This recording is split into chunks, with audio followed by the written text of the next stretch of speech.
Ever notice how some of the most devastating, life-altering days start off like any other? You wake up thinking about what you have to do that day, what you're going to wear, how you're going to pay your bills. You go about your day, knocking things off your to-do list. You go to school, to work, hang out with friends, flirt with that guy you've been crushing on, contemplate going on a diet. You don't wake up thinking, I could die today. At least I didn't. I certainly never thought that I'd already met my executioner. Then again, how are you supposed to know that? It used to be that you could tell the bad guys from the good guys. The bad guys had that creepy, disheveled, you should cross the street look. They wore all black, or had crazy eyes, or talked to themselves. They just looked sinister, which made it easy to avoid them and the danger they brought. Unfortunately, the world has changed, and the scary thing is that some of the most devious people seem normal. They're attractive, charismatic, non-threatening. They look like you or me, which of course encourages you to let down your guard, allowing them to get close enough to, well, let's just say the results aren't pretty. So how can you tell the good guys from the bad? You can't, until it's too late. The blood was flowing freely now. A rust-colored stain, which had been the size of a quarter at the beginning of the hour, had now spread to that of a silver dollar pancake. Who thinks of pancakes while they are bleeding all over the place? Apparently you do, the snarky voice inside my head responded, when you choose to skip breakfast in lieu of getting to class early. A small price to pay to stake my claim at the ballet before the other vultures get here, I responded to it. I shook the thoughts away as I realized I was having a conversation with myself. Again, this happens a lot when you spend most of your time inside your own head.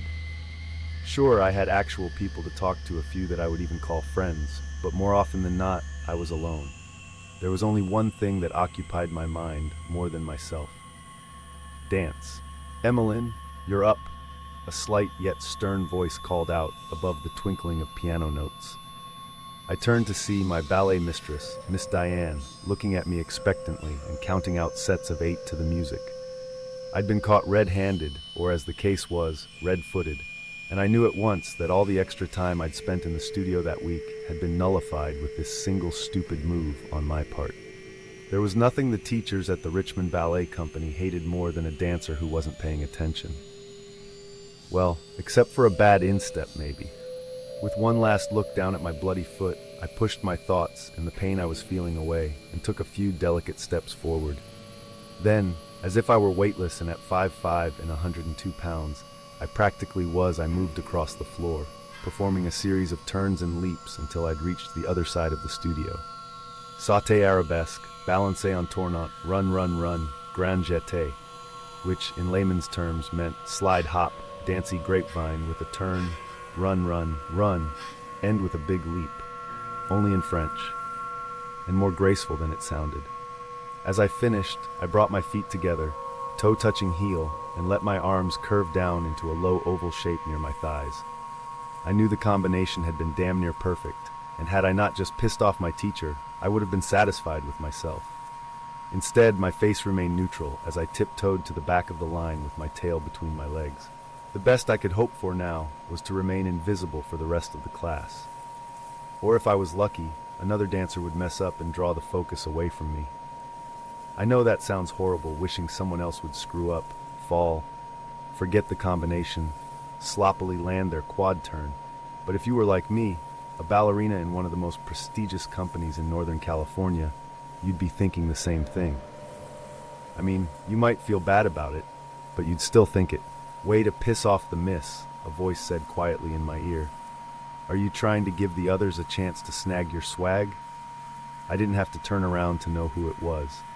After all, there was only one person who talked to me like that. Of course not, Jara, I whispered back. I was just having a bit of trouble, of the bleeding variety. I got distracted for a second. Give me a break, okay? You'd think a girl could expect at least that much from her partner. He took a step away from me and then held up a hand, signaling for me to stop. You girl, that is so not cute. I thought you were all over that mess, Jara said, circling his finger in front of my midriff. Isn't that one of the perks of being a teeny tiny little thing like you? No more girly drama. Gross, Zara, I said, making a face at him, realizing that he thought I was on my period, and wrong part of the body. I lifted my foot up into the air gracefully until it was level with his face. If anyone were watching, it would look like I was just stretching, not socializing with one of my closest friends. Jara glanced at the half moon of blood spreading up from my toe shoe, and realization set in. The sight didn't alarm him, quite the opposite, actually. This he was used to seeing. Ballerinas were always suffering from one injury or another. Just came with the territory. New shoes? He asked instead, turning his attention back to Miss Diane, who was already calling out the next sequence we were to perform across the floor. I nodded. As annoying as it was, it always took several classes to make new shoes danceable. That's why so many ballerinas wore their slippers until they literally fell apart. Most of your toes hanging out of your soles, still good to dance on. Binding bent, but not completely broken? Leap away. But we had auditions coming up in less than a month, and my old shoes weren't going to hold up over that time. And since the breaking in process was so painful, I had to start dancing in them now if I wanted to be ready for the company's production of Giselle. I've got to be 100% for auditions, I explained to Jara as we moved closer to the front of the line. When Sylvie danced Giselle 4 years ago, it was unreal. It immediately became my favorite, and I knew I had to play the principal the next time it came around. Jara, I am Giselle. Please, a girl said suddenly as she breezed past us and cut in line. The only thing you could ever have in common with Giselle is that you might die of embarrassment when you end up choking out there. If you get the role at all after today's class. We both watched with slightly open mouths as the younger dancer prepared herself and then took off, leaping through the air as easily as normal people walked. Jara snorted. If girl wasn't such a biatch, I'd probably have been impressed by that, he said. Even I had to admit that Scarlett's insult had been clever. She'd somehow managed to incorporate the plot of the ballet into her little dig. Giselle was actually inspired by 2 ghost stories, one of which was about a girl whose love for dance literally killed her. It was known to many in the industry as ballet's great tragedy. I found it hauntingly romantic and incredibly riveting, and I was convinced it would be the performance I'd come to be known for. So yes, Scarlett's crack might have been funny, if anyone other than her had said it. As it was, though, there was no one I disliked more at RBC than Scarlett Oaks. I'd never met a more spoiled, self-righteous, and entitled 15-year-old. If I had to guess, her overinflated ego stemmed from her good looks. For all the ugliness she had on the inside, Scarlett was gorgeous on the outside. Skinny, tall, blonde. It was the perfection trifecta, and she knew it, using it to her advantage as often as she could get away with it. That especially applied when it came to trying to position herself into the spot of prima ballerina, a spot that I'd earned over years of hard work. Not that the title was set in stone. A ballerina's place within a company could change at any minute for a multitude of reasons. For instance, if you were injured or someone else danced the part better, even having a bad week or putting on a few pounds, teachers could be swayed to switch things up. The point is, there was always someone gunning for the top spot. And that meant I had a lot of enemies. Scarlett was simply the most vocal and the most annoying. I wanted to say something back, maybe even drop an F-bomb or 2. But the truth was, I wanted to beat her more. So I kept my focus on class, trying to prove to Miss Diane that my lack of attention before had been a fluke, that I was totally and completely dedicated to this company. I replaced my blinders and slid back into the zone, where I belonged. "See you all tomorrow," Miss Diane called out, clapping her hands to signal that class had ended. "And don't forget to bring your original 8 counts with you. We'll be performing them and then critiquing each other. So if you don't come prepared, you shouldn't come at all. She's just a ball of sugary sweetness, now isn't she?" Zara said sarcastically under his breath as we walked over to one of the benches and sat down. "She doesn't have to be nice," I answered honestly. "She just has to be good, or at least be able to make us good." Jara knew I was right, but shook his head anyway. Pulling my shoes off carefully, I surveyed the damage. The skin had completely ripped away from at least 4 of my toes, and my bunions were throbbing and red. With a sigh, I pulled up the bottoms of my tights until my ankles and feet were free. Then I retrieved my makeshift emergency kit out of my bag and got to work bandaging my wounds.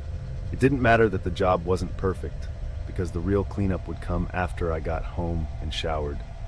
When I was done, I tied up my toe shoes and shoved some Kleenex into the bottoms to soak up the excess blood until the next time I'd wear them, which would be the following day. No rest for the weary.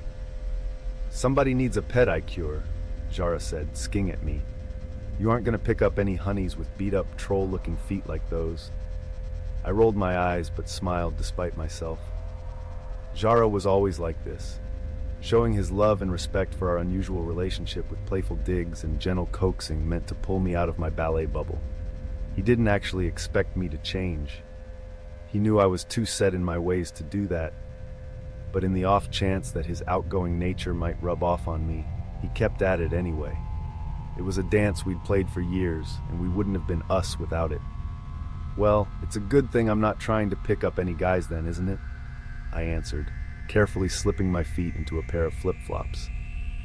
Wrapping myself up in a thin green sweater and switching out my sheer skirt for a solid black one, I stood up and walked toward the door. Jara followed right behind me. "You're going to end up an old maid one day if you're not careful," he lectured as we walked down the street. "Well, I am good at organizing," I said thoughtfully. "I think the term is OCD," he responded. "But seriously, I think sometimes you just don't know what you're missing, Emmy." "There are more important things in life than boys, Zara," I said, replaying an argument we had at least once a week. "Bite your tongue," Zara said, aghast. "Cute boys make life worth trudging." It was my turn to give him an incredulous look. "I think you need to reevaluate your priorities, my friend," I said. "Boys are just a distraction." "A much welcomed one at that," Jara said as he focused his attention ahead of us. I looked to see what he was referring to and instantly wished that I hadn't.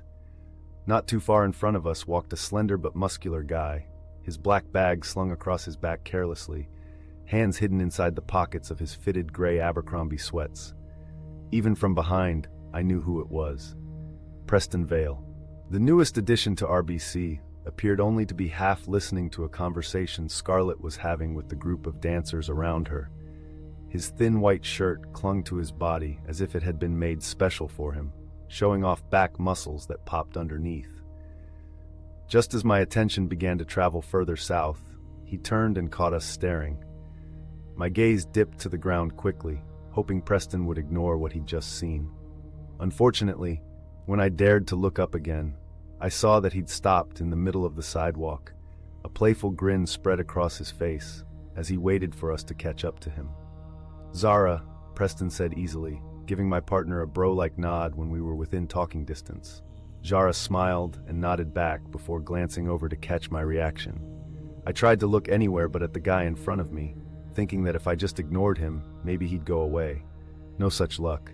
"Hey, Em," Preston continued, walking backward to keep in step with us. "Looks like you were having a little trouble out there today." "Breaking in new shoes," I said, forcing myself to sound as normal as possible when I spoke, like I wasn't talking to the guy who'd been dubbed the hottest dancer in our studio. "He's just a guy, not a god. He's just a guy, not a god." Preston nodded, his gaze fixed on me. I began to feel uncomfortable under his stare, like he could somehow read my mind, and I definitely did not want him knowing what I was really thinking. "Well, change can be good," he said after a few seconds. "If you say so," I muttered. "I do," he said, a hint of a sparkle in his eye. "You know, I have some experience breaking in new shoes. Let me know if I can help in any way."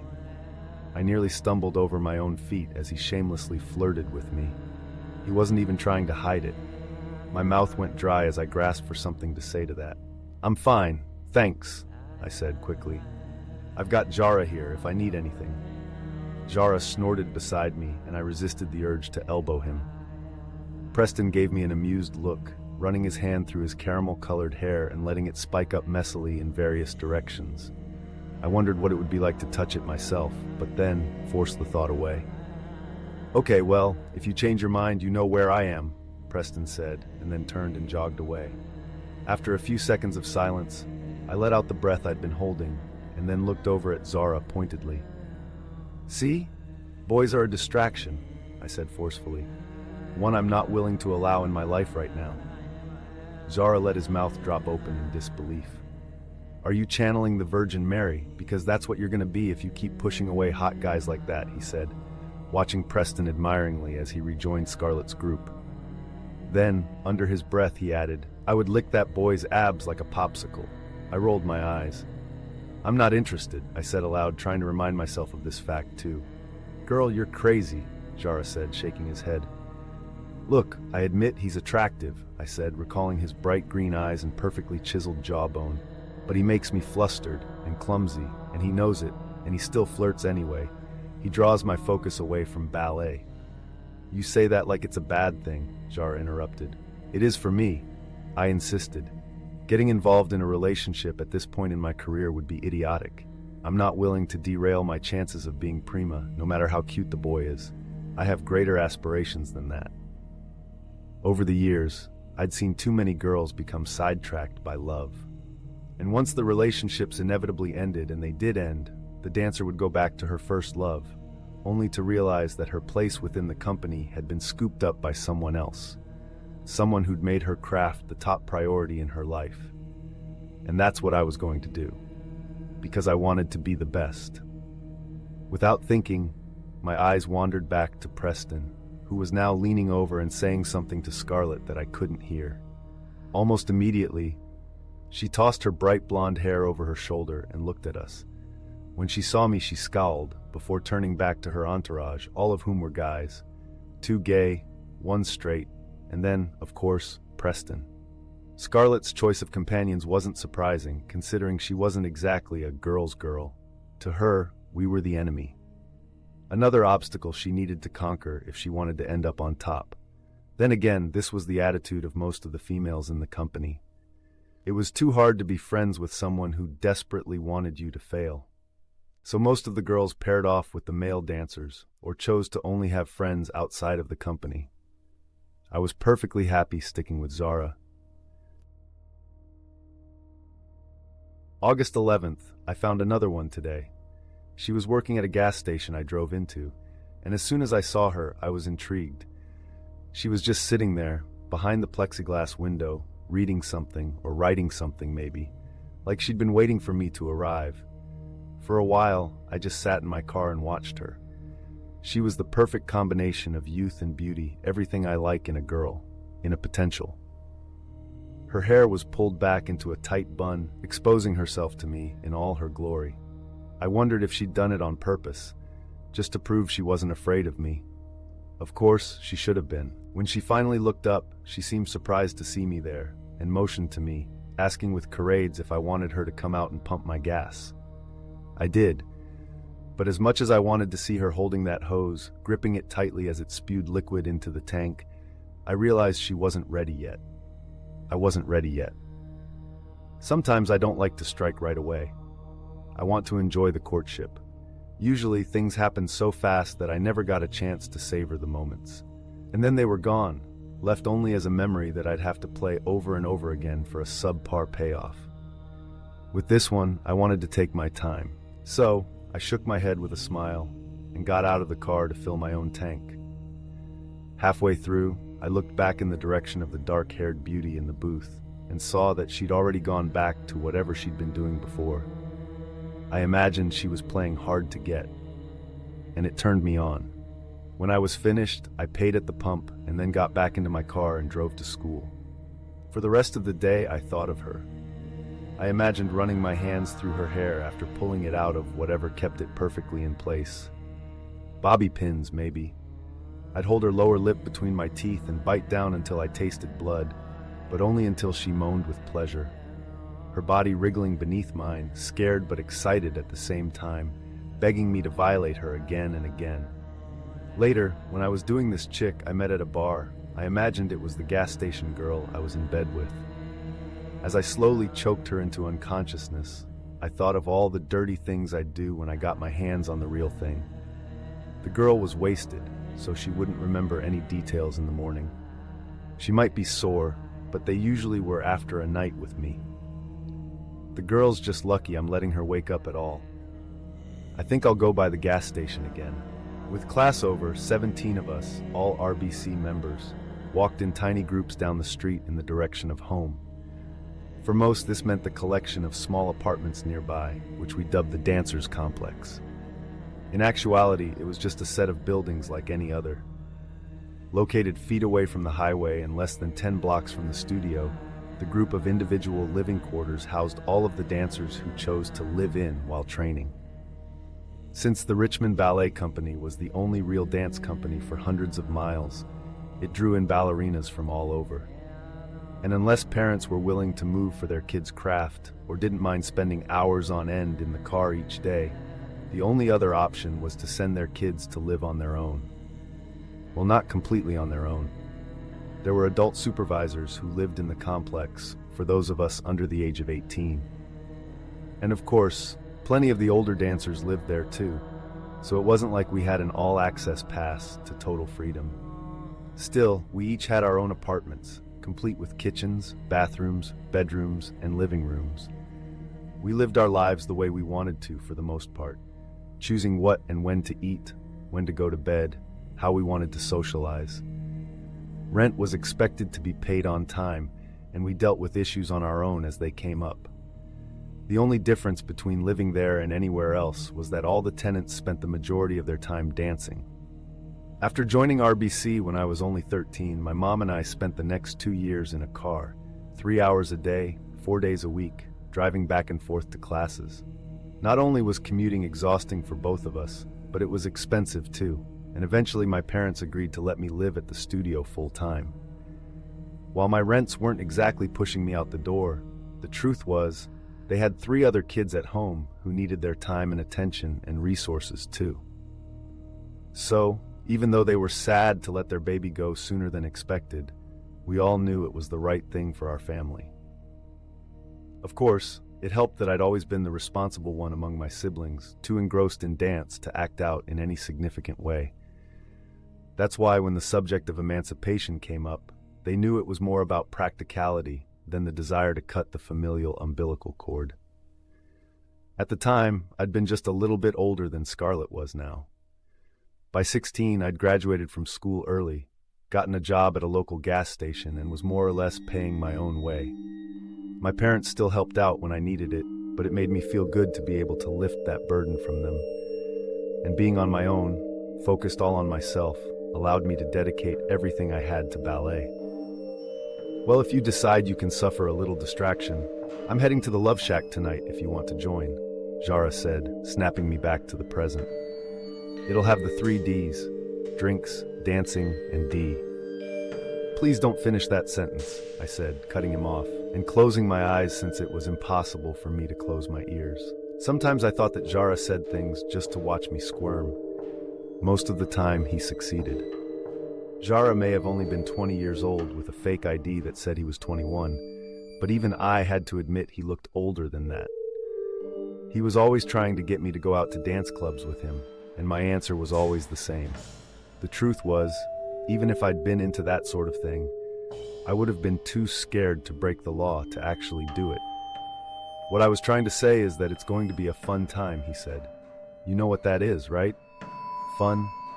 It's what we're all supposed to have every once in a while. Some of us insist on having it every night, I said, raising an eyebrow at him. And I'm a better man for it, he answered. Well, thanks for the offer, but I'm going to have to politely decline your invitation for a night of the 3 Ds, as lovely as they sound. I said as we entered the tree-covered path that would lead us to the back entrance of the apartments.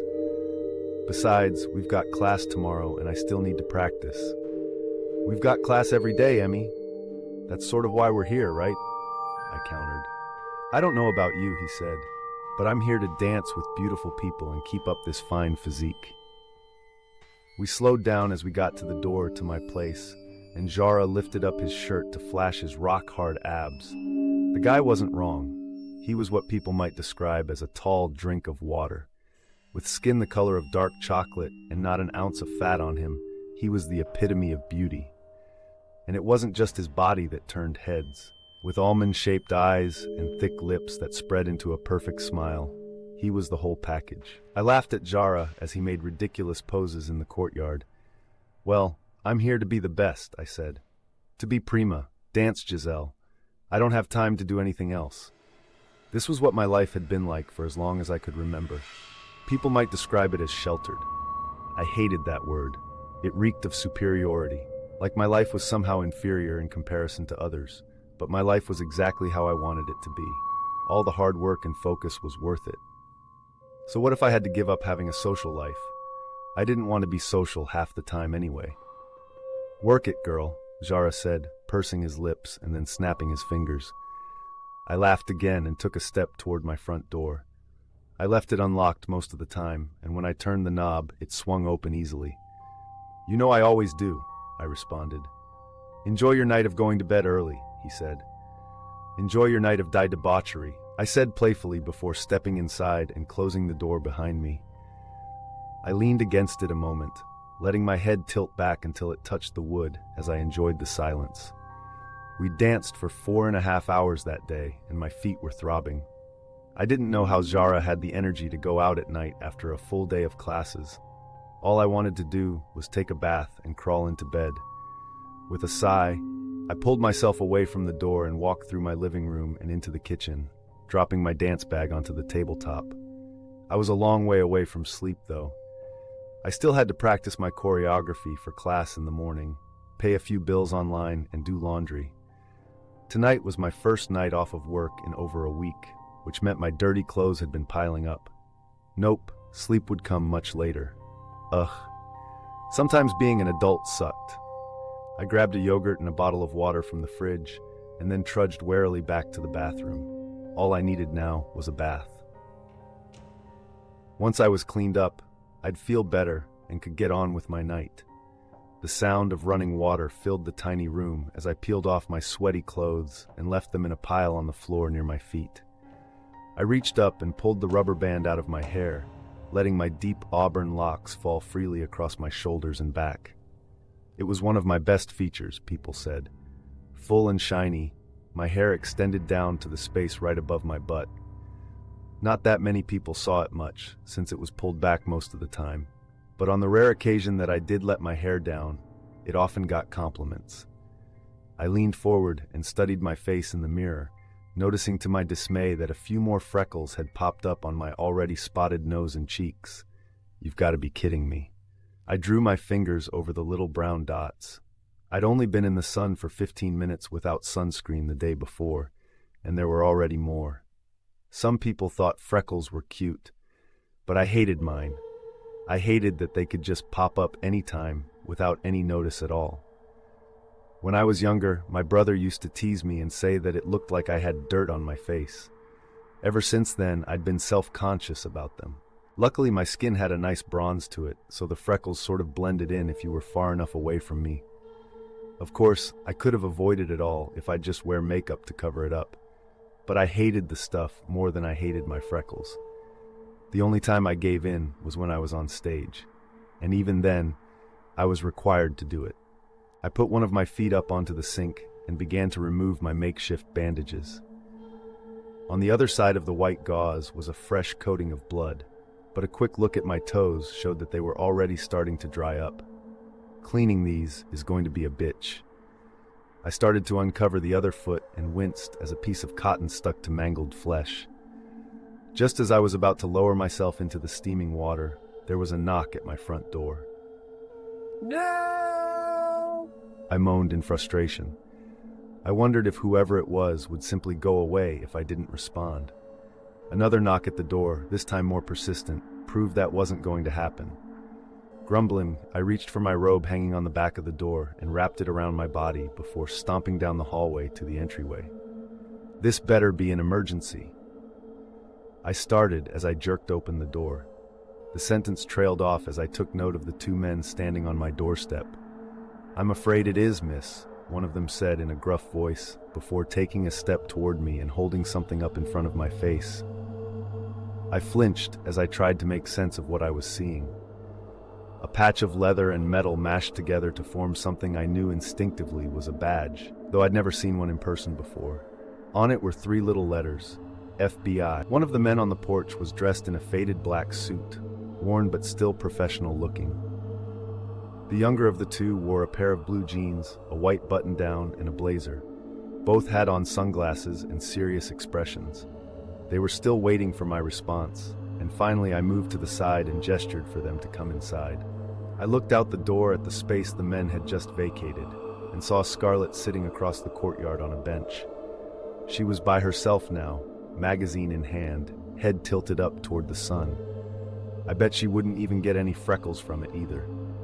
The California blonde slowly tilted down the shades that had been covering her eyes, making it clear that she'd seen what had just happened. The look she gave me was irritating, a cross between shock and judgment. The whole company will have heard about this before the next class. Emmy had 2 guys over to her apartment. Can you believe it?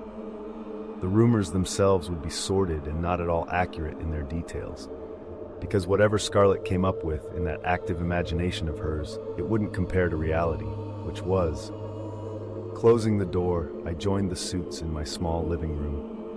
The place was darker now, without the sunlight seeping in from the door. I turned on a lamp as I passed it, and then walked over to the second-hand armchair across from the couch. The men still hadn't said anything since showing me their badges, and now remained standing until I was seated. Gentlemen. We sat there in silence, the guys not so subtly looking around my apartment, like they were judging my decorating skills, and me feeling embarrassed by the fact that I hadn't given the room a good cleaning in days. I was about to apologize for the mess, which truthfully wasn't all that messy to begin with, since I was kind of a neat freak when they both turned their attention back to me. Or more accurately, what I was wearing. Suddenly I remembered that I was practically naked, and I pulled the robe tighter across my flat chest before leaning my legs to one side to make sure I didn't flash them. I was about to take a bath, I mumbled, offering them an excuse, even though they hadn't asked. What is this about officers? Wasn't that what you were supposed to say when the police showed up on your doorstep unexpectedly?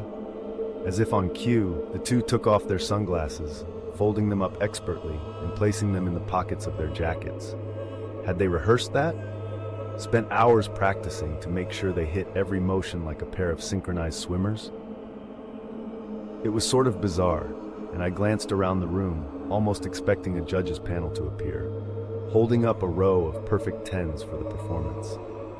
But we were alone. The older of the two cleared his throat and then leaned toward me until his eyes were level with mine. "I'm Special Agent Landon, and this is Special Agent Walker," he said, his voice gruff. It matched his weather-blown skin and scruffy face. Everything about him was rough, right down to his hands, which he kept firmly on his knees. "And we're with the FBI. Are your parents around? We'd like to ask you a few questions." "My parents live a few hours away," I responded.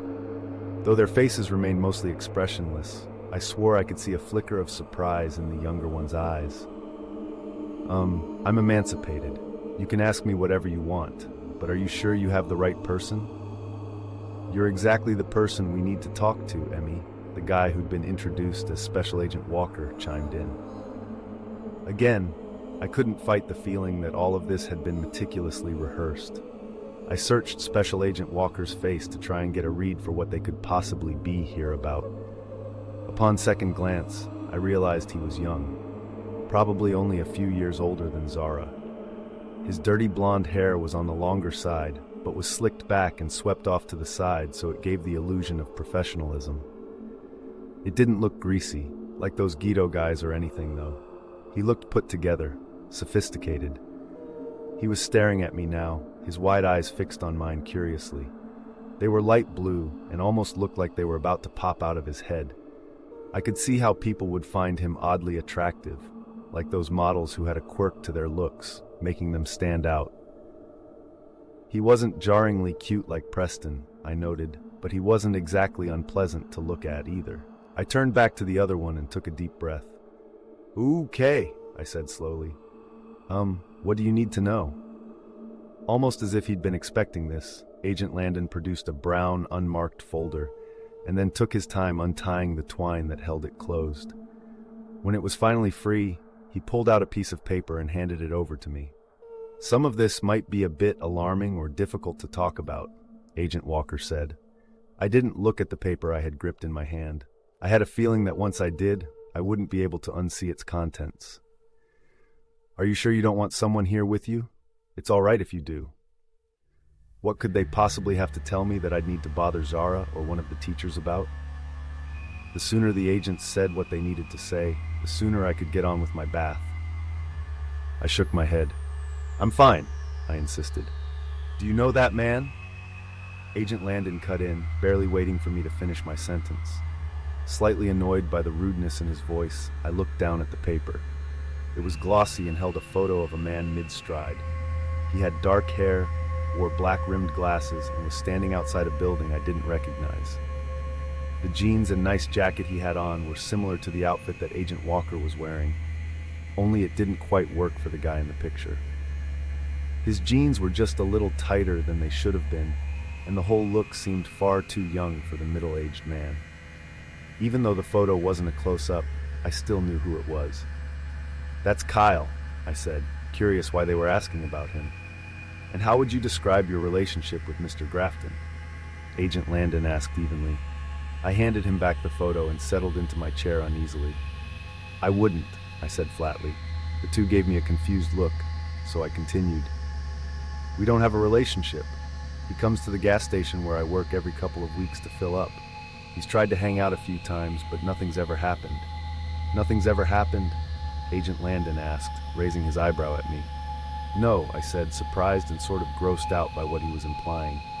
He's not exactly my type. And that is, Agent Walker coaxed. Well, it certainly isn't old guys, I responded, sarcastically. He's like 40 and has a kid. It would be like hanging out with my dad. Like I said, not my type. Agent Landon waited a few beats as he processed this information and then continued. So you never spent time with Kyle Grafton outside of when he came by the gas station? I fidgeted. Why are you asking all these questions about Kyle? I asked instead. Please just answer our questions, Miss Bryant. Agent Landon said with the sigh of someone who wasn't interested in answering a teenager's inquiries. Then, as if he realized he'd shown his hand, he took another approach. It would really help us out. Looking back in the direction of the bathroom, I found myself wishing I hadn't opened the door in the first place. Then I'd be soaking in the warmth of a tub full of Epsom salt, relaxing and thinking through the rest of my night's plans. Agent Landon cleared his throat again, bringing me out of my daydream. I sighed wistfully. He came over here a few times, I said. You invited him over? Agent Walker asked. No, I answered. He sort of just showed up. And what happened? Agent Landon asked. I thought back to that first time Kyle had been to my place, the surprise I'd felt to find him at my door. Nothing really, I said, shrugging. I invited him in. We talked for a few minutes. Then I told him I had stuff to do and he left. That's it? Agent Walker asked, sounding genuinely astonished.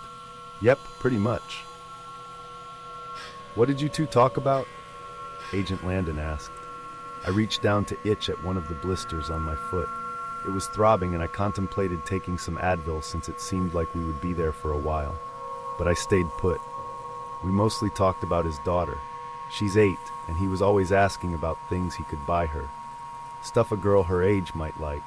She lives with his ex-wife, so he doesn't get to spend a ton of time with her. I let the sentence trail off, because there wasn't really anything else to say. The truth was, I didn't really know Kyle Grafton well at all. He was someone I'd talked to a few times, but he didn't have a place in my life. If the agents weren't here asking me all these questions about him, chances were I wouldn't have thought of him again unless I ran into him. I had other things going on. You a dancer? Agent Walker asked then, motioning over to the corner of the room where I'd installed floor-to-ceiling mirrors and a wooden barre that extended about 4 feet across.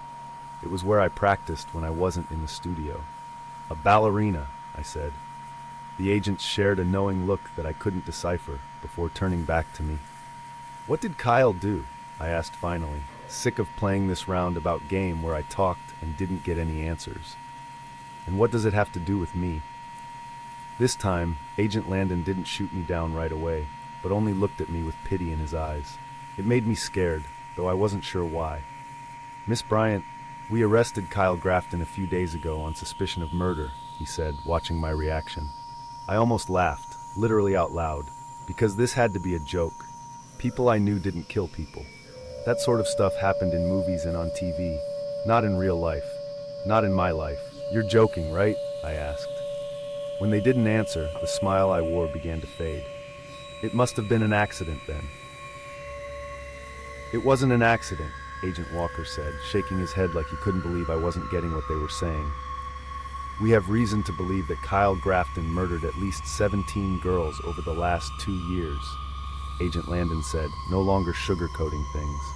As he said it, it was like the wind had been knocked out of me. My body went cold and then numb as I attempted to process what was happening here in my living room. Am I hallucinating? Hearing things? Had I passed out and this was some sort of nightmare I was stuck in? None of it made any sense. Why are you telling me this? I whispered, almost surprised when the words came out at all. What do I have to do with any of this? This time, it was Agent Walker who delivered the final blow. Because he wrote about you in his diary. August 24th, I didn't actually need the gas. But she didn't know that. She also didn't know that there were closer, more convenient places for me to go to get it. As it was, the standard station 722 was 25 minutes out of my way, in the opposite direction of both work and home. I didn't care though, if it meant I got to see her.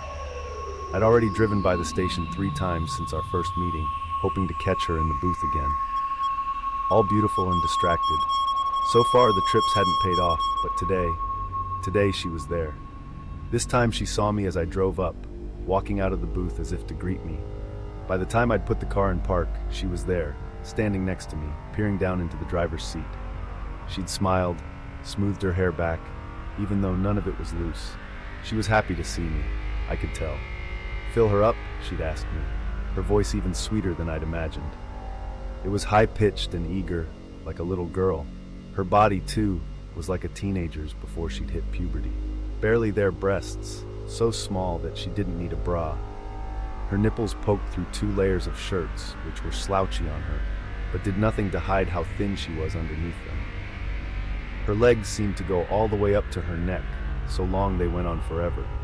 I thought about how they'd feel around my waist. I almost lost it then, but reined it in, knowing I could replay it all later. Sure, that'd be great, I'd said, releasing the latch on the gas cap for her. Is this one of those hybrid cars? She'd asked as she took my credit card and glanced at the front before swiping it at the pump. Then she added, Kyle? The way she said my name made me feel special. She'd probably been trained to personalize her interactions with customers to maximize tips. It was actually a pretty smart move, but only a fool would fall for it. And I wasn't a fool. It's a Prius, I'd said, patting the black exterior of my car like it was an old friend. Gets great gas mileage and helps the environment. I didn't give a rat's ass about helping the environment. The real reason I'd chosen the car was because everyone in California had one. It was like Starbucks, there was one on every corner, which meant it'd be damn near impossible to track me down based on its description alone. It was the perfect car if you wanted to blend in. That means we see you less at the station, though, the girl had responded poutily. My pulse started to race. Well, Emmy. Her name was printed on the rectangular name tag, conveniently placed above her left breast. This way, I could sneak a peek without being considered a pervert. I do a lot of driving, so we'll probably see each other more often than you think.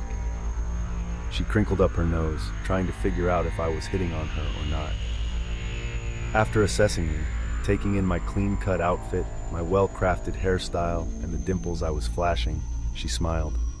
This was usually when the girl tried to get me to do something. I was a good-looking guy, so I understood it. I worked out, dressed nicely, had great genes, so I was aging well. I was a catch. And after a few minutes of conversation, most of them wanted something from me. A meal, a drive in my car, sex, a relationship. So I was ready for what I thought would come next.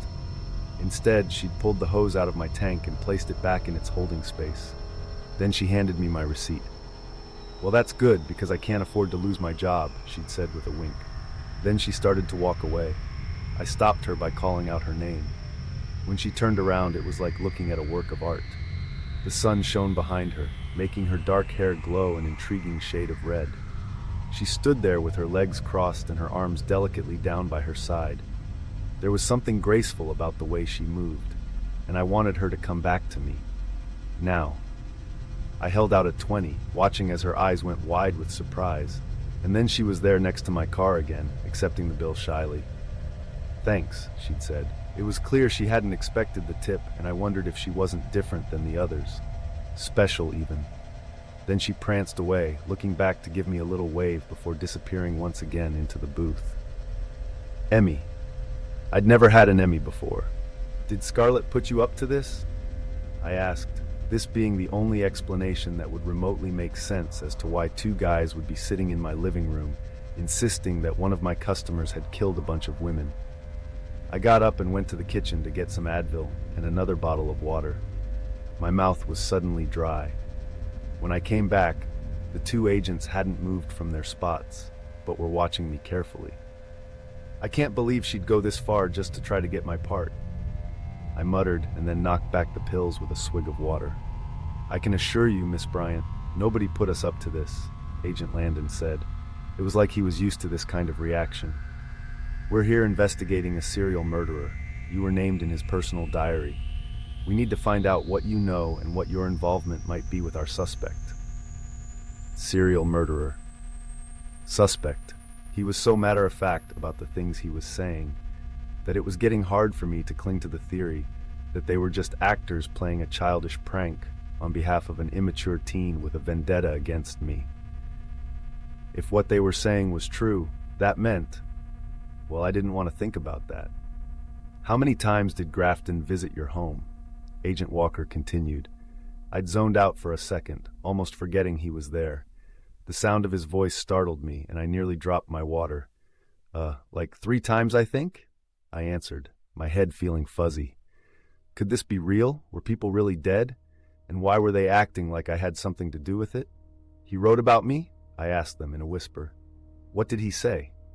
The two looked at each other again, trying to decide what to tell me.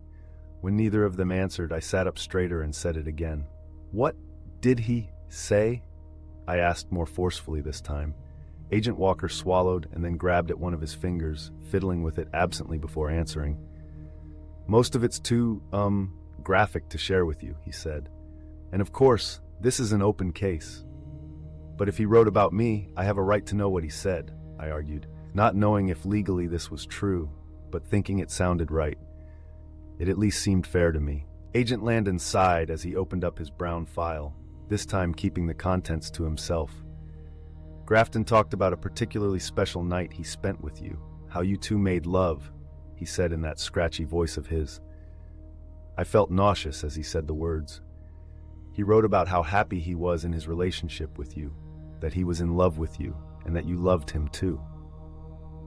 Hearing him repeating what Kyle had supposedly written made me feel dirty, like he was accusing me of doing something wrong. And the fact that he was my grandparents' age made it even creepier. Those kinds of words weren't supposed to come out of the mouth of a sweet old grandfather type. Not that I'd describe the agent in front of me as sweet. "None of that's true," I said, my voice a few octaves higher than usual. I could feel the heat rising to my cheeks in embarrassment. "Things weren't like that between us." "Why would he lie in his own diary?" Agent Walker asked evenly. "Oh, I don't know," I said, starting to feel hysterical. "Wishful thinking, maybe?" He began to respond, but must have recognized that I was about to go off the deep end, and closed his mouth again. His lips pressed together tightly like he was physically having trouble keeping them shut. Good. I didn't like what he was saying anyway. Something popped into my mind then, and I shot up with a start. What date was this supposed, my voice caught, magical night? I asked them. "Can you at least tell me that?" Agent Landon didn't need to look down at the paper to recall the information. Somehow he'd already committed all the details of the file to memory, and it was thick, about an inch. How had he had enough time to do that if they'd only arrested Kyle a few days before? "October 7th, he responded. "Wait here," I said, and then hurried back to my room, ignoring the painful protests from my feet. I came back out a few seconds later, holding a blue and gold trimmed book of my own, closed shut with a tiny lock. Kyle's not the only one with a diary. I threw the pages open and shuffled through the entries, looking for the date Agent Landon had mentioned. "Ha! See!" I said, feeling vindicated and practically shoving the book in his face so he could see. Then I started to read, yada yada yada, stuff you don't need to know. And here we go. October 7th. Went into San Fran today to go shopping for new ballet gear. I'm out of tights and needed new toe pads. You know how it is. I pulled a few double shifts this month and had some extra cash, so I was looking forward to doing some shopping. There's this skirt I'd seen in a catalog that actually gives you the appearance of longer legs, and considering I'm the third shortest dancer at RBC, I can use all the help I can get. I also needed a new pair of leg warmers because the studio's been sort of cold in the mornings lately. Anyways, Miss Monica asked me to take Scarlett too, since she wasn't allowed to travel into the city on her own. Apparently, even her parents know she's a troublemaker. I wanted to say no, but of course, it wasn't really a request, so I very reluctantly said okay. I tried to bribe Zara into coming with us, but he said he had a date, and that I'd have to find another sucker to be the buffer between me and the little hellion. I told him maybe he should find himself a new partner. Anyway, we had to take the bus into the city, since my car still isn't working, which meant the trip took even longer than usual. It was total torture. I should have taken Kyle up on his offer to drive us when he spotted us at the bus stop. Hindsight's 20/20, I suppose. But I didn't feel like being stuck in a car with him for a half hour either. Kyle's always talking about his daughter, and the truth is, I don't really like kids. And unless his daughter's into ballet, I have nothing to really offer. So I said no thanks, because at least with Scarlett, I don't have to be polite. I had to spend the whole day with her, and most of my night too. It was miserable. We didn't get home until after 9 p.m., and I barely had time to put away my new things before I had to go to sleep. Early morning tomorrow, I think I'll wear my new skirt. Emmy, see? I repeated. He may have lied in his diary, but why would I lie in mine? We'll have to ask your friend about those dates, was all Agent Landon said in response. I was incredulous. They still weren't totally convinced. Who were these people that they were so jaded that they wouldn't believe a 17-year-old ballerina? Like I had the time to mess with their investigation. She's not my friend, but do whatever you want, I said, exasperated. At this point, I just wanted them out of my apartment, out of my life. And since this doesn't really involve me anymore, well, I really have stuff I need to get back to. I started to get up, but Agent Walker put his hand on my arm to stop me. His palm was warm on my cold skin, and for a second, I wanted him to keep it there. I was always cold, and it was like having a personal heater. Just because Kyle may have made up the entries doesn't mean this doesn't involve you, he said. This time he was the one who seemed incredulous. Do you know what this is? Agent Landon asked, flashing me another picture. I let out a sigh as I reluctantly glanced at it. I didn't want to look at any more pictures. I didn't want to answer any more questions. I didn't want to think about murders or stalkers or investigations. I wanted to take a bath, work on my 8 counts for class, and then go to bed. But I did as he requested and stared at the paper. At first, I thought it was a tool, some sort of a screwdriver. Only, there were no grooves at the end. Instead, the metal came to a smooth point. How was I supposed to know what it was if I didn't even own a toolbox? I shook my head. It's an ice pick, Miss Bryant, he responded, keeping it held up in the air in front of me. Okay, I said blankly. Why are you showing it to me? As the silence crept through the room again, a chill ran down my spine. Don't ask the question, Emmy. Let it go. If you just ignore it, it will go away. But I could feel it. They wanted me to ask them. They wanted me to know. I just didn't get why. And then it was like I couldn't stop myself. They'd opened the box and I had to look in because not doing so seemed so much worse. What did he do with it? I whispered, terrified of the answer. Believe me, Miss Bryant, you don't want to know, Agent Landon said grimly, finally putting the picture away. I don't believe this, I said, looking down at my bloody toes. Surprisingly, I could no longer feel them. I know it's hard to understand. Agent Walker began. You're right. I don't understand, I said, forcing myself to look up again. I mean, I really can't believe this is happening. Things like this just don't happen in real life. It happens in movies, in books, But people like me don't know murderers. Kyle's weird, but he wouldn't do what you think he's done. Let me talk to him. He knows me, he'll talk to me. I can find out what really happened. This has to be a mistake. What fantasy world do you live in, little girl? Agent Landon growled now, making me flinch from the harshness in his voice. Bad things happen to good people every single day, especially to young, naive kids like you who think they're invincible. Miss Bryant, you are lucky to be alive. Others haven't been so lucky. Landon, Agent Walker cut in quietly. It was a warning, but there was still respect behind his tone. Lay off a bit, she's just a kid. So are you, and you don't do half the stupid things she's done, he muttered, getting up and pacing the room. I was scared now, and I wanted them to leave. But there was something that was nagging at me.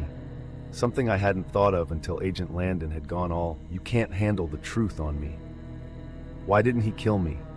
I asked finally. If I'm so stupid, if I made so many mistakes, then why aren't I dead now? I mean, he was here, in my home. You say he stalked me. He had all the chances in the world to do something. If he was as obsessed with me as you say he was, then why wasn't I one of his victims? Why not me? Agent Landon began to calm down, and eventually found his way back to his seat on the couch. Placing a hand on his forehead, he let out a deep breath as he dragged his leathery palm down the front of his face. I could hear his whiskers catch on the grooves of his hands. It sounded like sandpaper. We don't know, he said, sounding defeated for the first time since we'd met. That's what we're trying to figure out.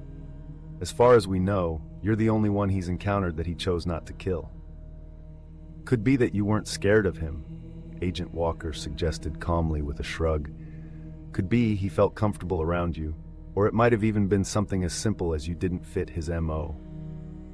Or, Agent Landon said, it could just be that we caught him before he could finish the job. September 2nd.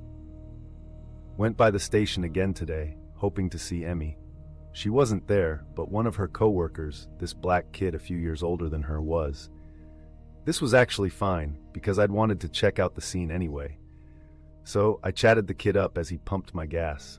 He was wearing trendy jeans and shiny red and black basketball shoes too clean not to be new. No way he was making enough money to afford things like that on his station job alone, which meant he'd do what he needed to get what he wanted. This was something we had in common. It took me less than 7 minutes to get him to give up Emmy's address. I began to tell him that she was a friend of mine, a newer friend of mine, and that she'd asked me over, but I'd lost the directions she'd given me. Turns out, he didn't care. If I help you, how you gonna help me? The kid had asked, cutting me off in the middle of my made-up story. I appreciated both his no-bullshit approach as well as his entrepreneurial mindset. It only cost me $50, and then I had the information I wanted. 1976 W. Chancellor Ave. I wondered what her place was like, how she decorated her bedroom. Was she sweet in the sheets, or a freak?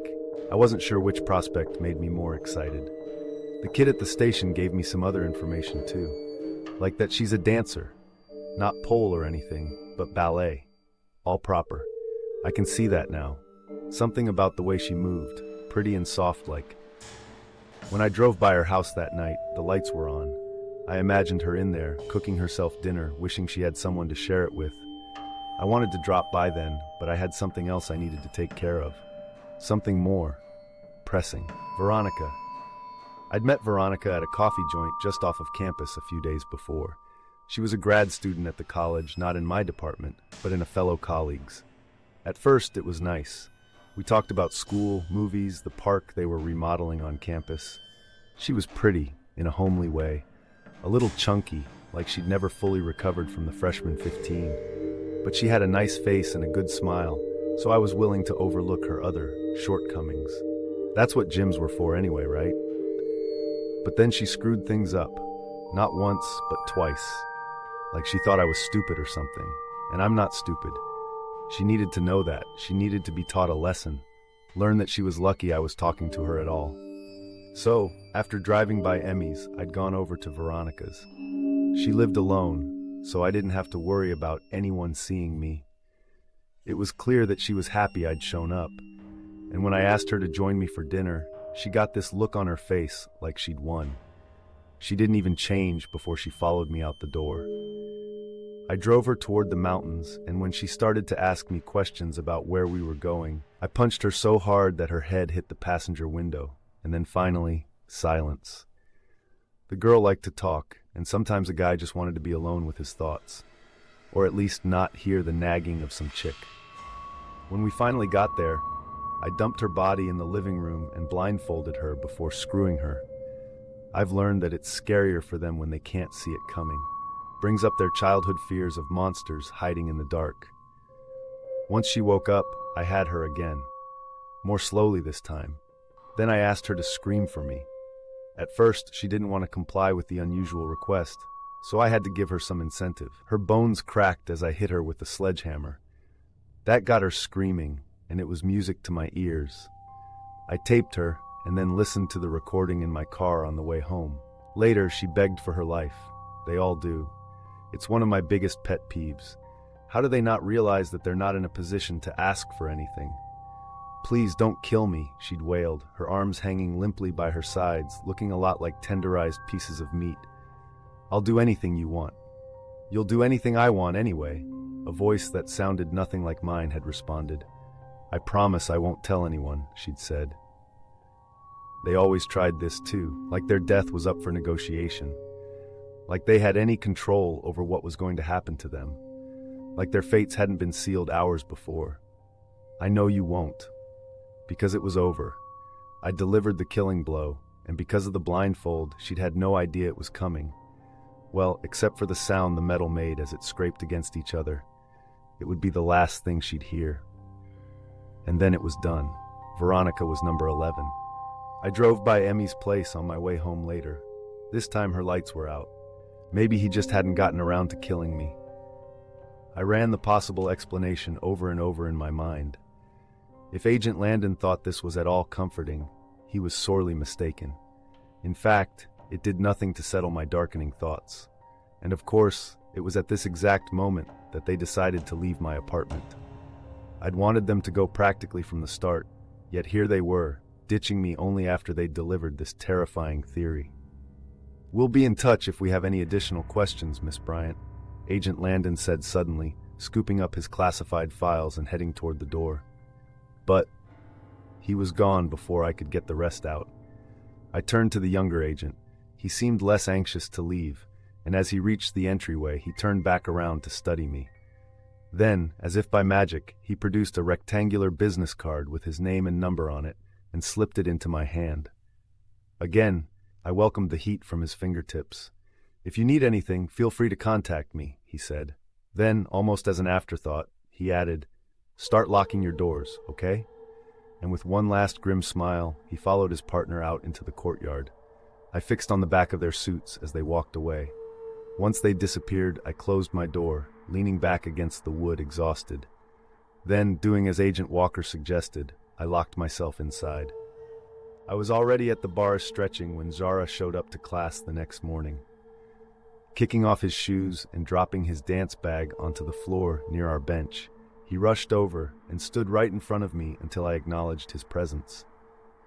"Well, aren't you unusually peppy for having had a night out?" I said, as I pointed and flexed my toes to an unheard beat. "And you're here early despite having company over last night," he retorted, raising a perfectly shaped eyebrow. "So, I guess we're both acting a little out of character, aren't we?" Turning away from him, I lifted my other leg and set it down gracefully onto the bar before continuing my warm-ups. The truth was, I'd been stretched out for ages now. Since dawn, actually, when I'd finally admitted to myself that I wasn't going to get any sleep and had gotten up for the day. But right now, I was looking for any excuse not to be reminded of the night before. I just wanted to get back to my regularly scheduled life. The one where I wasn't a part of a murder investigation. Jara, it seemed, had other plans. He said, gliding around to my other side. "Don't even try to play me like that, girl. Spill. Now." I groaned as I looked around the room. Half the class was already there, and the closest dancer was only feet away. I had no desire to get into this here, and even less desire to have the others listening in. What would people think if they knew? "Can we talk about this later?" I asked, hopefully. "If you're worried about the others finding out, it's too late." "The hens already be squawking," he replied. Crossing his arms over his puffed-up chest, he managed to pout even as he folded his body at the waist to stretch. Just because Zara wanted to talk, it didn't mean he wanted to get in trouble with our teachers over it. "Look, I'm not mad at you for pulling some game, but I am mad that I had to find out from Scarlet the Harlot." "Is that what they're saying?" I asked, rolling my eyes. "I'm not pulling game, Zara. In fact, that's so far from what happened." "So you didn't have two fine-looking men come by your place after class yesterday?" he asked. "And you weren't half naked when they left?" I paused a beat. "I'm a dancer. I'm always half naked," I retorted. Then I shook my head. "Like I said, it's not what it looked like. Those guys were... Look, I'm not sure if I'm supposed to tell anyone about this, and honestly, I just want to forget about it all." Ignoring my protests, Zara grabbed a hold of my hand and led me over to the corner of the room, to a space right underneath the old metal heating unit. It was about 3 feet wide and made an incredible amount of noise for a machine that created very little heat. However, it was good for masking conversations. It had been our secret talking spot for years. Plopping himself down on the ground in a way that was still impossibly graceful, Zara patted the floor in front of him. I sat down too, and we simultaneously threw our legs into the splits, linking arms in the middle until our chests were flat on the floor. With our faces just inches apart, I could smell the orange juice on his breath from the screwdrivers he'd consumed the night before. Not the vodka, just the sweetness of the juice. "Tell Madame Zara everything," he said, playfully. "Anything you say is confidential, under partner privilege, you know." "I don't think it works that way," I said, forcing a laugh, even though nothing about what I'd discovered the evening before was remotely funny. "It does between us," he said, suddenly serious. "For real, Ems, you can tell me anything." I knew that Zara wouldn't tell anyone if I asked him not to. But that wasn't what I was worried about.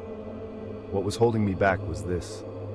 If I told him what the agents had said, revealed the darkness that had almost crept its way into my life, I would be admitting that it had actually happened, that the awful things they'd described were real, that normal people died and truly evil people existed in my world, that I was actually in danger all along, and then I'd have to deal with it, which was the opposite of what I needed to be doing if ballet was my #1 priority. Acknowledging this whole situation would disrupt my life and put everything I'd worked for in jeopardy, and I wasn't willing to do that. After all, I'd constructed my world very carefully over the years. Maybe I hadn't always recognized that I was doing it, but I had controlled my life until now. I'd chosen to avoid high school and all its trappings of drama and petty rivalry. I'd surrounded myself around other talented, type A personalities who all had similar goals. My inner circle was small by choice, because it meant I was less likely to get hurt or distracted. I didn't have a TV or read the newspaper, so I couldn't be sent into a fit of anxiety over the state of the world outside my walls. If I didn't see it, if it didn't touch me, it didn't exist. I'd been in control of my world for 17 years now, and I didn't know what would happen if I opened myself up to the one outside of mine. "Come on, Emmy," Zara pleaded, still looking at me. Then he said the magic words. "You can't hold this shit in or it'll affect your craft." Ugh, he was right. I'd seen ballerinas in the company go through things in their personal lives, and the more they held on to them, the worse they performed. As dancers, we needed to act as the vessels through which stories were told. And if we were clogged up by our emotions, then our dancing would suffer. And then everything I've worked for would be gone anyway. Better to just tell Zara about it, get it out, and then let it go for good. "Fine," I conceded, taking one more look around. Convinced that nobody could hear us, I began to talk. "The guys that came by last night, they were FBI, and they were at my place because they're investigating a string of murders by this guy I sort of know." Zara's eyes grew wide. "That's so not what I was expecting to come out of your mouth," he said. "I thought you were finally getting some." I gave him a look that said, "Yeah, right." "They wanted to talk to you about a serial killer?" he asked as he tried to wrap his head around my confession. Why? That was the million-dollar question now, wasn't it? "They wanted to talk to me because he sort of, wrote about me in his diary?" I said, still uncomfortable with the way it sounded. Are you kidding me? He yelled, bolting up from the ground. A few of the other dancers turned our way, giving us curious looks. When Jara noticed them watching, he put one hand on his hip and the other in the air. Go on. Mind your business, girls, he said, waving them off until they'd gone back to ignoring us. I placed my face in my hands, and then pushed through my splits until I was stretched out on my stomach, with my legs straight behind me. When I finally looked up, Jara was there. What did he write? He asked excitedly, like we weren't talking about a murderer, but instead some cute, eligible bachelor of mine. I wanted the conversation to be over, for Jara not to keep asking me questions, but I knew my partner well enough to know he wouldn't stop asking until he was satisfied. So the sooner I fessed up, the sooner we could move on. A bunch of lies, about me, about us, I said, shaking my head. But there wasn't an us. Anyways, the agents didn't really give me many details. I thought about the picture of the ice pick and shuddered. This is wild, he said. Then he brought his voice down to a whisper, which was a difficult thing for Jara since he only had one setting, loud. I was forever reminding him to use his inside voice. I've never told you this, Emmy, but I'm sort of obsessed with true crime. I watch all of those shows, Law & Order, Criminal Minds, the ID channel with all those murder mystery reenactments. Why would you watch that stuff? I asked, making a face. I don't know, he said, a sparkle in his eye. It's like a rush, trying to figure out who the bad guy is and why they did it. I mean, what's inside of them that makes them think that murder is a good idea? I don't want to know, I said. Did they tell you who it was? Was it the blackout bludgeoner, the garbage man, the beach bruiser, the sleeping beauty killers? It's really unnerving that you know all of that, I said, looking at him sideways. And I already know his name. It's Kyle. That's his real name, but if he's a serial killer, then the media's probably given him a moniker. A nickname that describes how he kills, like the Son of Sam, or the Happy Face Killer, or the Toolbox Murderers. Oh my God, please stop, I said, feeling sick to my stomach. He was making it more and more difficult for me to ignore that killers actually existed. I was beginning to regret telling Zara about Kyle at all. They really didn't tell you anything? He asked, not noticing how uncomfortable I was. Either that or he was too gleeful over the subject to stop his line of questioning. They showed me an ice pick, I admitted, getting up and stretching out my arms. Nearly all the dancers had arrived by now, and we were about 10 minutes away from starting class, which was all I really wanted to do. Dancing was a surefire way to get my mind off of everything. The ice pick killer stalked you? He hissed at me. Zara started walking around in a circle as he fanned himself dramatically. When he finally stopped, he placed his hand on his chest and gave me a serious look. That guy was up to some messed up shit. He's like the worst serial killer since Ted Bundy. Wait, you've heard about him? I asked, surprised. Duh, Zara said. Everybody's heard about him. The news has been covering the murders for months now. Where have you been? Not watching TV, I reminded him. Another reason to start, he said sarcastically. Maybe then you would have known you were being stalked by a serial killer. I don't want to know that stuff, I said, growing weary of our conversation. It's all a distraction, I know, he said, rolling his eyes. You're like a freaking broken record. Don't get bitchy with me, Zara. I'm not in the mood, I said. Can we just forget this? Rewind back to our quiet existences from a few days ago? Can you? Growing serious. I mean, really, Emmy, aren't you even a little bit worried here? This isn't like idle gossip that you can shoo away. This is life and death. I shrugged. Not anymore. They have him in custody. What's to worry about? I knew it sounded a bit cavalier, but those were the facts. And since I'd made it clear to agents Landon and Walker that I'd had nothing to do with Kyle, my involvement with the case should be over. Case closed. A hand tickled my shoulder then, pulling me out of my own thoughts and back to the present. I turned to see who'd been touching me, but found the space behind me empty. Perplexed, I whipped my head back around to give Zara a questioning look and then gasped loudly. Geez! I started as I recognized the guy that had suddenly appeared in front of me. Now, am I really that scary to look at? Preston asked, a smirk appearing on his face. He reached up and rubbed his head absently, causing his shirt to ride up and reveal a sliver of his perfect abs. I told myself not to look, but I couldn't help it. They were just out there for everyone to see. And I was, after all, human. I've never gotten complaints before, but then again, there's a first time for everything, and there would be worse things than having you be my first. The fact that he'd been able to say this line without laughing was impressive, but I was too embarrassed to acknowledge it. Instead, I fought to keep the heat that was suddenly rushing to my face at bay. But it was no use. I felt myself lighting up like a glowworm. Where had Preston developed the balls to strut around like he was God's gift to women? Then it dawned on me. Maybe nobody had told him otherwise.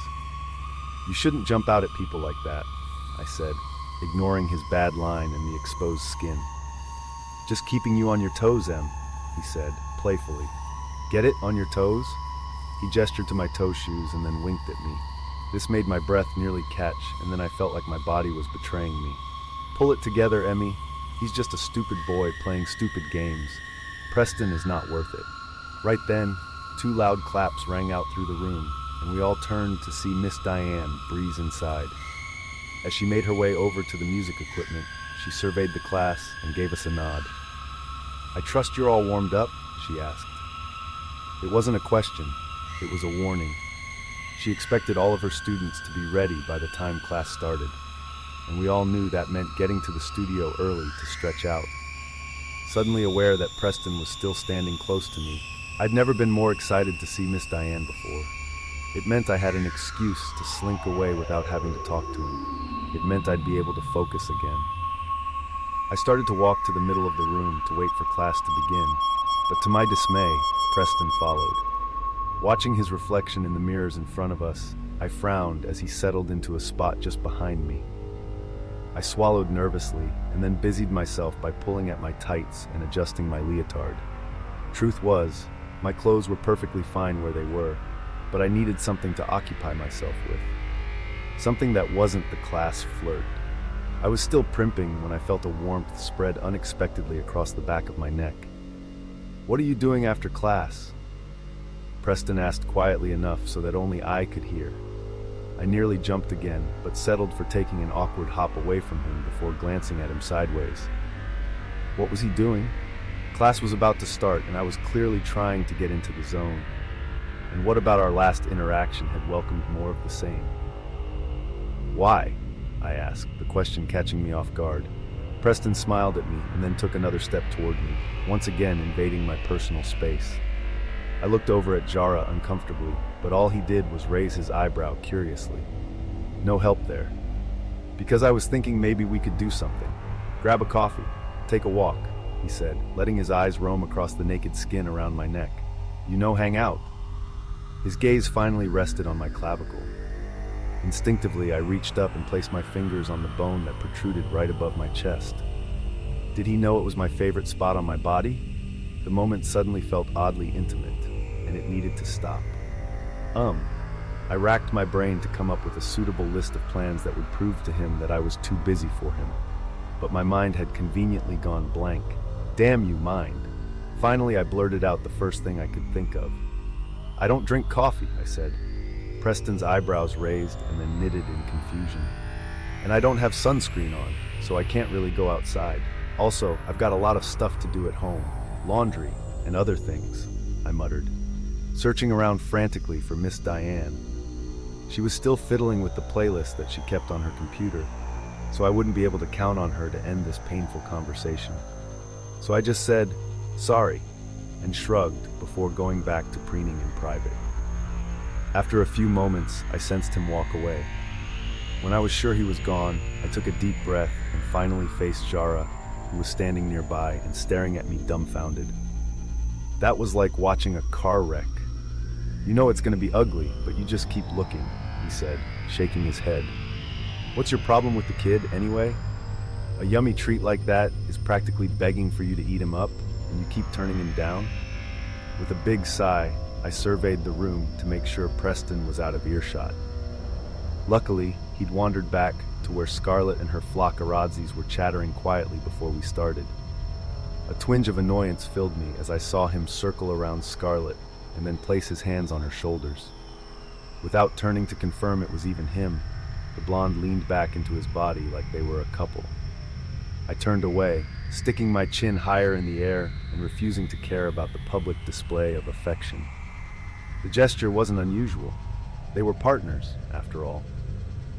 I'm sure plenty of people could misread the closeness that Jara and I shared too. But just because we trusted each other on the floor, it didn't mean we were dancing outside the studio, if you know what I mean. Still, for some reason it was annoying to watch Scarlett and Preston together. My problem with Preston is that he's a shameless flirt.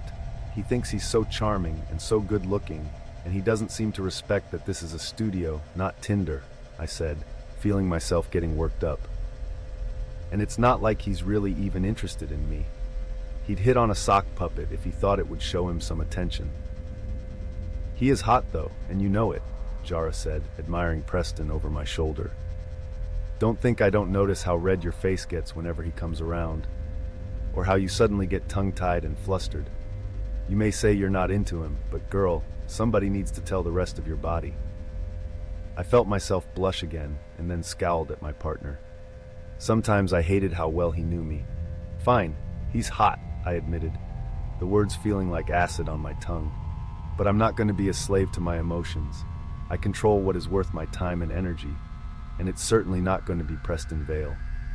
I turned on my heel, my equivalent of slamming a door, and nearly ran smack into someone. Well, that's good to hear, Scarlett said with a sneer. When had she crept up behind me? Jesus, the girl should wear a bell. But did you really think you had a chance with him anyway? Scarlett continued, placing her hands on her hips and giving me a look. I mean, let's be realistic. My body bristled like an animal's when danger was near. What do you want, Scarlett? I asked, refusing to acknowledge her earlier comment. She wasn't worth my energy. Just wanted to see how your night was, she said, a predatory smile spreading across her perfectly porcelain face. Scarlett appeared to assess the dancers around us. Only once she was satisfied with her potential audience did she continue. I was just talking to Preston about how cozy you looked with your gentleman callers. They were in your place for a while. I didn't realize you were into older guys.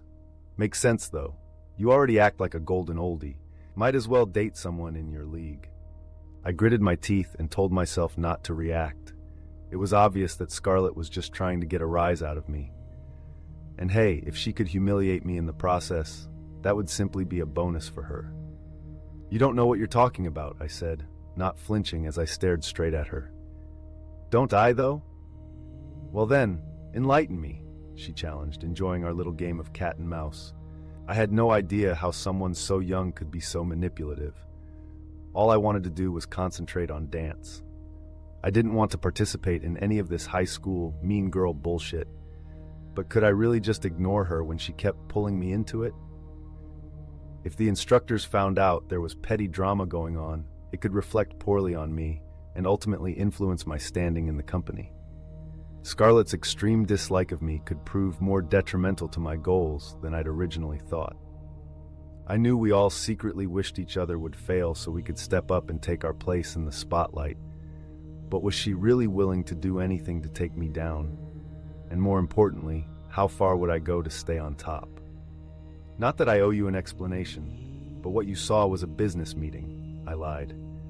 The surprised look on her face was exactly what I'd been hoping for. Maybe if you took your own career as seriously, you'd be more of a contender for Giselle. It immediately dawned on me that this was definitely not the thing to say if I wanted to end this feud here and now. In fact, as Scarlett narrowed her eyes at me, I realized I'd only fueled the fire. Scarlett took a step toward me. Apparently she was no longer interested in broadcasting our convo to everyone at RBC, because she said the next words loudly enough for only me to hear. You think you're so great, she hissed at me angrily. Well, guess what? You're not the only person in the studio with talent. I'm here now, and I want this, and you're not going to stand in my way. Then she jerked her head around and began to walk away from me. Is that a threat? I asked before I could rein it in. Scarlett twirled around easily, as if she'd choreographed the move, and then stepped gracefully backward while still fixing her gaze on me. It's a promise, she said finally, her expression back to that of a good-natured teenager. She shrugged and then, almost as an afterthought, added, "Gotta get rid of the old to let in the new." Classical music filled our ears as Miss Diane glided to the front of the room, calling us to attention.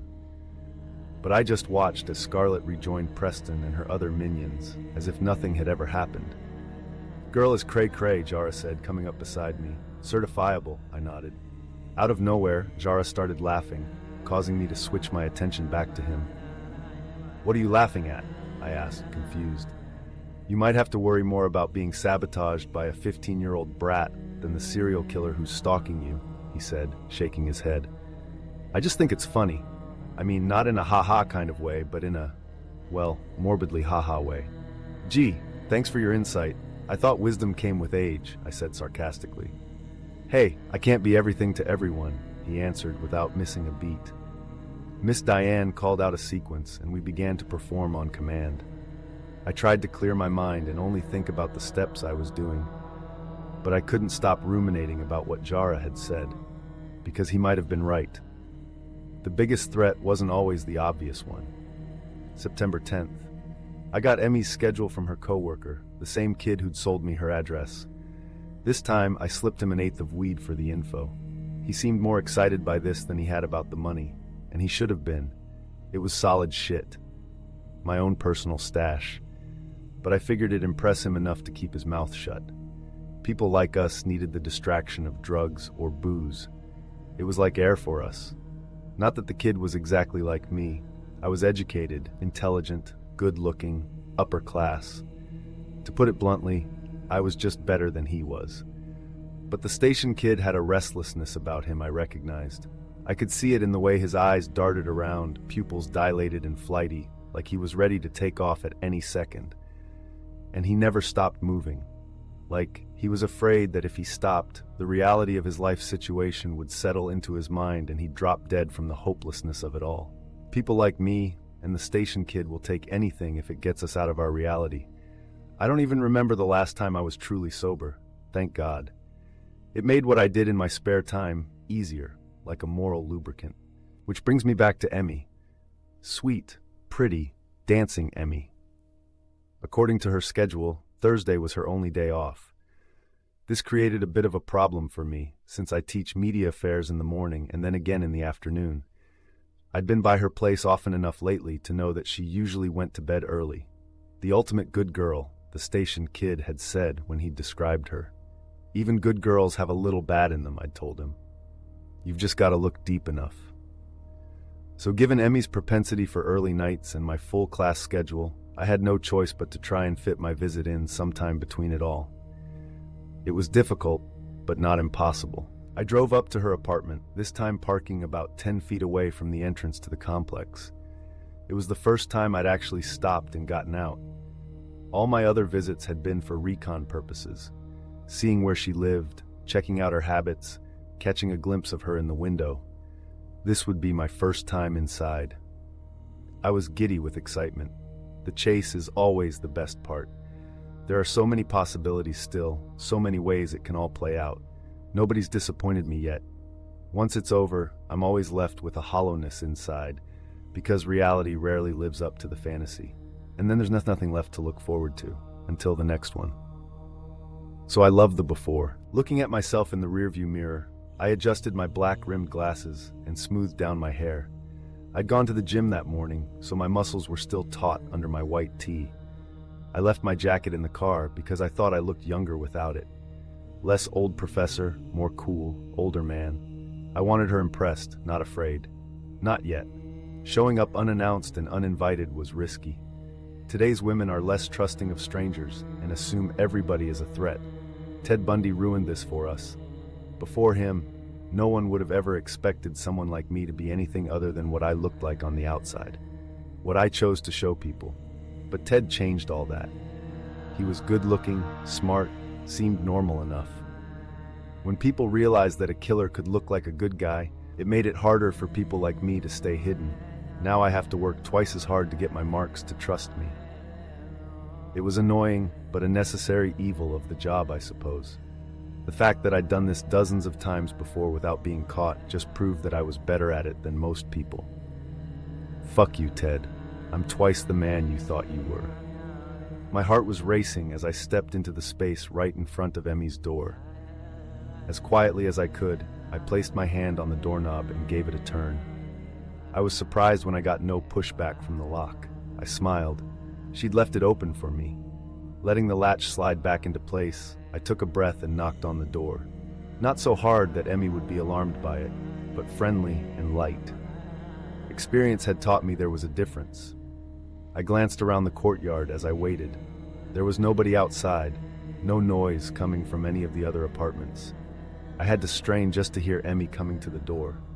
The whole place seemed insulated. When she opened the door, I smiled and said hi, like I'd been there 1,000 times before. Emmy didn't hide her surprise at seeing me there, but she didn't seem scared either. I waited for it to come, the panic that would encourage her to run, but it never did. "Kyle," she'd said, wrinkling up her forehead in confusion. "What are you doing here?" Her tone wasn't accusatory, more curious. She was dressed in a long, flowy skirt that was completely see-through. Only she wore black leggings underneath to make it appropriate. Her tight stomach lay bare, peeking out from underneath a crop top, and she was barefoot.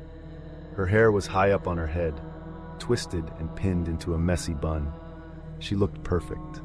I cleared my throat to hide my delight. "I really need help with something, and you're the only person I could think of to ask," I'd said, flashing her a smile and my killer dimples. Girls couldn't resist the dimples. Emmy giggled in response and stepped aside, welcoming me into her home. "What do you need help with?" she'd asked. I took in every detail of her living room before I'd even made it all the way inside. Everything screamed her, from the gently used couch to the crocheted blanket covering one of the chairs. Even the ballet bar that was in the corner and the mirror displayed behind it. I sat down on one end of the couch, hoping she'd sit down next to me. But she continued on into the kitchen. "You want something to drink?" she'd offered. "Do you have a beer?" I'd asked, taking a chance. "Sorry, don't drink," she'd answered. She was so good. "Water's fine then," I'd answered. Didn't matter. I'd lit up in the car ride over, so I already had a good buzz going anyway. The beer had been more to loosen Emmy up than it would have been for me. She came back in with 2 waters and sat down in the chair across from me. It was the farthest she could have gotten from me while still being in the same room. This might have been offensive if she hadn't then fixed her eyes on me with complete attention. "You said you needed my help?" she'd asked, taking a sip of her water. A drop of condensation fell onto her midriff, but she barely noticed. I did, however, and crossed my legs uncomfortably, hiding my growing excitement. "Yeah," I'd said, thankful for the distraction. "Well, see, I've got a daughter named Sophia. She's 8 years old." "I didn't know you had a daughter," Emmy had cut in, almost sounding disappointed. "She lives with her mother most of the time," I'd answered. "We've been divorced for 5 years now." "Oh," she'd said, suddenly cheery again. "Anyways, Sophia's birthday is coming up and I have no idea what to get her," I'd said, looking down at the ground sheepishly. "Her mom won't tell me anything about her, what she likes, and you know how girls are. They don't want to talk to their dad about this kind of stuff." Emmy nodded like she understood. "Well, I was hoping you might go shopping with me? Help me pick something out? I'm just so clueless about this stuff, and I don't want her to have a bad birthday because of my lack of female intuition." I said this hoping she'd start to view me as one of the girls, someone she could trust. I wanted her to think I was helpless without her, that my little girl would have an awful birthday unless she helped me. I was manipulating her. I really just wanted her to get into a car with me. She seemed to think this over, and for a second, I thought she would say yes. Then, we'd go off shopping for the afternoon, and eventually she'd want me to buy her something. Oh, she probably wouldn't ask me outright to pay for it, but she'd find a bag or shoes or something shiny and hem and haw over how beautiful, expensive, stylish it was and how broke she was. And then I'd feel obligated to buy it for her. Because after all, hadn't she done me a favor by going shopping with me in the first place? Yes, she had. But after a few seconds, Emmy pressed her lips together and shifted her head to the side apologetically. "Sorry, Kyle, but I can't. I've got chores to do around here, and then I have to practice." She'd pointed over at the mirrors on the wall. "Maybe get your daughter a Barbie or something? Don't most girls like Barbies?" Plot twist. "That's too bad," I'd said, not letting her see how upset I really was about the rejection. I really could have used the help, but it sounds like you're busy. Anything I can help you with while I'm here? Here's your chance, I thought. Ask me to fix your drain, cook you dinner, paint the bedroom, then the whole trip won't have been for nothing. But she shook her head. No thanks, I think I can handle it myself, she'd said, but it was sure nice of you to ask. Then, with nothing left to say, Emmy stood up and walked me back to the door. I went along reluctantly, thanking her for the water and telling her we should hang out again sometime soon. She agreed, and then I was back at my car. Alone. Interesting. A girl who likes me but doesn't want something from me. This just meant one thing. I was going to have to try again. When I heard the knock on my door that morning, I didn't think anything of it. I just finished pulling on my tights and leotard and was looking for something to cover up with when 3 sharp raps echoed through my apartment. I glanced over at the clock, 7:15 a.m. Without giving it a second thought, I called out, "Come in!" Continuing to rush around my room, I grabbed my things for class, while simultaneously twisting my hair up into a bun and pushing pins forcefully into my scalp. It didn't even hurt anymore, not after so many years of wearing my hair this way. By this point, I was pretty sure my head was desensitized to the torture. Either that, or I was a glutton for punishment. Several minutes went by before I realized the door hadn't opened or closed, and nobody had announced their presence. Had they not heard me? Were they waiting in the living room? The only sounds in the apartment seemed to be coming from me, which was at first comforting and then unnerving. "Zara, you there?" I yelled, snatching up my bag and leaving my room. As I made my way down the shadowed hallway, it dawned on me that Zara didn't usually stop by this early. I loved the guy, but promptness wasn't exactly his strong suit, and he was always running late, which meant it was unlikely that he was the one visiting me 45 minutes before we were expected at the studio. I slowed my step and tried to be quieter as I moved down the hall. As I approached the entrance of the living room, I peeked in, searching for anyone who might be waiting inside. But it was empty. "Weird," I muttered and marched over to the front door. When I yanked it open, I was again met with nothing. Even the courtyard was quiet at this time of the day. The early birds had already left to get in some extra studio time, and the night owls wouldn't be dragging themselves out the door for another 15 minutes or so. All was quiet. A soft breeze made its way through the air, and I closed my eyes, allowing myself to take in the scent of flowers that it brought along with it.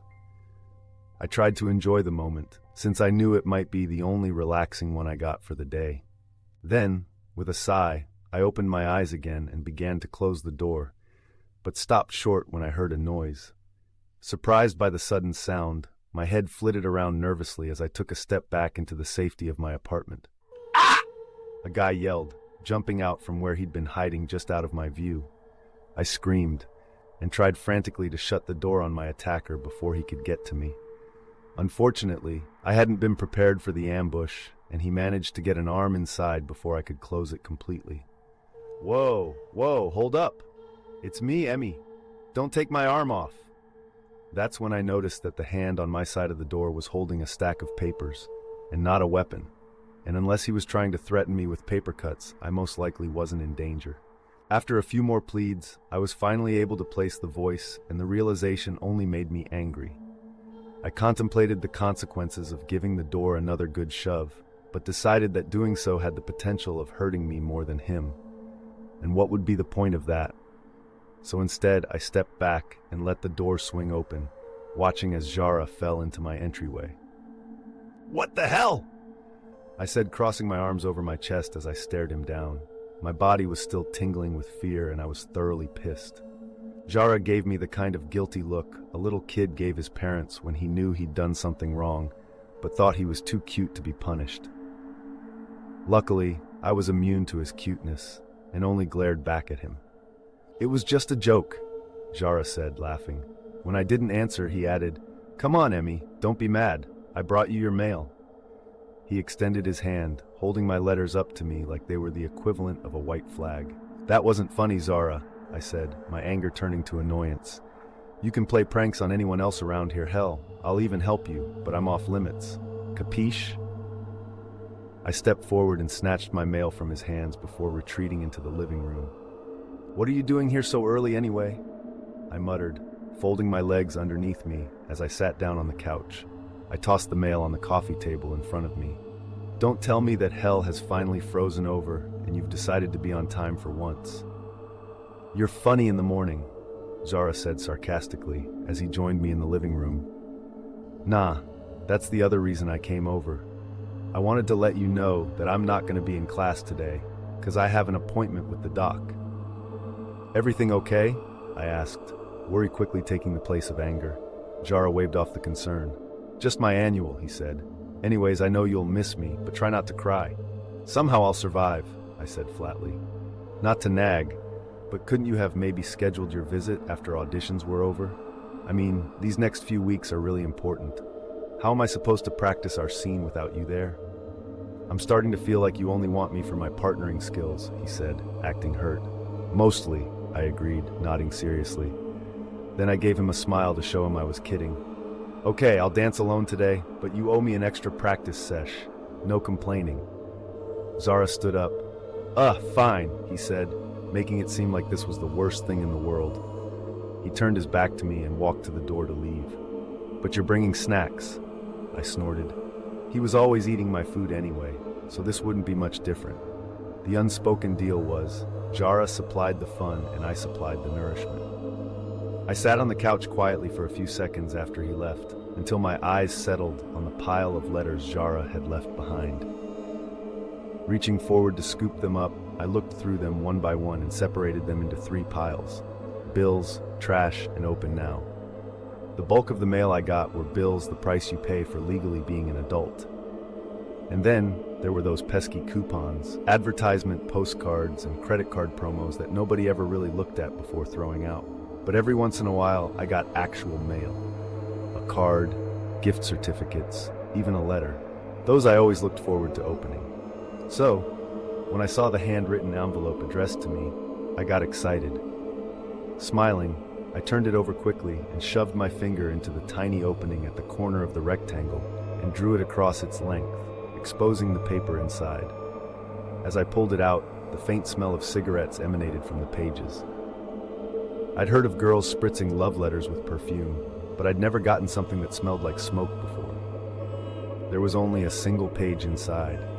The letters were big and scraggly, all points and edges, and were completely unfamiliar to me. Whoever had written the note had pressed the dark pencil so hard to the paper that I could feel the outline of the words from the other side of the page. My dearest Emmy, until we meet again, Kyle. I sat there, stock still, barely comprehending what I was reading. Picking up the envelope again, I looked at the return address. I hadn't noticed it before, but after Kyle Grafton's name, there was a series of letters and numbers.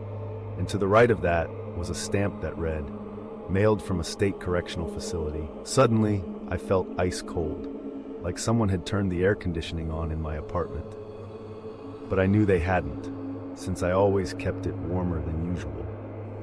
Shivering, I dropped the letter on the couch like it was contagious and hurried into the kitchen to wash my hands. The cigarette smell had transferred to my fingertips, and I didn't want a reminder of what I'd just read following me through my day. As I ran my hands under the warm water in the kitchen sink, my thoughts went to what Kyle had written. I'd known from the agents that Kyle had made stuff up about me before, but sending me a letter that made it seem like we cared about each other, like we had a relationship? Was he delusional, or had he just severely confused every interaction we'd had? It was all so bizarre, and I wanted nothing to do with it. I won't write him back, and he'll get the hint and leave me alone. In a few weeks, my life would go back to normal, and years later, the story of one disturbed man's interest in me would become something of an urban legend, a story you faintly recalled but wondered if you'd mostly made up. For today, though, I'd push it out of my mind. Forget about it. Forget it. Forget. And by the time I'd washed my hands clean, the memory of the letter had been washed away too. The moment my feet hit the wood floor 15 minutes later, I felt right again. This being at the studio, moving my limbs to the classical music, leaping and turning round and round and round, this was normal for me. It made sense. I was no longer fighting the uncertainty of the world outside these walls. As I danced, it was as if my body was sighing in relief. There was no room for anything else in here. At RBC, there was purpose and order and control. And for this reason alone, it was my haven. Only today I didn't feel quite whole. Long ago, I developed a mantra that I didn't need anyone else in my life to survive. Depending on others meant opening yourself up to disappointment. This way of thinking wasn't pessimistic on my part. It was pragmatic, because people were fallible. It wasn't their fault, it was simply the price of being human. No matter how amazing and nice and perfect a person was, eventually they would make a mistake. At least if I was only counting on myself, I'd always have my goals and desires at the forefront of all my decisions. Despite this way of thinking, I had let a select few inside my protective barrier over the years. My parents, though I was technically on my own now, had never given me any reason to doubt their support. And although I wouldn't describe Miss Diane and I as being close, there was a kind of truth in her that I found reassuring. She was like an older version of me, strong, serious, honest, and she pushed me harder than anyone else I'd ever known. She was completely transparent in what was important to her, perfection. And on this point, we were in agreement, so I followed her direction when it came to my career. But the person I'd grown to rely on most was Zara. Not that this was unusual. It was typical for a ballerina to become close to her partner since it took a lot of trust to do what we did. But our friendship was more than that. He was the only person I'd ever met that I could truly be myself around. No judgments and no strings attached. I could show him all my craziness and he'd counter with his own. We carried on like we were related and loved each other just as much. In a lot of ways, he was the yin to my yang. And though I wouldn't exactly say I needed Zara in my life to survive, I knew I was a happier person because he was around. That's why it was weird being in class without him. I felt vulnerable and less confident, off. Unfortunately, if I wanted to be the best, I wasn't allowed to have an off day. So I took my place on the floor, poised and assured, as if it were any other day at the studio and nothing was amiss. But the others noticed. It was hard not to, when I was standing there alone. They shot me sideways looks, and I did my best to ignore them. Once class finally started, I found I was able to breathe again. Glad to lose myself in the steps Miss Diane called out every few minutes. The first half of class was always dedicated to the practice and repetition of basic movements, things that would help us fully warm up and encourage perfection of even the littlest things. The second half focused on putting the steps together, running through sequences. We'd take turns, in groups of 2 to 4, dancing across the floor from one corner to the other, while Miss Diane evaluated our every move. We'd been working on leaps and turns for a half hour when Miss Diane changed the music to a slightly slower piece, and then stood at the front to face us. "Take a moment to partner up and make your way to the back," Miss Diane commanded. Her eyes were alert, and her upper body erect. The traditional posture for any classically trained dancer. Then she fixed her gaze on me. "Emmeline, since Zara is away for the day, why don't you choose someone to partner with?" I resisted the urge to frown at the request, and instead searched the group around me like it wasn't the worst thing I'd have to do that day. Not surprisingly, every guy's head seemed to immediately fix on the ground, making it clear with that one small gesture that they wouldn't be dancing with me. It wasn't because I was a bad person to partner with. In fact, under normal circumstances, I could have taught most of them a thing or two. No, their hesitance came from the fear of betraying their female counterparts. To dance with another girl's partner was akin to cheating in our world. And even though the request had come from Miss Diane herself, none of the guys would willingly volunteer if it meant they'd catch heat for it later. It wasn't worth the drama. And for this reason, I'd be forced to choose someone myself.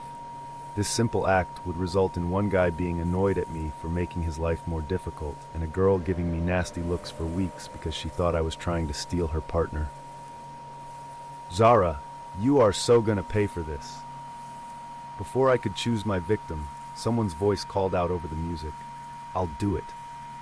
My head swept around to see who'd been brave enough to take me on, and then I groaned inwardly. Outwardly, I kept my mouth clamped shut as my cheeks heated up. "Preston," Miss Diane said, sounding as surprised as I was to hear him make the offer. She raised an eyebrow for a sliver of a second, and then her face went blank again. Very well, you'll dance with both Scarlett and Emmeline for the day. Line up in the back now. Grudgingly, I walked back to where Preston was waiting, looking pleased with himself. Scarlett stood next to him, a scowl on her face and her hands on her hips. She was not happy. I considered telling her that neither was I. That, in fact, I would have rather partnered with anyone other than Preston. But I could tell it wouldn't help at this point. Preston would have 2 ticked-off ballerinas on his hands now. "Hey," Preston said as I joined the 2 of them. I just smiled in response. I was afraid that if I opened my mouth, something would come out that I'd regret later. Either that, or I would succeed in making Scarlett even angrier than she already was. And knowing her, it would just add fuel to the fire. So I stood there silently as we waited for our turn to dance, telling myself that if we didn't talk, maybe it would make things go by faster. As we got to the front of the line, Scarlett stepped out in front of us and posed as she waited for Preston to join her. But instead of moving to his spot behind her, he took my hand and led me out in front of her. My eyes went wide as I realized what was happening, and I glanced back at Scarlett in confusion. Her face was empty, but her eyes shot daggers my way. I didn't blame her. I may not have liked Scarlett, but as her partner, Preston should have danced with her first. It was like rule number 1 of the ballerina code, thou shalt honor thy partner. And this was not honoring Scarlett. I started to pull back to let her take the lead, but Preston just gripped my hand tighter and guided me into place. A glance at Miss Diane showed that she was waiting for us to begin, so instead of risking pissing her off, I stopped fighting Preston and prepared to dance. I poised my hands gracefully by my side, and then in unison, Preston and I performed the sequence Miss Diane was calling out. Sauté, arabesque, chasse, step, saw to chat, she said to the beat of the music. With Preston at my back, I bounded into the air, one leg fully extended behind me, before moving fluidly into a leap. My front leg bent at the knee until I pulled it straight at the last minute. When Preston's hands made contact with my waist to lift me into the air, I suppressed a shiver. Even though I'd known it was coming, it was still a shock, like biting into fresh lemons. I moved through the air weightlessly, and for a moment, time felt like it slowed down. Preston was surprisingly strong, despite the fact that he was smaller than most of the guys at RBC. His grip was comfortable, like his fingers belonged there, on my stomach and my side, just inches away from my chest. My head swam with confusion as Preston deposited me carefully back onto the floor, and it was all I could do to repeat the sequence 2 more times without tripping. "Not bad, you 2, Miss Diane called out. "Emmeline, your saute de chat seems a little stiff. Try to loosen up a bit next time." I nodded as she motioned for the next pair of dancers to go. "You can relax around me, you know," Preston said quietly as we made our way back to join the others. No, I couldn't. Not if I wanted to keep my head clear. Not if I wanted to be prima. He'd only touched me on the waist, and it had caused me to be corrected by our mistress. Further proof that I needed to stay far away from Preston. But he wasn't making it easy. "What are you doing?" I hissed at him. He blinked in surprise. "I'm sorry, I don't follow," he said. "Volunteering to dance with me? Pissing off Scarlett by dancing with me first," I said, shaking my head. "That isn't the way things work here." It was true, Preston had only been with the company for a few months, having transferred from another studio in San Francisco. But company etiquette couldn't be all that different studio to studio. Most of this stuff was common sense. He ought to know that by now. "I was just trying to help you out," he said, raising an eyebrow but not seeming mad. Not like I was anyway. "Who said I needed you to come to my rescue?" I asked sharply. Now he looked confused. "I wasn't trying to rescue you." "Good, because I didn't ask you to," I said. He placed his hand on my arm to slow me down as we neared the others. Before I could pull away, a tingling sensation started in my arm and erupted into goosebumps. I hated that he had this effect on me. You needed someone to dance with them, and I figured, hey, I have legs, why not me? Preston explained. Then he softened his voice and drew a little closer. Besides, I figured it would give us a chance to do something together since you keep rejecting my other offers. So that was what this was about. His fragile ego had been bruised, and if I wouldn't give him the time of day, he'd take it. Well, guess what? Nobody controlled me like that. Nobody. I decided what to let in my life or not. You'd think that would tell you something, I said, crossing my arms over my chest combatively. What do you want from me anyway, Preston? I mean, really? There are plenty of other girls who would love to spend time with you. Why don't you go distract them? I didn't want to be mean to Preston, because in reality, he wasn't a bad guy.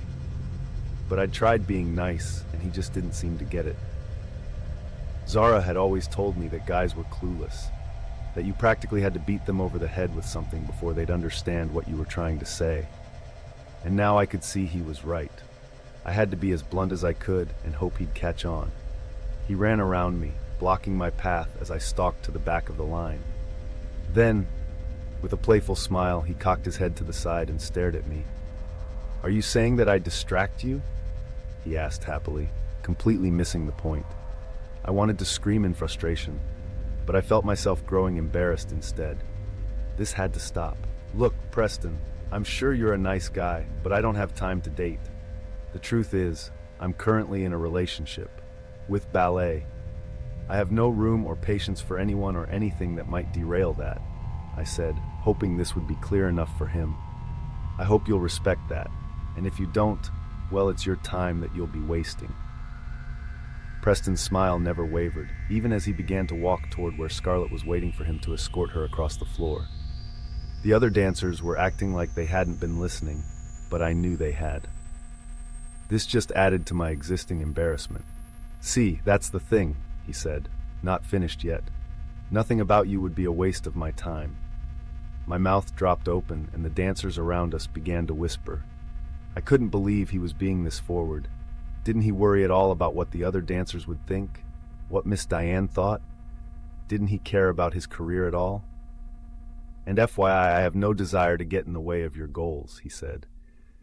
Everyone watched as he gave a little hop and then winked at me. "But I have a few goals of my own, and I usually get what I want." As soon as class was over, I fled the studio as fast as I could to avoid Preston and the others who'd been witness to what had happened in class. I felt humiliated and shaky from his declaration, and all I wanted to do was hide until I could convince myself it hadn't been as bad as I thought. "Freaking Zara!" I muttered as I pulled my cell out of my bag, intending to make him feel bad for leaving me alone in the lion's den. I stomped down the pathway to the dancers' complex as I waited impatiently for my phone to power up. We were all aware of the no-cell rule during practice. Sometimes I even left mine at home while I danced, but for some reason I'd brought it with me today. When the screen finally lit up, I pressed my fingers to the glass and furiously started typing. I was mid-text rant to Zara when I heard the tiny ding-ding that signaled I had a voicemail. Finishing up my message and hitting send, I finally lifted my phone and pressed it to my ear. "This call is coming from the San Quentin Correctional Facility," an automated female voice said blandly. "Inmate number C30231, Kyle Grafton, would like to leave the following message." And then his voice was there, whispering into my ear, infiltrating my mind, like he was standing outside the station where we'd chatted carelessly whenever he'd stopped by for gas. His voice was just as I'd remembered, easy, conversational, with a bit of laughter at the tips of each word. It was not the voice of someone who was stuck in prison for murder. It was also not a voice I'd ever intended to hear again. "Emmy," he said lightly, like this was a typical message he might leave me. Only I'd never given him my number, and he'd never called me before now. "Just wanted to call and say hi. See how you're doing and whether you got my letter. They read everything in here, and you can't really trust the people in charge, so I wasn't sure if they actually sent it. If not, we can just catch up when you visit. You will come, right? I'd love to see you, maybe hear about how your dancing's going. Anyway, I only get phone calls once a week, so I'll try you again soon, and I'll write in the meantime. They can't keep us apart, baby. They can try, but they won't." As he hung up, I shuddered. Looking down at my phone in disbelief, my eyes followed the lines that made up the words "new voicemail." I didn't want this message. I hit the delete button and watched it disappear into the void of my phone. But I knew the message wasn't gone. Not completely. And neither was Kyle. I'd thought I could ignore him and everything he'd done, that I could avoid all the pain and fear and stress that letting him remain in my life would mean. I'd been wrong, because he could still get to me, even behind bars. How was I supposed to forget if he kept inserting himself into my life? No, this had to end. Only, I had a feeling the only way that would happen would be if I let him in. I had to know more about what he'd done, what he'd said about me in his letters, why he was the way he was. I had to talk to him. Then maybe, just maybe, if he saw that I wasn't the right girl for him and we had no future, he'd leave me alone. So I'd have to let him in, just enough to get rid of him forever. October 7th. It had been too long since I saw her last, almost a month. Staying away hadn't been my intention. If I had my way, I'd see her every day. But there were finals at the university, and then I went out to Los Angeles to visit Sophia. I took her to Disneyland while I was there. Even offered to take Jane too, but she was still annoyed at me for coming by without calling first. Hello? Sophia's my fucking daughter. I can see her whenever I want. Even the courts say so. And then of course there were the girls. All those girls. They present themselves more often now than they had in the past. Sometimes I even have trouble keeping up with them. Maybe it's something in the air. Whatever it is, the compulsion is strong. My need to destroy, to teach them a lesson. I left a trail of bodies in my rearview mirror. Evil had been working overtime, and so had I. This was the real reason I hadn't been by Emmy's lately. After all, she's something different. Unlike any of the others, the ultimate dream girl. In fact, I've taken to dreaming about her most nights, my mind coming up with the most satisfying scenarios. Do people know that some sleepers can control their dreams? Well, I'm one of them. I looked it up once on some Dream Sleep Institute site, and it said it was a sign of high intelligence. I would have to agree. Even when I'm unconscious, I'm in charge. I'm not sure how I always know their dreams, but I do, and after realization sets in, I live out my wildest fantasies. Some of them are bloody, violent. I do to her what I'd done to the others. Dominate her, punish her for the things she's done wrong. Other times I'm sweet, the way a boyfriend should be. In these, Emmy is more like my partner in crime, like the Bonnie to my Clyde. And she likes me for me. The real me. Oddly, these are my favorite kinds of dreams, and I always wake up turned on, trying to cling desperately to the fantasy my mind's created. When I finally made my way to Emmy, it was like seeing a lover for the first time after being away at war. We could have been the only two who existed in the world for all I cared. In fact, I would have preferred it that way. It was only by chance that I saw her that day, a clear sign we were supposed to be together. I'd stopped by her apartment earlier to see if she'd wanted to hang out, but nobody was around. I was getting her weekly schedules now, so I knew she wasn't at work either. She could have been anywhere. I began to drive home, annoyed that my plan hadn't worked out the way I'd wanted it to. When I saw her, I couldn't imagine my luck and grinned stupidly, like a drunken fool. She was sitting on a bench at the side of the road, a few blocks from her complex. Another girl, this one blonde and young like Emmy, sat next to her, typing away on her phone. Neither of them talked to each other, almost like they were strangers, though I doubted it. I drove past the bus stop and then made a U-turn, pulling up right in front of where they were waiting. As soon as Emmy saw me, I could tell she was happy I was there. Her face lit up, like I was her knight in shining armor come to save her, and I wanted to be that for her. "Hey, Emmy," I'd said, leaning coolly out of my car window. "Where you headed?" Emmy gave a sideways glance at her companion and rolled her eyes, as if to tell me that she wished she were alone. Then she called back, "Just going into the city to do some shopping." "Oh yeah? Want a ride?" I'd asked. I purposely didn't invite the other girl, hoping that Emmy and I could be alone. This was what she'd been counting on too. I could tell by the way she smiled, like we were sharing a secret. Emmy got up and sauntered over to my car, hopping inside after I pushed the door open for her. Then she gave a little wave to the girl staring after her from the bus bench, and we shot off down the street, Emmy letting out a carefree laugh that I was sure the whole world could hear. I took her up into the mountains. We drove in complete silence the whole way, but it was comfortable, like we didn't have to fill the air with useless noise and conversation that didn't matter in the grand scheme of things. Every once in a while, I'd look over and she'd be smiling at me, excitement in her eyes, but never asking me where we were going. Just enjoying the ride. When we got to the cabin, she jumped out and raced me to the porch, giggling and teasing me as she ran. I let her win, but picked her up in a sort of victory lift that ended with me carrying her across the threshold. As Emmy's eyes adjusted to the darkness inside, she sucked in a stunned breath. "It's incredible," she'd squealed, twirling around and around until she fell down laughing. I chuckled too, walking slowly over to her and lowering myself until I was just above her, our bodies hovering inches apart. "Are you impressed?" I'd asked, pulling off my glasses and setting them aside so they wouldn't get broken. She'd nodded, biting her bottom lip suggestively. "It's perfect. You're perfect," she'd answered. "Can I get you anything?" I'd asked, thinking of all the ways she could respond to that and all the different directions the night could take us because of it. "Just you," she'd answered. "I don't want anything else." And then we were kissing, her tongue feverishly darting in and out of my mouth like she couldn't get enough of me. She was hungry for it, and I wanted to give it all to her. I rolled us over until she was on top of me, and then I reached up and worked my finger underneath the strap of her top. I pulled it back and then let it go, watching with glee as it snapped back into place with a loud smacking sound. She yelped, but the pain only seemed to excite her, and she threw her head back, exposing her long neck to me and pushing her breasts my way. "Oh God," she'd moaned. "Nope, just me," I'd said with a smile, and then in one motion, pulled her top down so that she was exposed from the waist up. Feeling an almost inhuman strength surge through my body, I stood up, her lean legs still wrapped around my hips tightly. I took long strides across the living room until we were standing in the kitchen, and then finally set her down on top of the stove.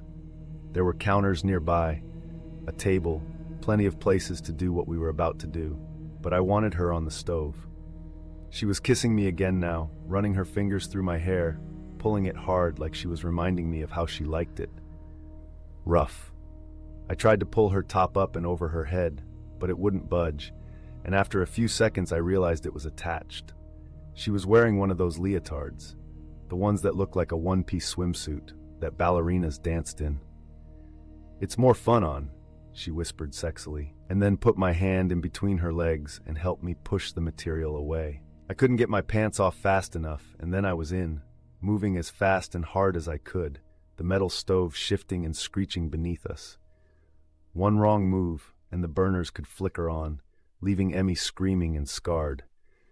The danger was so hot for both of us that it only took a few seconds before we were both climaxing, crying out in agony and ecstasy. We collapsed to the floor, her skirt catching on one of the knobs on our way down, causing an orange and blue flame to shoot up into the air with a loud tick, tick, hiss. "That was close," I'd said, looking past her head at the stove. "That was fucking awesome," she'd responded, breathing heavily, her eyes drooping like she was high. We both started laughing then, just lying there, body parts all tangled up like broken store mannequins. The air smelled like sex and sweat and pine needles, and I wondered how long it would linger in the cabin. Would the smell still be there the next time I drove up?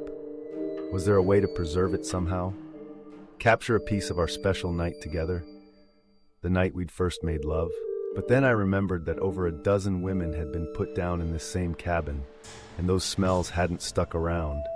So why would this one? It was a sad thought, but probably for the best. Leaving evidence behind, good or bad, wasn't smart. Besides, I have this journal to commemorate the occasion, and memories are forever.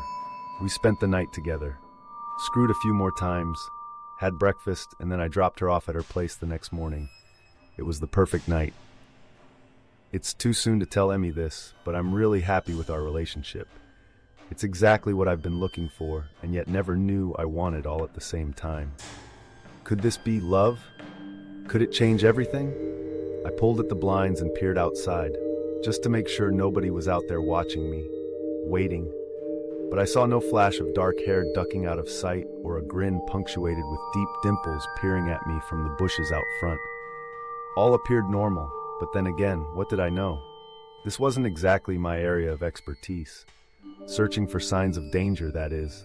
Apparently, I had no concept of what that entailed. I punched the last of the series of numbers into my phone and then continued to survey the courtyard as it began to ring. Just as I was about to hang up, there was a click on the line and then a few quick breaths before a voice finally said, "Agent Walker." Agent Walker, this is Emmy. Emmy Bryant?" I said, thinking he must interview dozens of people every day for his job and therefore couldn't be expected to remember every single one of them. "You came by yesterday with your partner to talk to me about—" "I remember," he said, cutting me off. His tone was light but professional. "Right. Anyway, you said I could call if I needed anything?" "Well, I need something," I said. There was silence on his end. "I need more information." "What kind of information do you need?" he asked me curiously. "Look, something's happened and, well, I'd rather not do this over the phone," I said, trying to take control of the conversation again. "Can we meet? Is everything okay?" he asked, his voice suddenly serious. "Yeah, well, not exactly. I have a serial killer courting me after all," I said. "But it's not like I need you to call in the cavalry. You'll do just fine. So, can we meet?" There was a pause on his end of the line. As I waited for him to respond, I looked down at the business card he'd given me. It was simple, basic. Just his name, division, and phone number. Federal Bureau of Investigation, National Center for the Analysis of Violent Crime. Special Agent Julian Walker, 804-261-044. "Yeah, when and where?" he asked. I could hear noise in the background, a subtle buzz of chatter. I wondered where he was, if he was at the office or out in the field. "Well, I have to work the graveyard shift at the station, and then I have class tomorrow afternoon, and work again after that," I said, trying to figure out a time that I could actually meet with him. "I'll meet you at the station," he said, making the decision for me. "Are you sure?" I asked. "I know it's sort of late and all." "Yeah, no problem," he said easily. "I need gas anyway." "Okay, thanks," I said. "If you come by any time after midnight, it should be pretty quiet. I'll have to duck out if any customers come, but for the most part we'll be alone. Do you need directions?" There was a rustling of papers. "Nope, got it right here," he said. "I'll see you later." How did he know where I work? What other details of my life did he have in his little file? I pulled my hands around my body in an attempt to comfort myself, but it did nothing to get rid of the feeling that I was being stalked by more than one man. The sky seemed darker than usual. Outside the station, the air was dead silent, and it was never quiet around here. Being located right off the highway made sure of that. I'd started my shift at 11 and hadn't seen a single car since my coworker had taken off. Under normal circumstances, I'd spend the night alternating between stitching up my ballet gear and choreographing. But tonight I had other things on my mind, so I just sat and watched. I looked around as the lights inside the booth flickered, giving off an eerie strobe light effect. It made my eyes feel funny, like I was missing something in those brief moments when it was pitch black. But then they'd come back on and everything was exactly as it had been before. Still, my heart beat just a little bit faster because of it.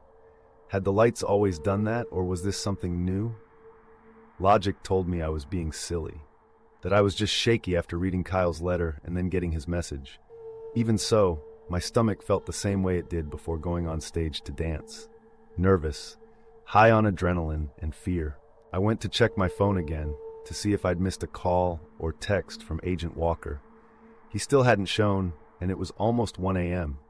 Maybe he'd fallen asleep, or been called into another case that was more important than meeting some teenager in the middle of the night, in the middle of nowhere, to answer her questions. The phone slipped out of my sweaty hands and landed with a thud on the floor. I'd seen it as it was happening, but it was still shocking when the noise reverberated throughout the tiny office. Hopping off the stool, I plied my way down to the ground, keeping my eyes fixed on the plexiglass window above me. It was filthy. Smudges danced across the surface, both inside and out, lines of dirt and grease leaving proof of those who'd been here at one time or another. Someone should clean that window. My fingers swept blindly along the floor underneath the desk as I tried to find my fallen phone, but they were only met with dust and wood. Shit. I didn't want to look away from the window, but I wasn't going to find my phone by searching around blindly, and I needed it in case Agent Walker called, or if I needed to call someone. Frustrated, I leaned down, placing my face as close to the floor as I could get it without actually touching anything. It was even more disgusting down here than the window was. How had I worked in this shithole for so long and never found it repulsive before? It took longer than I would have liked for my eyes to adjust to the darkness below, but I finally made out the shape of my phone far in the back.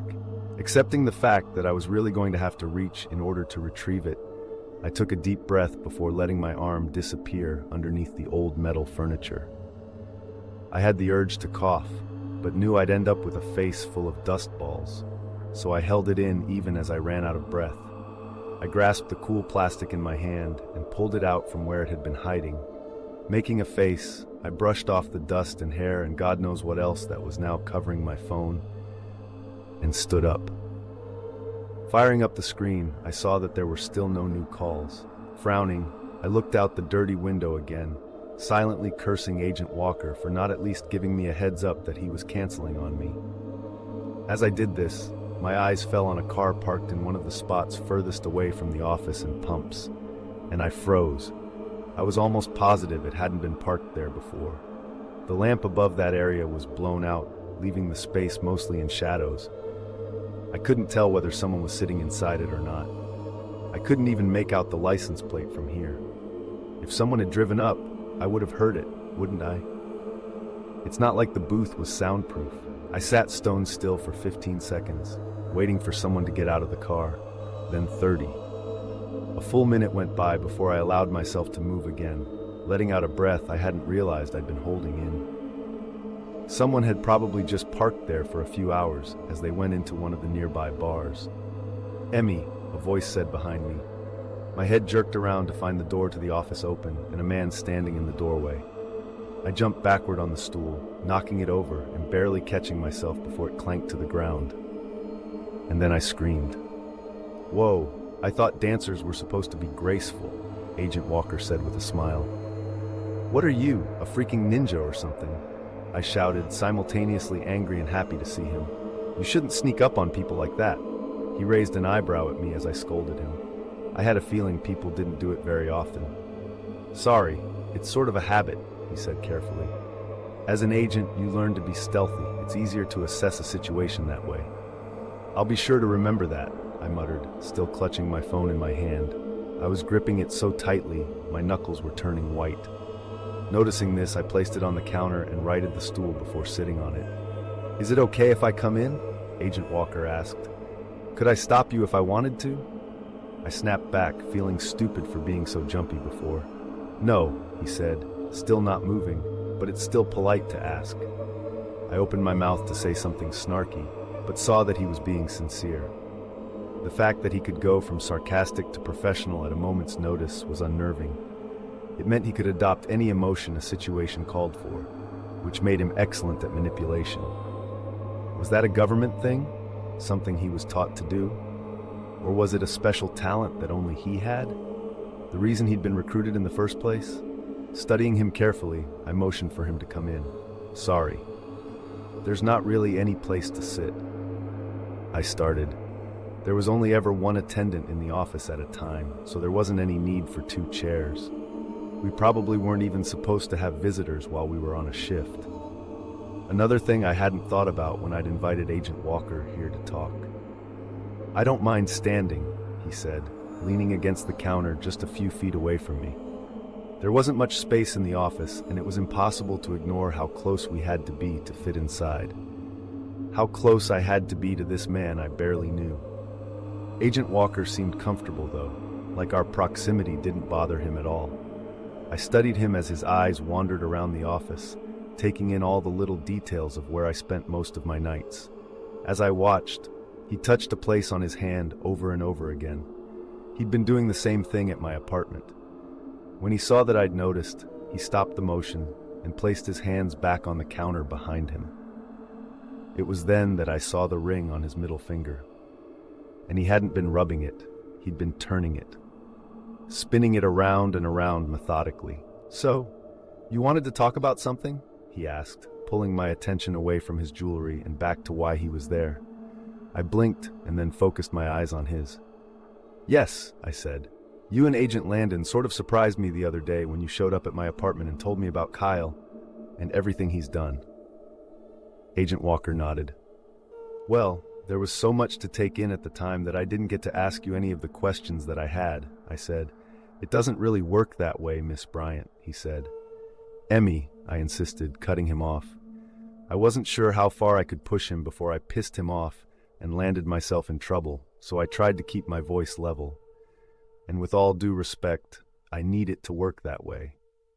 Agent Walker pressed his lips together tightly, like he was trying to keep himself from saying something. Finally he said, "And why's that?" "Because now I'm in this. I'm involved," I said angrily. "You've all forced me to be." "What are you talking about?" he asked. "Well, first you and your buddy came over and interrupted my life by telling me about Kyle. Guess what? People don't always need to know everything that happens in this world. Some of us are happy living in our own reality, where serial killers don't exist," I said, my voice taking on a slightly hysterical tone. "Then I get a letter from Kyle saying all this stuff about how he's innocent and that he wants me to come and visit him. Still, I think maybe I can just ignore it all, go back to my life, that he'll get the hint and forget about me. But then he called me, from prison." "He called you?" Agent Walker asked, frowning. "Yeah, so now it's becoming annoyingly clear that this isn't going to go away unless I make it," I said. "And to do that, I'm going to need more information. I need to know everything he knows so I can make him finally see the truth. The actual truth, not his version. That I'm not interested in him, that nothing ever happened between us, that he needs to leave me alone, that I want my life back.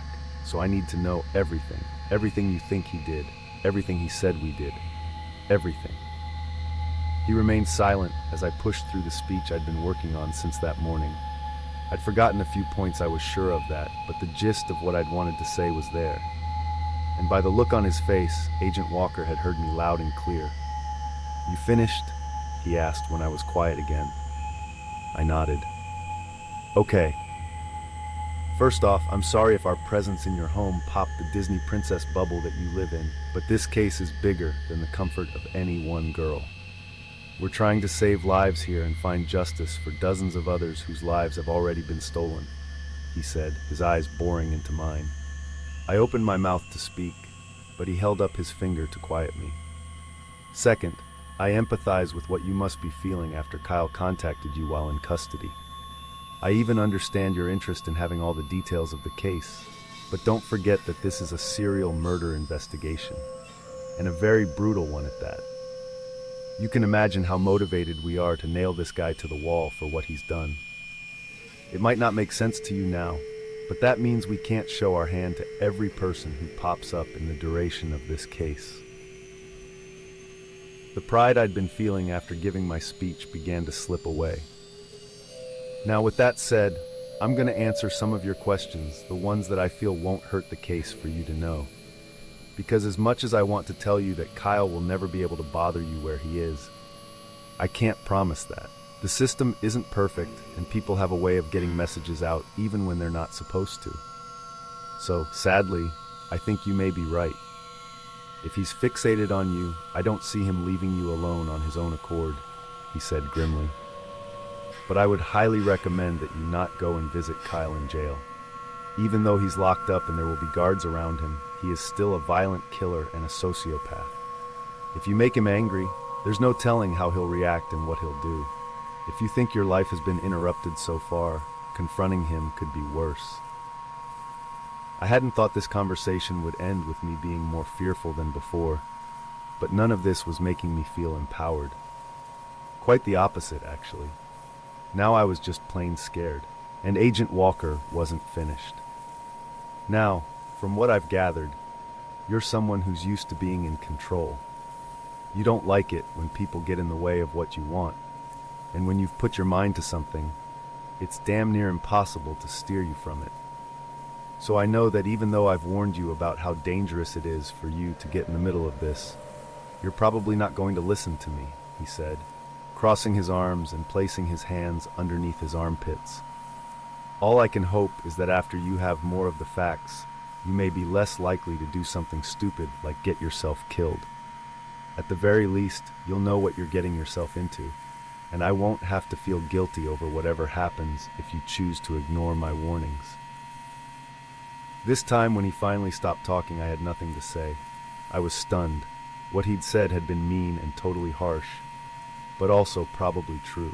Sure, there were certainly better ways he could have said it, but I had a feeling Agent Walker was being 100% honest with me now.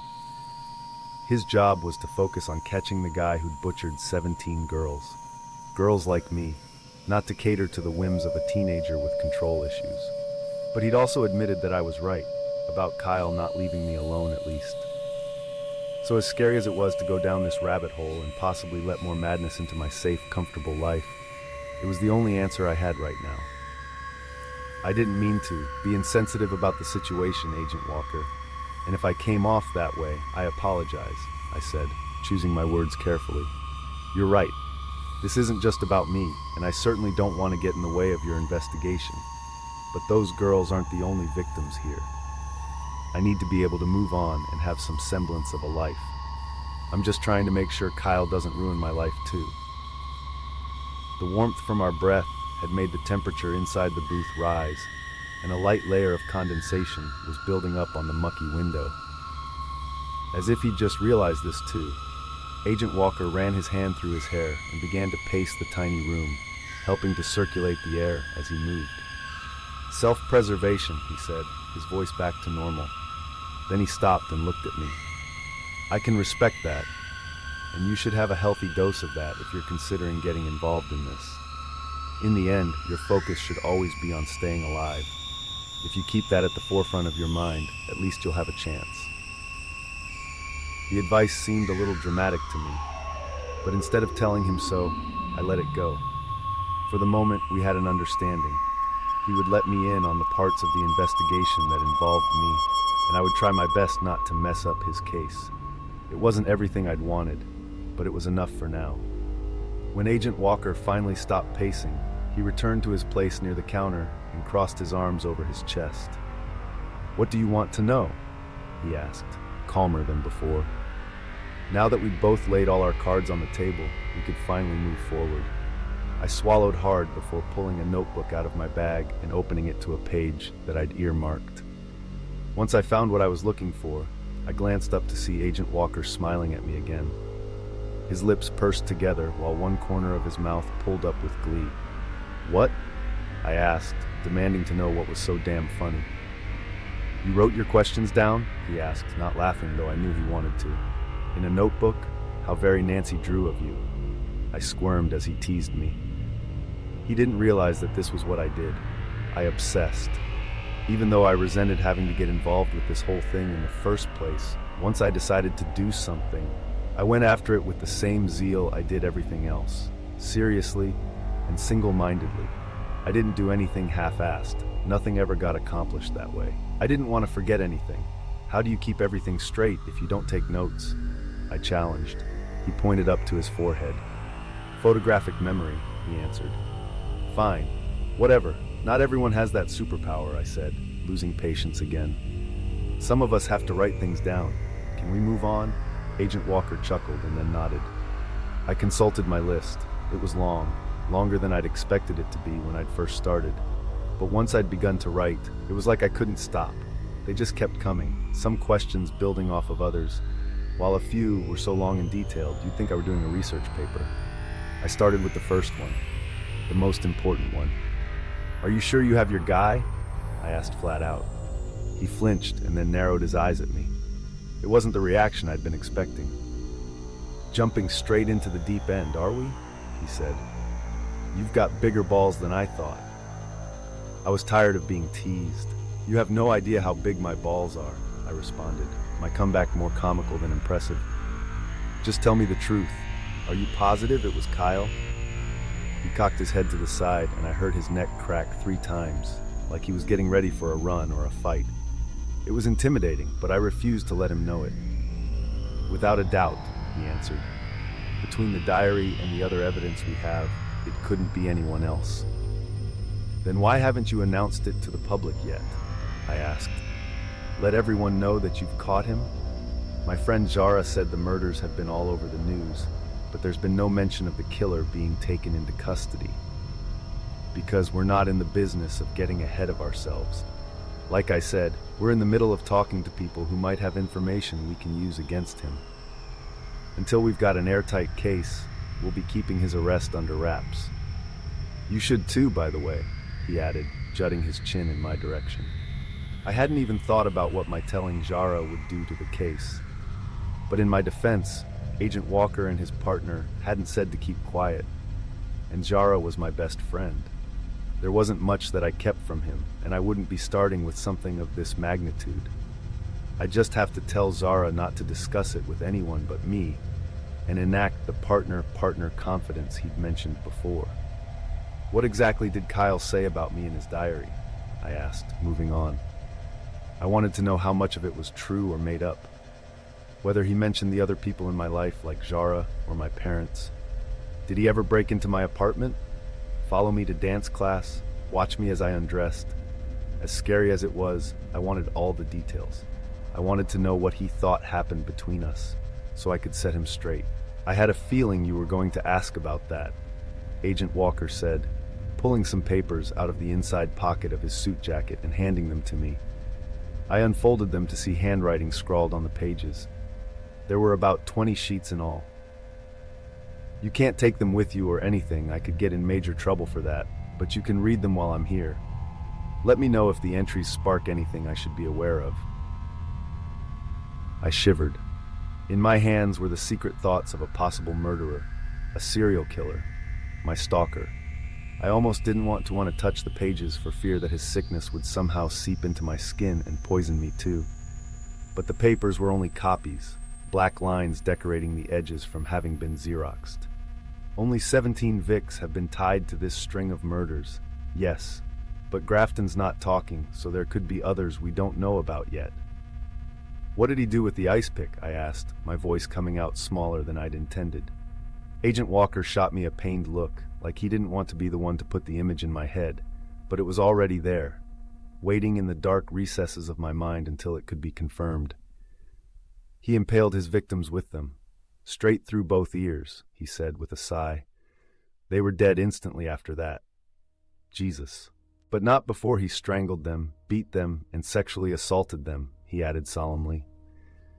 I swallowed hard to keep myself from throwing up, but I needed to push forward, get all the details, no matter how much I didn't really want to know. Isn't that a bit overkill? I asked, not realizing the pun until it was already out of my mouth. Neither of us laughed. Go on. He gave a slight nod. He'd rape them first, then move on to using a wire coat hanger to choke them. He'd use pliers to tighten it like a noose around their neck until they'd pass out. Once they were unconscious, he'd rape them again and then revive them with blows to the knees, ankles, and elbows. Sometimes they'd endure this torture for up to 6 hours before he finally got bored of them and brought out the ice picks. The physical stuff was bad, but the mental stuff, the fear, the terror, that's harder for a person to block out. He said all of this with an almost clinical tone, like he was just a computer-generated voice relaying simple information, not like he was talking about actual human beings who'd been robbed of their lives. Everything he'd described was just so horrible, unthinkable even, that it was hard to believe there might be more. But there was. There was so much more that I didn't want to know, yet had to know. What made you think Kyle was the guy? I asked. I knew about the diary, of course, and Agent Walker had mentioned having other evidence, but I didn't know how they'd found it. What had finally given him away? Had he left evidence at one of the crime scenes? Had he been arrested for some other offense? How did you finally catch him? Agent Walker went back to pacing the room. He seemed almost uncomfortable. I waited quietly as I watched him walk a boxy figure 8. Finally, he spoke. I wish I could say it was good detective work, but catching these guys is sometimes a bit of a fluke, Agent Walker said, scratching his head absently. This didn't make me feel better. About a week ago, there was a brush fire up in a nearby mountain range. As emergency responders attempted to evacuate houses in the vicinity, they stumbled on a cabin that fit the description of the suspect's kill house. I was confused. It fit the description? I asked. The blood seemed to drain out of my body as I realized what this meant. I looked down at the floor to steady myself because it was suddenly spinning. In order to have a description of the place, there'd have to be a witness. The office grew silent as I took this in. When I dared to look up again, Agent Walker was watching me closely. By the look on his face, I knew I was right. One of Kyle's victims survived. October 23rd. She got away. After everything I went through to get her back to the cabin and prepare her for the slaughter, and then there was no payoff. Now I'm on a rampage. Not only was I left with blue balls over not being able to finish the job, but suddenly the life I've carefully constructed, all the lies, all the parts of me I've kept hidden from others for more than 30 plus years, is in jeopardy. Because of one stupid bitch, and because someone got cocky. I went out searching for Tina after I realized she'd escaped, hunted her for hours, but it was impossible. The woods stretched for miles in all directions, and I hadn't even known where to start. Even with her injuries, and there were many, she'd managed to get away. How the hell did this happen? Of course, there's the possibility that she's already dead, that she'd escaped, only to end up wasting away in the woods. Nothing has been mentioned in the news about a body being found or of an attack on a young black female. So at least there's that. For the first few days after the colossal clusterfuck that was Tina, I sat glued to the TV, waiting for news to break. I sweated through my shirts, eyes bloodshot, switching from local to national news channels like a tweaker in need of a fix. I drank bottle after bottle of scotch to calm my nerves, because I was sure that at any moment the cops would come pounding on my door, and I'd discover that I'd been given up by the one that got away. As I waited to be found, I'd devised dozens of escape plans, from my house, from the campus, routes that would be the least trafficked, allowing me to disappear unseen if the need arose. I even set up a Google alert with ice pick as my search word. It's been torture not knowing what's going to happen next. And for the first time I realize what my girls must feel like as they're blindfolded and awaiting their fate. The feeling of helplessness is making me want to kill someone. Of course, with the botched attempt fresh in my mind, I know it's not the best time to choose another girl. If the cops are already following me, they'd be given proof of my guilt if I acted out now. And then I'd be done for sure. So I laid low, something I don't like doing. I resent being at the mercy of anyone else, especially when the cause of my misery is a woman. It's been this way ever since I was a kid. In grade school and middle school, all my teachers had been women. Old, young, fat, thin, wrinkly, pretty, evil, mean, clueless. I had them all, but deep down they'd all been the same. Bossy, assigning homework for no reason, giving us pop quizzes because they could. And I was a smart kid, probably gifted, though I never let on enough to get tested. Even as a young boy, I realized the benefits to hiding the real me, so getting good grades hadn't been the problem. The problem was always the women. They'd all thought they were smarter than me. And when I'd questioned them, either their answers or their ability to teach, they'd punished me for it. Since they were adults and teachers, and I was just a kid, they'd held all the power. And boy, had they used it. I'd racked up detention slips like they were pieces of confetti on New Year's Eve. The teachers had tried to humiliate me in class, used me to set an example. And the few times I'd attempted to make nice with them, just to get them off my back, they'd accused me of flirting with them, or acting inappropriately. I'd vowed then that once I was old enough, I'd never allow another woman to control me. Men are supposed to be the ones with the power anyway, so why did our educational system try to teach us otherwise? It's unnatural, and someone had to restore that balance. That's how the burden came to fall on me. Before I was even legal, I'd accepted my position in the world as a man with power, and haven't given it up since. Until Tina. She ruined everything, and now I'm stuck feeling helpless. I hate that word, helpless. But that's how I feel. Like I don't know if my reign is over and there's nothing I can do about it.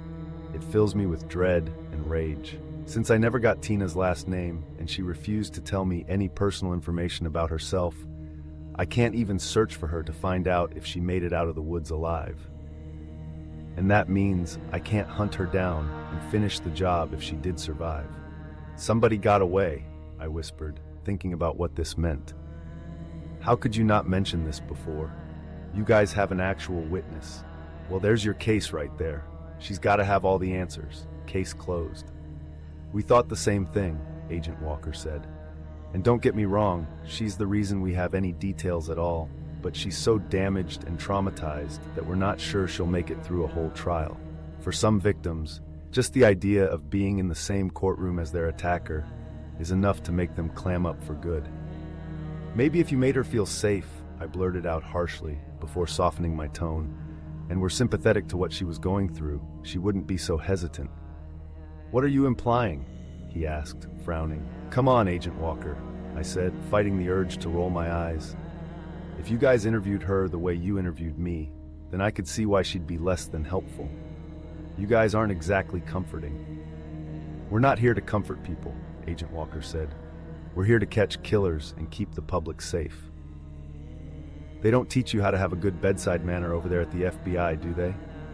I said, sarcastically. Then I deepened my voice and leaned forward in my chair intimidatingly to mock him. You know this guy? You know what he did with this ice pick? Hey, guess what? You're being stalked by a serial killer. Okay, well, good luck. That's not accurate, Agent Walker said, looking up at the ceiling warily. Besides, when you see the stuff we see, you sort of lose your ability to coddle. You get straight to the point, because you don't have the luxury of time when you're trying to solve a case. I folded my arms.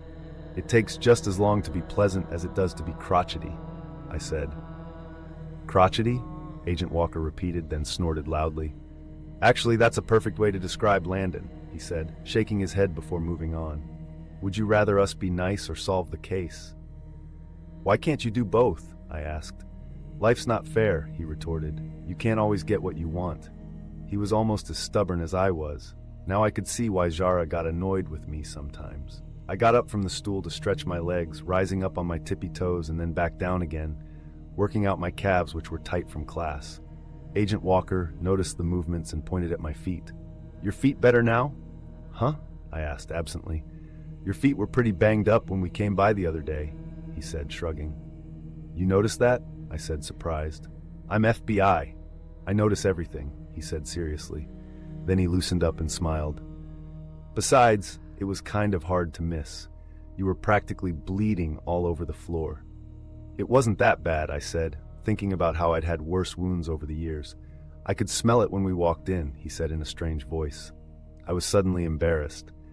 That's what happens when you dance for 5 hours a day, I said defensively. Your feet stink from the sweat. Not that, Agent Walker said, though he laughed at the misinterpretation. I meant I could smell the blood. That's a creepy little trick, I said, raising an eyebrow. I wouldn't go telling strangers that. Trust me, I don't, he answered sarcastically. I paused a beat. You can really smell blood? I asked, both disgusted and intrigued by the thought. After being at enough crime scenes, you learn to recognize it. It's got its own odor, like metal, copper, or iron. Gross. Interesting, was all I said. You dance a lot, right? He said, trying to change the subject. How do you have time for a life between that and working here? I don't, I answered easily. I wasn't embarrassed by this. In fact, quite the opposite. I was proud to have the drive I did. Few people my age were as dedicated to their craft. Instead of wasting my time on things that didn't matter, I was focused on something important. A pair of lights swept across the back wall of the office, and I turned to see a car pulling into the station. Noting that the person wasn't getting out, I grabbed my thin sweater and put it on. Passing Agent Walker on my way to the door, I motioned to the stool I'd left behind. You can sit down if you want, I said. I'll be right back. I ran out to the idling car and took the woman's card before pumping her gas.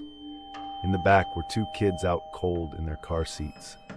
An iPad suspended from the back of the passenger seat played a cartoon, even though they were no longer watching it. The woman saw me look at the 2 boys and then over at the time on the dashboard. 1:53 a.m. It's the only way they'll sleep, she explained in response. Some nights I have to drive around for hours just so I can get some peace and quiet. My siblings and I had been terrible sleepers as well. My mom always joked that there was a solid 10-year stretch where she hadn't gotten more than 2 hours of rest a night. She was probably exaggerating, but still, I couldn't understand why parents would voluntarily do that to themselves. My mom used to put my sister in her car seat and place her on the dryer, I offered. The warmth and the vibrations mimicked driving in the car. She'd sleep on the floor near it, just in case, but at least she got to be in the house and not out on the roads. The woman looked as if I'd just given her the holy grail of mothering tips. For a second, I thought I could even see her tear up. But then I realized her eyes were just glassy from lack of sleep. She tipped me more generously than I expected. Maybe she was so tired that she could no longer decipher the difference between a $10 bill and a $1. And as she pulled away, I headed back to the booth where Agent Walker was now sitting in the chair I'd vacated. I stopped him as he started to get up, taking his spot at the counter. "You're young," Agent Walker said, continuing our previous conversation. "You should be out dating and having fun, figuring out who you are, doing stupid things that will end up on Instagram." "I know who I am," I said, shrugging. I'd had this conversation with dozens of people over the last 5 years, and it always seemed like I was defending my lifestyle. Frankly, it was getting exhausting. "I'm a ballerina." "No one's just one thing," he argued. "You should be out having the time of your life. YOLO." "Huh?" I asked, lost. "You only live once. YOLO," he said, looking at me strangely because I didn't recognize the term. "Oh, well, I don't want to spend my life doing stupid things. I want to do something that matters. I want to dance. And you don't get to where I am without sacrificing a little," I said. "You should know what I mean. I'm sure with your job, you don't have time to do things other people your age do." "I'm 23, he said, giving me a pointed look. "I make time to do that kind of stuff." "Seriously?" I asked, surprised. I would have thought training and actively working on cases would leave him with little to no downtime, let alone enough of it to have a life. "Well, then I guess ballet is more time-consuming than tracking down bad people." He rolled his eyes. "I doubt it," he answered. "But you make time for the things that are important, and for me, that's being fulfilled in all aspects of my life. I don't want to just exist for my job. Don't get me wrong, I know that what I do is important, and there's nothing I'm better suited for. But I need more than that. I want to be balanced. I need human connection, family, friends. I need to have joy in my life." "I get my joy from dancing," I said. "I'm sure you do," he said. "But cutting yourself off from all the other wonders in the world just to fulfill that one piece of the puzzle, that's not truly living." "And partying and making meaningless connections is," I countered. My thoughts strayed to Preston and all the times he'd tried to get me to hang out with him, like I was just another girl to help him pass the time between classes. But my time and energy were more important than that. I wasn't interested in being someone's plaything. "They don't have to be meaningless," Agent Walker said thoughtfully. "The goal should be to have joy and fulfillment in all aspects of your life. And if you're neglecting the other parts, you can't expect to have the full human experience. But everyone's different. Maybe you're just one of those people who's better off alone." It was what I'd always told myself in the past, and I'd insisted it was what I wanted. But the way he said it made it sound like I was doing something wrong, that my life wasn't as perfect as I'd thought it was, and I began to wonder if he was right. I hadn't slept well in days. Agent Walker had finally left the station sometime before 3 in the morning, after I'd had a chance to read through all the diary entries I was mentioned in. And there had been a lot. Now I could see why the feds had wanted to talk to me. Taken at face value, Kyle's entries made it sound like we were dating, or at the very least, we were lovers. The bizarre thing was, he'd gotten some of the details right, the basics of how we'd met, some of our encounters. Even conversations we'd had were truthful as far as I could remember. But the feelings behind the words, the interpretation of it all, had been completely off. Situations where I'd been aloof or annoyed had been misconstrued as welcoming or my being attracted to him.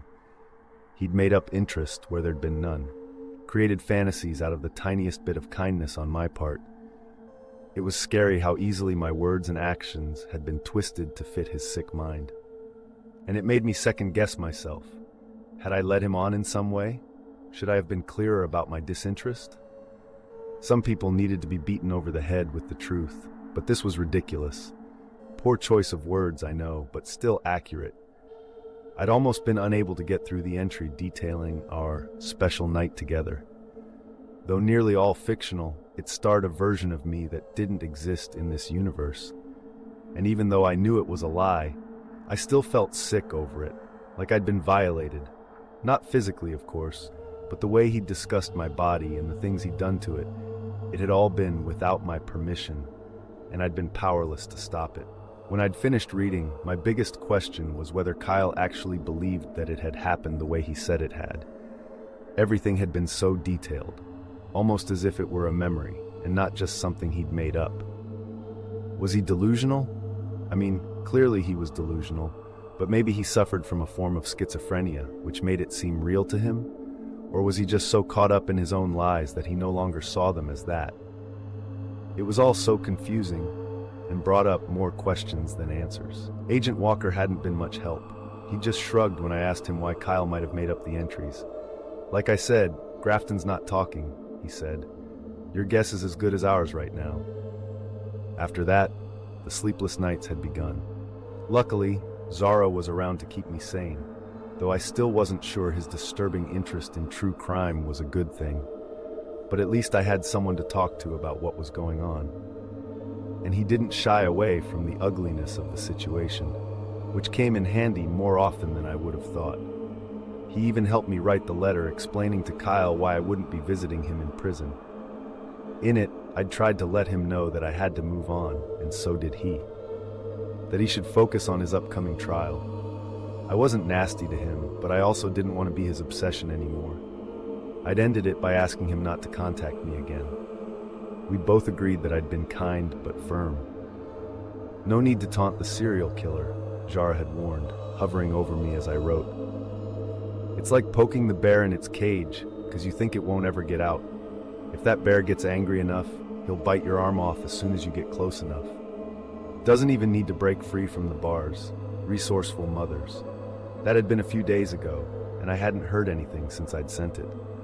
Still, every time I went out to get my mail, I got this tightness in my chest and tingling in my stomach like I was about to be blindsided. I was experiencing it now as I walked out my front door and made my way to the small room that held all our mailboxes. I yawned from exhaustion, even as my heart sped up, which was an odd sensation. Telling myself to get a grip, I placed my hands over my stomach to try and force my breathing to slow. The nerves didn't go away, but they lessened enough to give the illusion that nothing was wrong. Which is what I wanted the other dancers who were lounging around the courtyard to think. A ballerina couldn't show weakness to her competition. Not ever. I kept my head high as I walked with purpose across the complex. I tried not to look at anyone, although it was nearly impossible to miss Scarlett. Dressed in the tiniest swimsuit I'd ever seen, she was practicing lifts with a few guys near the fountain. Even from far away, I could hear her giggles as their hands gripped whatever they had to in order to catch her. How the heck does that thing stay on? I wondered as I caught a glimpse of the material that barely covered her butt. At that particular moment, though, I appreciated Scarlett's obsession with being the center of attention, because it meant I didn't have to worry about anyone noticing me, or how difficult a task it had become for me to retrieve my mail. As I arrived at the mailroom, I sucked in a breath and pulled on the door. I forced myself to walk over to my bin and lifted up my key. My hands were shaking. Placing it in the slot, my heart started to race again, and I tried to tell myself it would be okay. It was only mail. Please, no letter, no letter, no letter from him. "Hey," a voice said from behind me. The sound startled me, and I jerked away, dropping my key onto the floor with a clang. I looked over to see Preston standing just inside the room. "I thought I'd see if you wanted to hang out with us," he said, not realizing that he just scared me half to death. "It's perfect swimsuit weather, you know." I noticed then that he was wearing blue shorts and sandals. Oh, and no shirt. My eyes trailed the lines that made up his chiseled stomach and followed the muscles until they dipped into his shorts. And then I blushed, hard, because he was watching me, and there was no way he hadn't seen me checking him out. I turned my attention to the ground, bending over to pick up my mail key. "No thanks," I said, hoping my voice sounded normal. "I've got stuff to do." "Like open your mail?" Preston teased. "Come on, Em, you can take the day off. Everyone needs a little R&R sometimes." I shoved my key into the lock and opened the bin, reaching in and taking out the pile. "I don't have time for R&R, Preston," I said, walking past him and out the door. He followed me. "Let me change your mind," he said from behind me. My stomach lurched as he said it. Part of me wanted to let him, to just give in, be a normal teenager, do what normal teenagers do, let myself get lost in something trivial like a boy. And then I reminded myself that I wasn't a normal teenager. I was a ballerina who wanted to be prima. Oh, and I was being harassed by a serial killer. Nothing about my life right now would be considered normal. "I appreciate the offer, Preston, but I can't," I said. I couldn't afford to let my life get derailed by anyone, even someone as good-looking and persistent as him. The others in the courtyard had stopped what they were doing and were watching us curiously. To avoid eye contact, I busied myself by flipping through my mail. Bill, junk, junk, no letter from Kyle. A smile broke out across my face, and for a second I considered telling Preston, yes, that I would spend a half hour wasting time with him while trying to be social with the other dancers. But just as I was about to give in, my phone buzzed in my pocket. I took out my cell and put it to my ear. "Hello?" I asked into the receiver, staring right at Preston. He was unthinkably cute. Part pretty boy, part bad boy, all rolled into a dancer's body. Anyone would have jumped at the chance to be with him. "This call is coming from the San Quentin Correctional Facility," a familiar female voice said. "Inmate number C30231, Kyle Grafton, would like to speak with you. Will you accept the call?" "Huh?" I asked, confused. "Inmate Kyle Grafton would like to speak with you," she repeated, sounding bored. "Will you accept the call?" Preston took a step toward me, hooking his thumbs under the waistband of his shorts. He must have seen me start to frown because he mouthed, "Everything okay?" "Yeah," I said out loud. "Please stay on the line while I connect you," the woman's voice said into my ear. And then she was gone and her voice was replaced by silence. No. I would not like to accept the call. Suddenly there was a click and then breathing, and I began to feel a tightness in my throat and chest which spread like wildfire. I turned away from Preston and the others. I didn't want them to know anything was going on. "Emmy?" Kyle said. Shit. "Hi," I said reluctantly. "I got your letter," he said. I couldn't tell what he was thinking, if he was mad or upset or understanding, and I wasn't sure which response I was hoping for. "Oh," was all I said. "I have to be honest, I'm a little disappointed," he said. Now I could hear it. He was scolding me like he would one of his students. "I know this isn't ideal, me being away from you for so long, but I really need you right now. Don't let the police scare you like this. You know me, Emmy." "Kyle," I said, my voice shaky, "I asked you not to contact me." There was a pause. "I could never do that," he said, sounding hurt.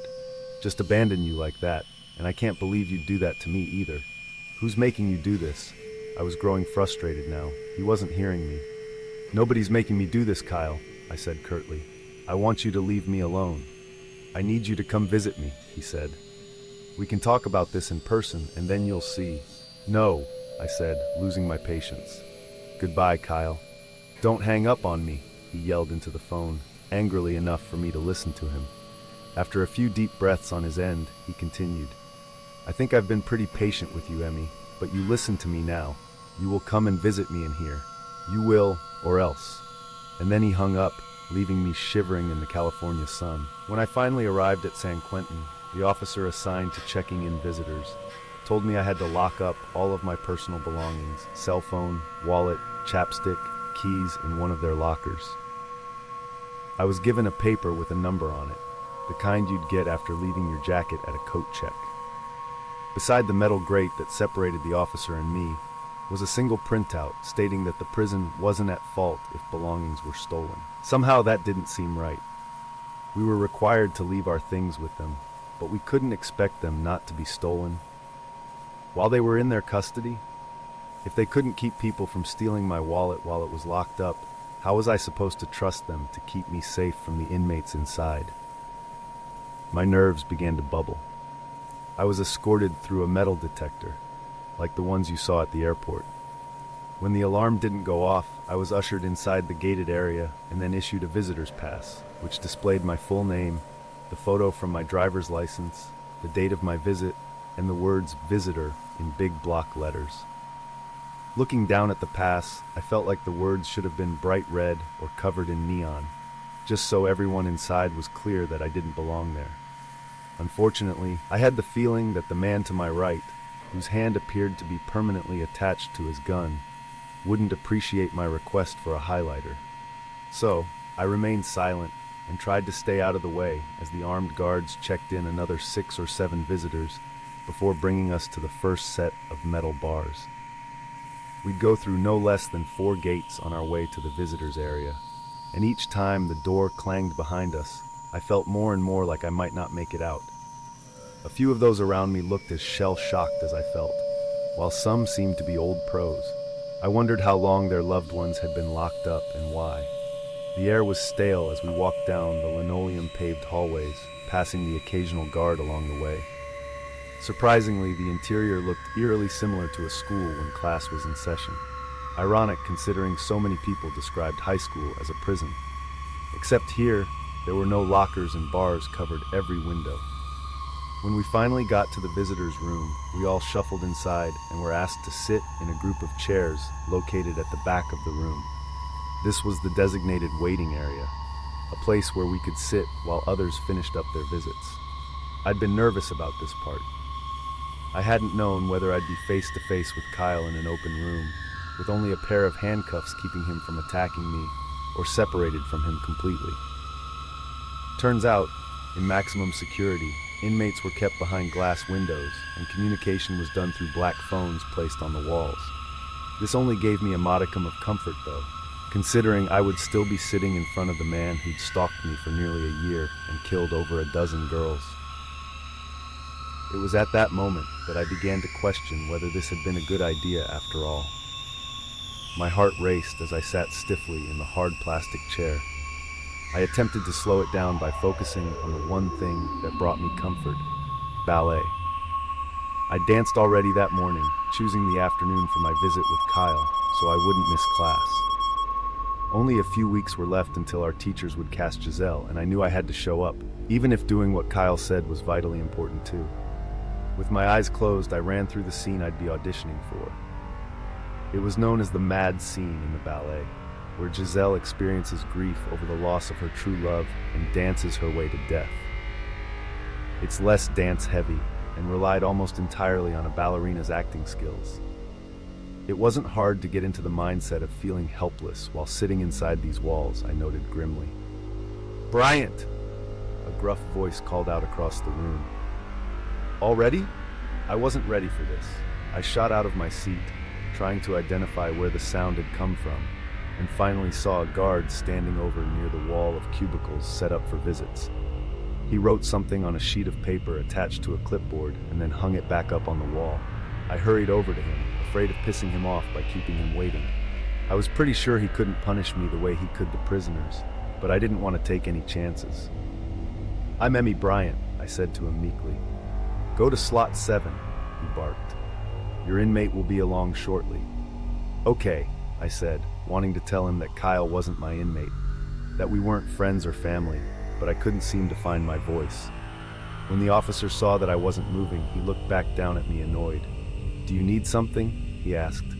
I flinched before turning away from him.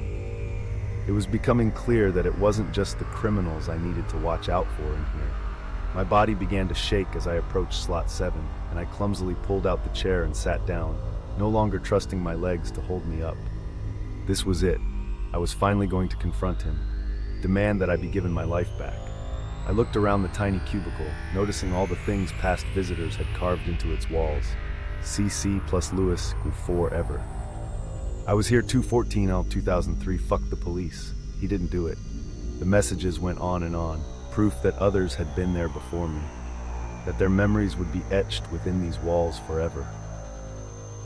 It was a pretty heady feeling to know that countless people had waited in this exact spot, probably just as nervous as I was to see the person they'd come for. I wondered what message I'd leave if I had something to carve into the wood with. I spotted Kyle as soon as he walked into the room on the other side of the glass. At first, I barely recognized him.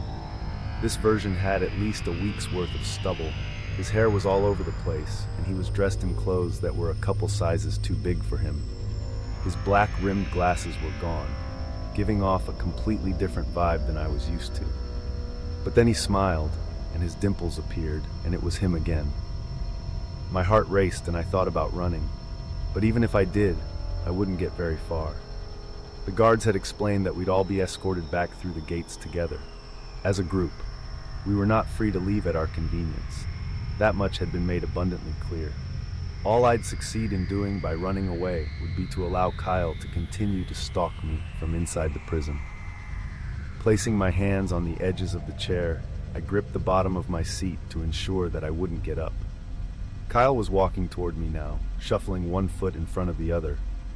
I assumed this was because he was shackled at the ankles, so he wouldn't be able to flee if given the chance. When he finally stood in front of me, I could see that his hands were also cuffed, a foot-long chain connecting both his wrists and then cascading down to a belt at his waist. He sort of looked like one of those magicians who locked themselves up before being dropped into a water tank. Only, those guys knew how to get out of their chains. I hoped that Kyle didn't know the same tricks. He took his time sitting down across from me, flashing another smile and then attempting to smooth down his hair. It didn't help. He still looked like the criminal he was.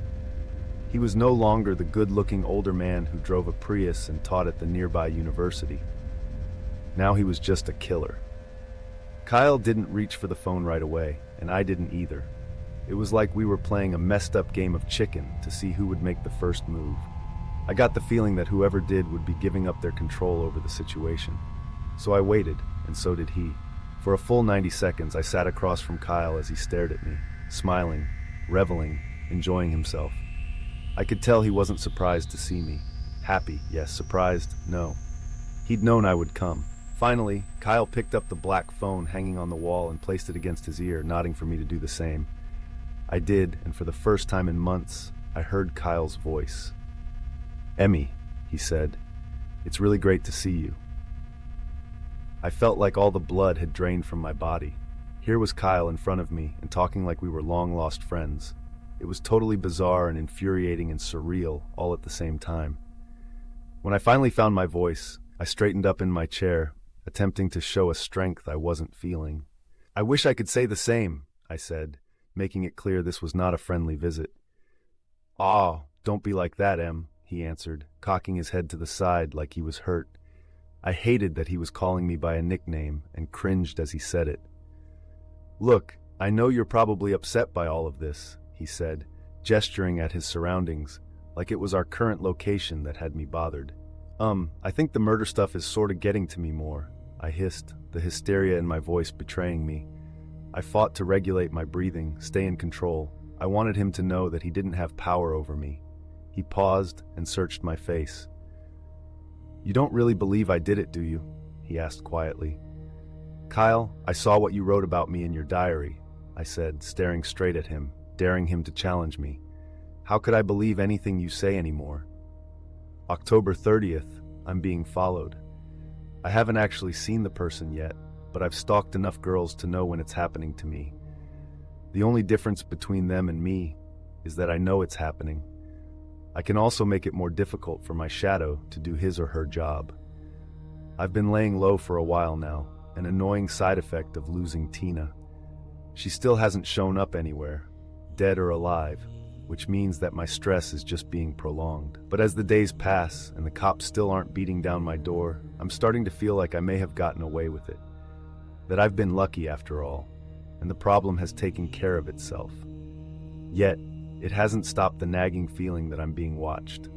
Maybe it's Tina, come back to enact her revenge, or the cops just waiting for me to screw up and build their case for them, or someone else altogether. A fellow predator following his prey. Whoever it is, I know they're there. I can feel their eyes on me, studying me, trailing right behind me, but then slipping into the shadows just as I turn to catch them. It's infuriating. I've started to switch up my commute, stopping off at random stores to poke around in the hopes of catching my tracker in the act. I speed up to lose any cars that stick behind me for more than a few blocks. I refuse to visit any of the places that could tie me to the murders. I even stopped going over to Emmy's. This hurts the most, but the last thing I want is for someone to go after her too. Emmy is all mine, and I intend to keep it that way. But doing all of this, looking over my shoulder, worrying about someone coming after me, it's not in my nature. I'm not the hunted, I'm the hunter. I don't like being fenced in, being forced to deviate from my routine. In a way, it's like being in jail. Screw it. I've decided I don't care. If someone's watching me, then let them. And if they want to catch me doing something, I'll give them a show they'll never forget, and then I'll kill them too. I've already found my next victim. I've seen her walking her dog in the canyon the few times I've gone hiking the trails. She's tall, with shoulder-length brown hair that's always meticulously in place. Her outfits are color-coordinated with her sneakers, and her pants have things written across the butt. Words like juicy and cheeky and hot.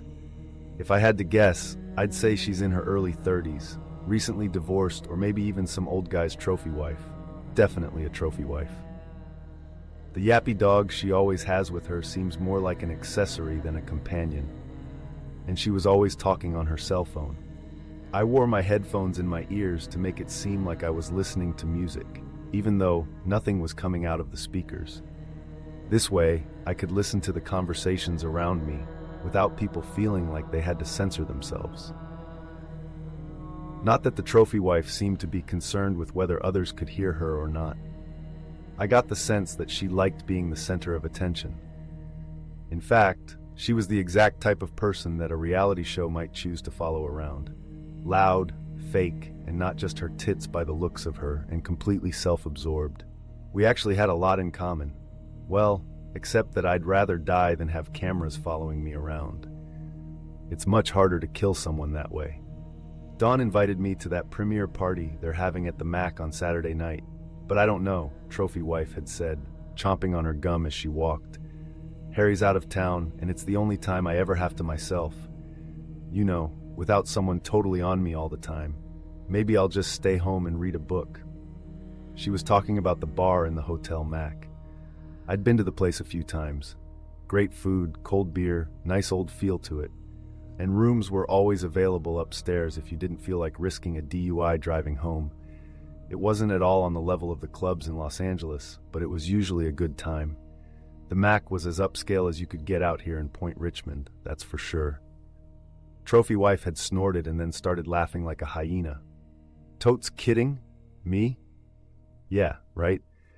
What am I, a sad little housewife? The only thing I read is the Tiffany's catalog. And maybe US Weekly, 'cause you know I love me some dirt, she'd said, examining her nails. Trophy wife had let her little rat dog run off by itself, and surprise, it found its way over to me. I'd resisted the urge to punt it off the side of the cliff. Instead, I'd smiled at it, and then over at its owner. She'd seemed to notice me for the first time then and smiled back. I could tell she liked what she saw. And why wouldn't she? I was wearing my favorite blue tank top that showed off my biceps and complimented my eyes. I'd shaven the night before, so I knew I looked clean-cut and approachable. And from the way trophy wife talked about Harry, it sure seemed like her needs weren't being fulfilled at home. I could totally use a fun night out, she'd continued, her eyes trained on me. She'd already looked me up and down and was biting her lip like she was hungry. Maybe get into some trouble, if you know what I mean. I'd known what she meant. I'd kept walking, making it seem like I'd gone back to my workout. If I was being followed, there was no reason to clue my tracker in on my next piece of meat. That would ruin the surprise. When trophy wife thought I was no longer paying attention to her, she'd turned back to her friend on the phone, but raised her voice just a little bit. She'd wanted me to hear what she said next. We'll pre-game at my place, then head over to the Mac at around, say, 9-ish. She'd gotten quiet as her friend responded at length, it seemed. What is it with chicks and their need to blather on and on? Then she'd adjusted her perky yet enormous breasts inside her sports bra. They were dangerously close to making a surprise appearance. Okay, but remember, underwear's optional, bitch. Then she'd brought her voice down a few octaves and added, You think Jerome could get a hold of something fun? Pause. I don't know, like X or naughty nose dust? I am going all out, girl. I don't even care what happens. I need this sash. Like, bad. I'd almost laughed out loud. Here was a girl looking to have a night she wouldn't remember, and she was announcing it to a guy who didn't want her to. It was almost too perfect. Fortunately for me, girls are always doing stupid shit like this, leaving themselves open to be taken advantage of, welcoming it even. Then they act shocked when something bad actually happened. If girls didn't want to be attacked, they shouldn't make it so damn easy for us to do it. It was really that simple. Okay, girl, trophy wife had continued. I got a jet. Talk later. Bye, Atch. If trophy wife's friends were anything like her, maybe we could make it a party. I've never had a threesome before.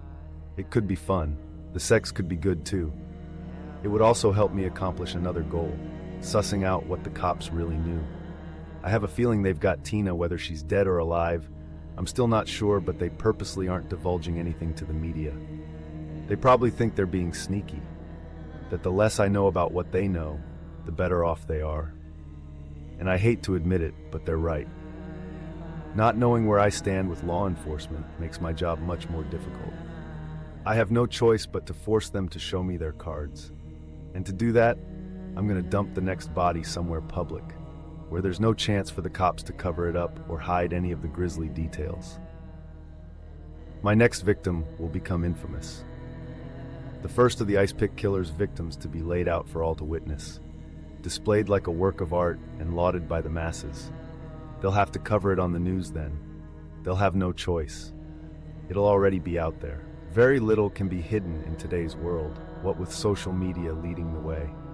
Besides the fake boobs, trophy wife would come across as the girl next door to the public, which will freak them out even more. News stories will paint her as a saint, a devoted wife or girlfriend who loved animals and had a ton of friends.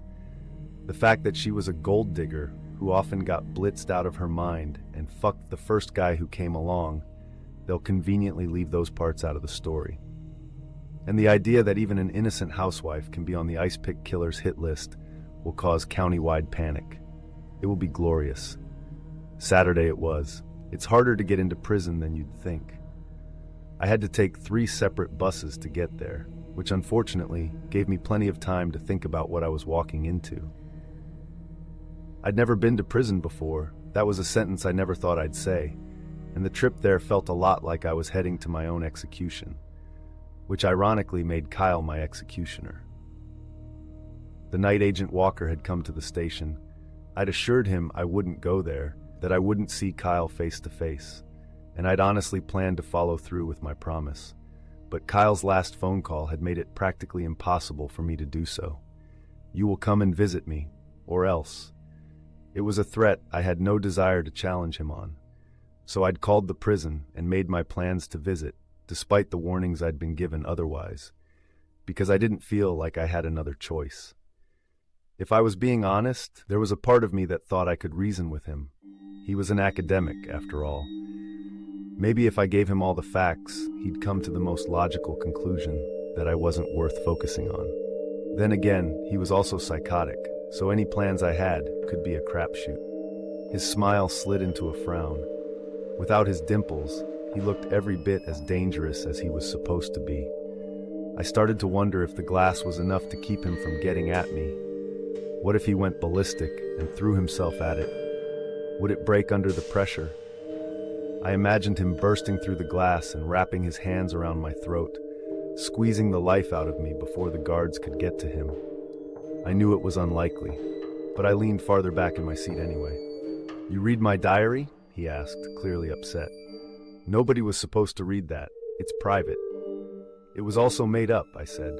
"At least the parts about you and me were. I'm not so sure about the murders, though. Those were my private thoughts." Kyle yelled into the phone. I flinched from the outburst and saw a guard take a few steps toward Kyle, who quickly apologized and told him everything was cool. Everything was definitely not cool. "I just wanted to remember all the good times we had together, Em," he said, his voice quiet again, pleading. "You have to believe me. I never would have shared our intimate moments with just anyone. Our relationship is too special to cheapen it like that. I was just trying to chronicle our love somehow." It was mind-boggling to sit here and listen to him talk like this. Recall his own twisted reality. He really thought something had happened between us. "Kyle," I said, clipped. "We never had a relationship. I pumped your gas. You stopped by my apartment a few times without being invited. That stuff you said happened in your diary? It didn't. You made it up. It was all a bunch of lies. I'd been nervous to talk to him before, scared by how he might react. But now I was just pissed. I'd tried to be nice about it, spare his feelings, but I no longer cared. Well, maybe he'd respond to the brutal truth better. After all, what could he really do to me locked up like he was? "You're just mad that I left you behind," Kyle said, shaking his head. "But I told you, I'm sorry for that. I wanted to come and see you for weeks, but then all this happened and I couldn't." "You think this is because you haven't been by?" I asked. "Kyle, that's exactly what I want. I don't want you contacting me. I don't want to talk to you. I don't want your letters or your phone calls. I need you to forget I ever existed. Can you do that?" His lips spread into a sly grin. "Now why would I want to do that?" he asked simply. I opened my mouth to start arguing with him again, but realized it was pointless to argue with a crazy person. Unleashing my anger hadn't done much good so far, and I was starting to lose steam. I had one last tactic to use: reason. "If you really care about me, you'll do what I'm asking," I countered. This seemed to silence him for a moment as he thought about what I'd said. "There have been no other women who've mattered to me except for you, Emmy. You're different, special," he said, winking at me. I resisted the urge to vomit. "That's why I can't possibly let you go." "You have to, Kyle," I said loudly. I was sure others in the room could hear me, but I didn't care. "Please get this through your head. I don't love you. We will never be together. And from here on out, you don't even exist to me. I will change my mailing address. I'll get an unlisted number. I'll do whatever it takes to make sure you're out of my life forever. Do you understand me?" Kyle's face suddenly went dark, and he pulled the phone away from his ear and stared at me like I was a stranger. I didn't care if I'd made him upset. I'd never wanted to be the object of his affection in the first place. "I thought you were different," he said, after placing the phone back to his mouth. "I guess you were wrong," I said, stonily. But inside, the tears were building up, making my throat and temple hurt like an emotional headache.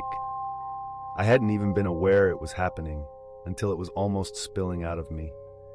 I started to hang up the phone in an effort to get away without him seeing me cry, but Kyle placed his hand on the glass between us.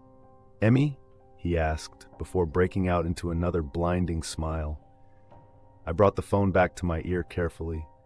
"You're really lucky that I'm in here and not out there with you right now." I'm not sure how many minutes passed as I sat in one of those plastic chairs in the waiting area, just wishing I could leave. But I'd been instructed to sit down until the guards could round everyone up in my group, and that's what I'd done. All I could do was choose a seat facing away from the visiting windows so I wouldn't have to see Kyle anymore, and he wouldn't have the luxury of seeing me either. This was a bonus because I was full on sobbing, and I didn't want Kyle to get any satisfaction out of knowing that he could affect me. I stared down at my hands because I had nothing else to keep me busy. All of my belongings were in a locker 5 metal gates away, and this wasn't like a waiting room at the dentist, so there weren't any magazines to get lost in. I didn't want to look around the room. I just wanted to cry in private. I began to trace the lines on my hands, just to give myself something to do, other than to have a panic attack. Kyle had just threatened me. A serial killer had just threatened me. How was I supposed to wrap my head around something like that? And even worse was the knowledge that I might have made things worse. As I circled my finger around my palm, a white sheet appeared on top of it, covering my diversionary tactics. "Thought you could use this," a voice said from above me. I sniffed, trying to will the tears and snot back into my face. Without looking at my savior, I took the Kleenex and wiped my eyes, and then blew my nose. Finally, when I was considerably less drippy, I looked up to see a man smiling at me. He hadn't arrived with our group, so he must have just gotten there. He was older than me by about 20 years and had short brown hair with specks of gray sprinkled throughout it. When he smiled, his mouth was nearly lost behind a close-cropped but patchy beard. With eyes that crinkled up at the edges, he reminded me of an indie version of my dad. "Thanks," I said. "Sorry, I'm sort of a mess." He waved his hand. "People usually are their first time visiting," he said with a slow drawl. Then he gestured to the chair next to me. "Mind if I sit?" I looked around the room and saw that almost all of the other chairs were full now. I nodded. Sure, I said. Is it that obvious? That it's my first time, I mean. He chuckled. Don't worry about it. We've all been there, he said easily. Then after a pause, he added, I couldn't help but notice that you just met with Kyle Grafton. I froze. Was this guy a reporter? Related to Kyle? Why was he talking to me? My alarms went up and I stiffened in my seat. Yeah, I said carefully. Why do you want to know? It's just that, well, I know Kyle too, he said, turning to look back in the direction of where I'd just come from. We were sort of friends a long time ago. I said, not sure whether this info should worry me or not. I mean, what did it say about someone when they were friends with a serial killer? We lost touch after grade school, he explained as if reading my mind. I couldn't believe it when I heard he'd been arrested. At first I thought it was a joke, but then things started to click and I began to wonder, he said, staring off into space. You must think I'm a horrible friend, thinking the worst of him. He sounded embarrassed, guilty even, for abandoning a friend in need. I shook my head. The evidence is pretty bad, I offered. Sometimes we don't always know people as well as we think we do. True, but I still think I should have known, he said. Maybe if I'd paid more attention, stayed in better touch over the years, I could have somehow stopped all of this. I mean, it's all so messed up. I'm not sure it would have helped, I said, sniffling. How do you know Kyle, if you don't mind me asking? The guy asked after a moment. I sighed. I didn't want to make him feel any worse, but I also didn't want to be rude. I couldn't imagine what it would feel like if I found out that Jara had committed some awful crime, how much responsibility I'd harbor over it. Kyle used to come to the gas station where I work, and he sort of became interested in me, I said, choosing my words carefully. The look on the guy's face before he buried his head in his hands was one of utter horror. Jesus, I'm so sorry you had to go through that, he mumbled, and then sat back up defeated. He didn't hurt you, did he? I shook my head. That's why I'm here, I said honestly. To tell him to leave me alone. I just want to forget any of this happened.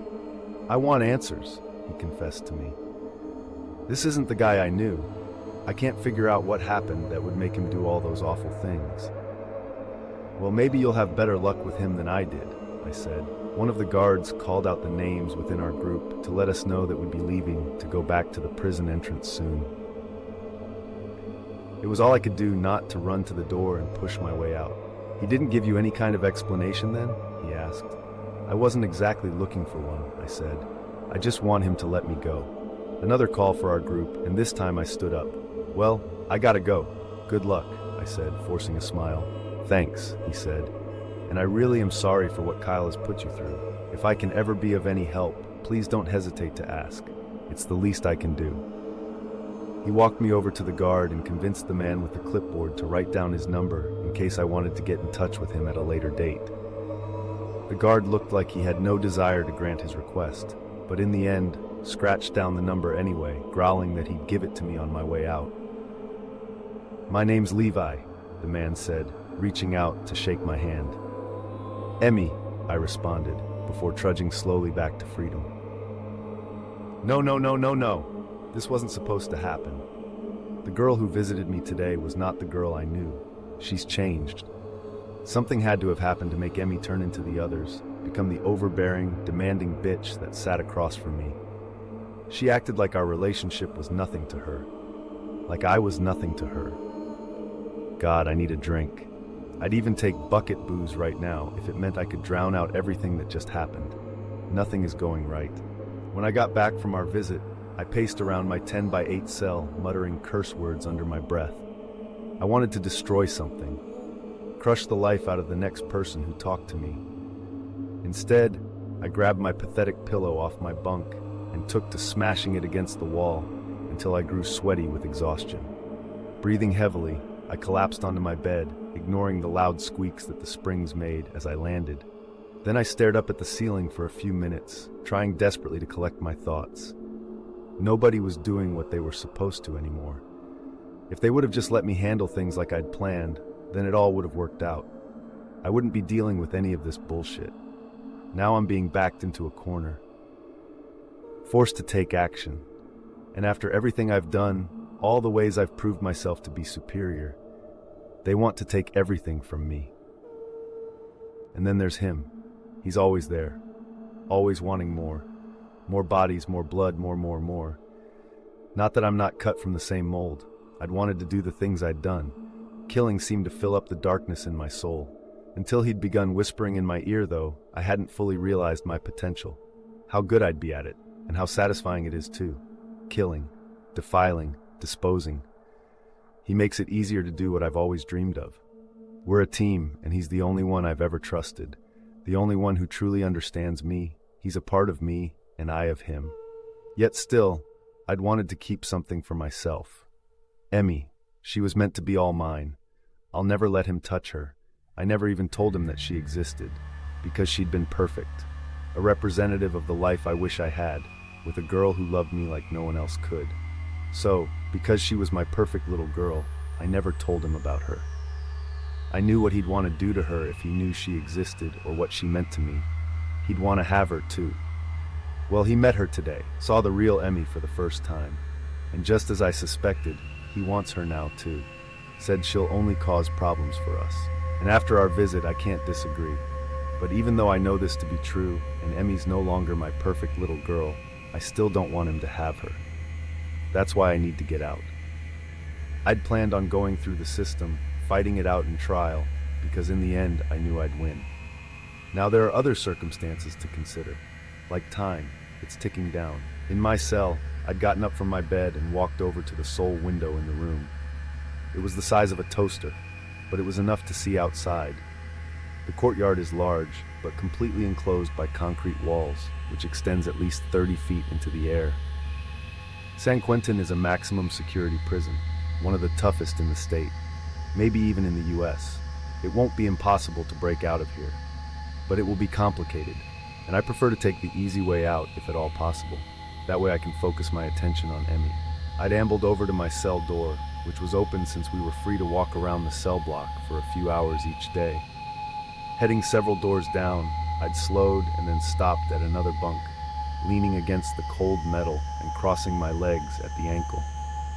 "Hey, Pritchard," I'd said. Pritchard is a white kid, about 21 years old, who came in just before me. He's barely old enough to drink, and already he's looking at spending his best years in prison. He isn't what you'd consider a smart guy, so his charges will most likely stick. A part of me feels bad for him, because he's going to pay the price for someone else's sins.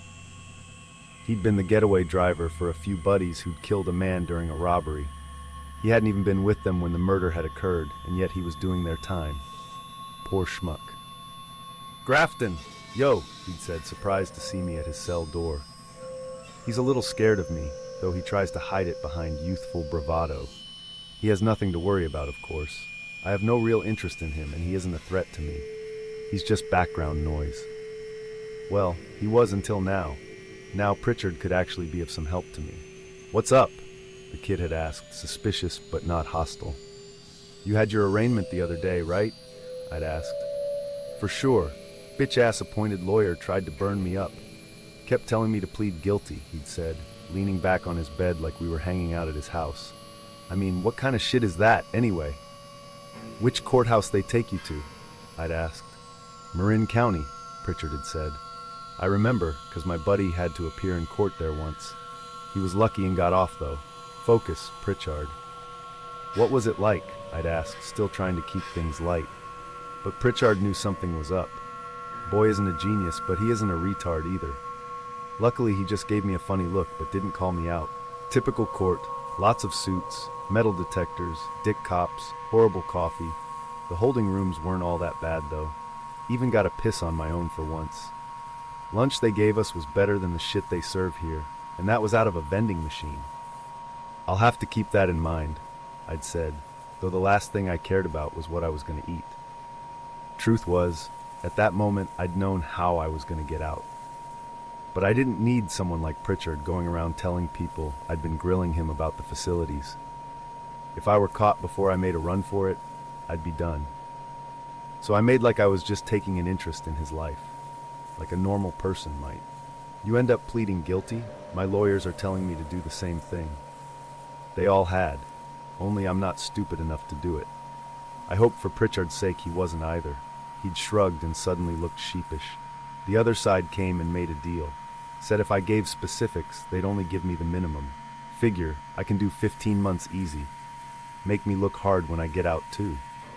If he lived long enough. But I just nodded. It's not like I could have helped the kid now. Why clue him into the fact that he'd just signed his own death warrant? Let him be proud of himself for a little bit longer. Cool, I'd said. Good luck with that. Thanks, man, he'd answered, all puffed up because he thought he'd just gotten props from the real deal. He'd probably tell the other inmates we were boys. After leaving Pritchard's cell, I'd made my way to the end of the hallway and leaned over the metal railing to try and find one of the COs. When I'd finally spotted one, I banged lightly on the railing to get his attention. Hey boss, I need to get in touch with my lawyer, I'd called out to him. Can you help me out with that? I'd tried to be clear that it wasn't a demand, but a request. The guards respond better when you act like they're in control. Being in here is like playing a game. If you know the rules, you can make it to the end. The guard had sized me up, but didn't respond right away. Then slowly, as if he were taking his good old time, he'd spoken into his walkie-talkie. A few seconds later, someone was squawking back at him. Head on over, and they'll try to get him on the line, he'd said, nodding in the direction of the guard station on our block. I waited nearly 20 minutes to talk to him, but soon I had my lawyer, a guy named Joffrey, who is severely overpaid for how little he's done for me so far, on the phone. Everything all right, Kyle? He'd asked when the guards finally handed over the phone. They treating you okay in there? Yeah, everything's fine, Joff, I'd said, trying not to sound too excited or anything. I was just wondering if you have a date for my arraignment yet? Sort of itching to get this thing started, you know? This wouldn't put up any red flags. I definitely wouldn't be his first client to request getting the show on the road. Especially if posting bail was a possibility. Next week, buddy. Monday morning, he'd answered. He sounded more like a talent agent than a lawyer. Like he made his living blowing smoke up people's asses, not getting them out of prison. You were actually on my to-do list today, so you saved me the call. I'll meet you at the courthouse and fill you in on everything there. That's great, Joff, I'd said, although I would have preferred that the date be sooner. I'll have to wait 3 days before I can get out of here. 3 days might be too long to wait. I have to get to her. I felt like I could have slept for days after meeting with Kyle. The experience had drained me so completely that I wondered if it was possible for someone to suck out your soul just by being around you. Because that's what it felt like he drained the life out of me with that one conversation. I walked through quicksand the rest of the day, opting to go straight home and to bed without indulging in any of my usual nighttime rituals. No stretching at the bar or repairing my ballet gear. I couldn't even get myself to visualize my audition scene, even though my mood probably would have lent to a realistic portrayal of a girl being driven mad with fear and sadness. Instead, I locked my door, turned off my phone, pulled back my covers, and retreated from the world I was coming to despise. Why would anyone choose to live with their eyes wide open if this was what they saw every day? Until now, I'd lived to create beauty, but now all I could see was darkness. My sleep was troubled, and the dreams I had were nightmares. Not in the sense that they were filled with death, but they were made up of my own personal hell. The worst one had me going on stage to perform a solo to a ballet I didn't know, nor had I shown up to any of the practices for. I had no idea what steps came next, or even what dance we were performing. When I awoke, I felt emotionally hungover, but with a new day came a new perspective, and I was too much of a control freak to hand the reins of my life over to someone else. I couldn't let Kyle bring me down because then he'd win, and I wouldn't be one of his victims. Not anymore. I would do all the things I'd threatened to, change my address to a P.O. box, get a new number, anything I could to ensure he would stay out of my life. Considering the evidence they had against him, there was no logical way I'd ever have to see him again. So as unpleasant as my ordeal with Kyle had been, it was worth it for it to be over. It was even relatively easy to get myself out of bed and down to the studio the next morning. We didn't have class, but I wanted to spend a few hours working on technique. And since Jara owed me for ditching class, It didn't take much to convince him to meet me there for a partner sesh. 4 hours after Zara and I had started dancing, he finally collapsed on the floor and refused to lift me anymore. Come on, just a few more times. We haven't hit the lifts perfectly 10 times in a row yet, I said, exhausted but pushing through it. I don't even work this hard for a man. What makes you think I'll do it for you? He exclaimed, practically out of breath. I frowned and then dropped down beside him. Because I'm your partner, and because it'll make you a better dancer, and because you don't want to have to dance Giselle with Scarlett, I said, pulling at his arm to try and get him to stand back up. His hand went limp as he gave me his signature bitchy face. Girl, whiny is so not a good look on you, he said, and at this point I'll dance with whoever won't make me lift them right now.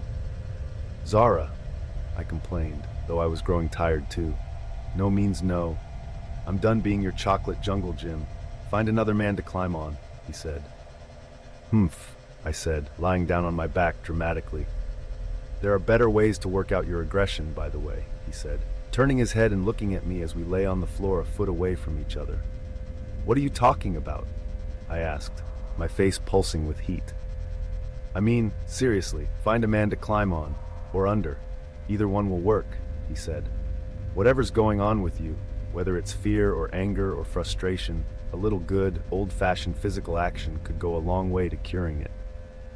Why do you think I'm here, Czar? I said sarcastically. Action that doesn't involve your super fab yet super gay ballet partner, he said, sucking in his cheekbones. It's not like you don't have options. What are you talking about? I asked.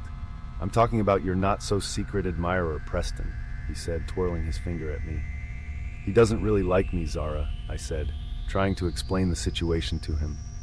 I'm like a challenge for him or something. Think about it. He could have any dancer in the company and there's nothing special about me. Personally, I think he flirts with me because he knows it messes with my concentration. For all I know, he and Scarlett have teamed up to bring me down. Somebody thinks pretty highly of herself, doesn't she?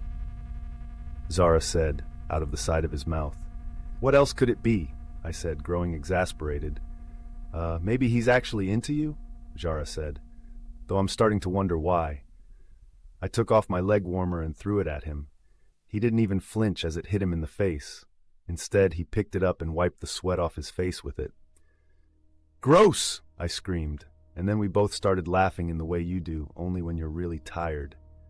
Seriously though, Preston's not a bad guy, Zara said, and even if you aren't into him like that, having a little fun with him could be exactly what you need right now. And create even more drama than I already have, I said skeptically. No thank you. But there was something about what he was saying that made me begin to wonder if he was right. Maybe Preston wasn't the villain I was making him out to be. And what if he really did like me? Was I spending more energy pushing him away than I would if I just gave in? Fine. Do what you want, Zara said, turning his head back to look at the ceiling. But I can't be your everything. A head popped into the doorway of the studio then, and I looked over to see Scarlett standing there with a scowl on her face. Your creepy boyfriend is looking for you, she said, sauntering into the studio with her boy tourage. Preston was the last to enter, and when his eyes locked on mine, he started to smile. But then he frowned and averted his eyes, going to the farthest bench and dropping his bag onto the floor. That was weird.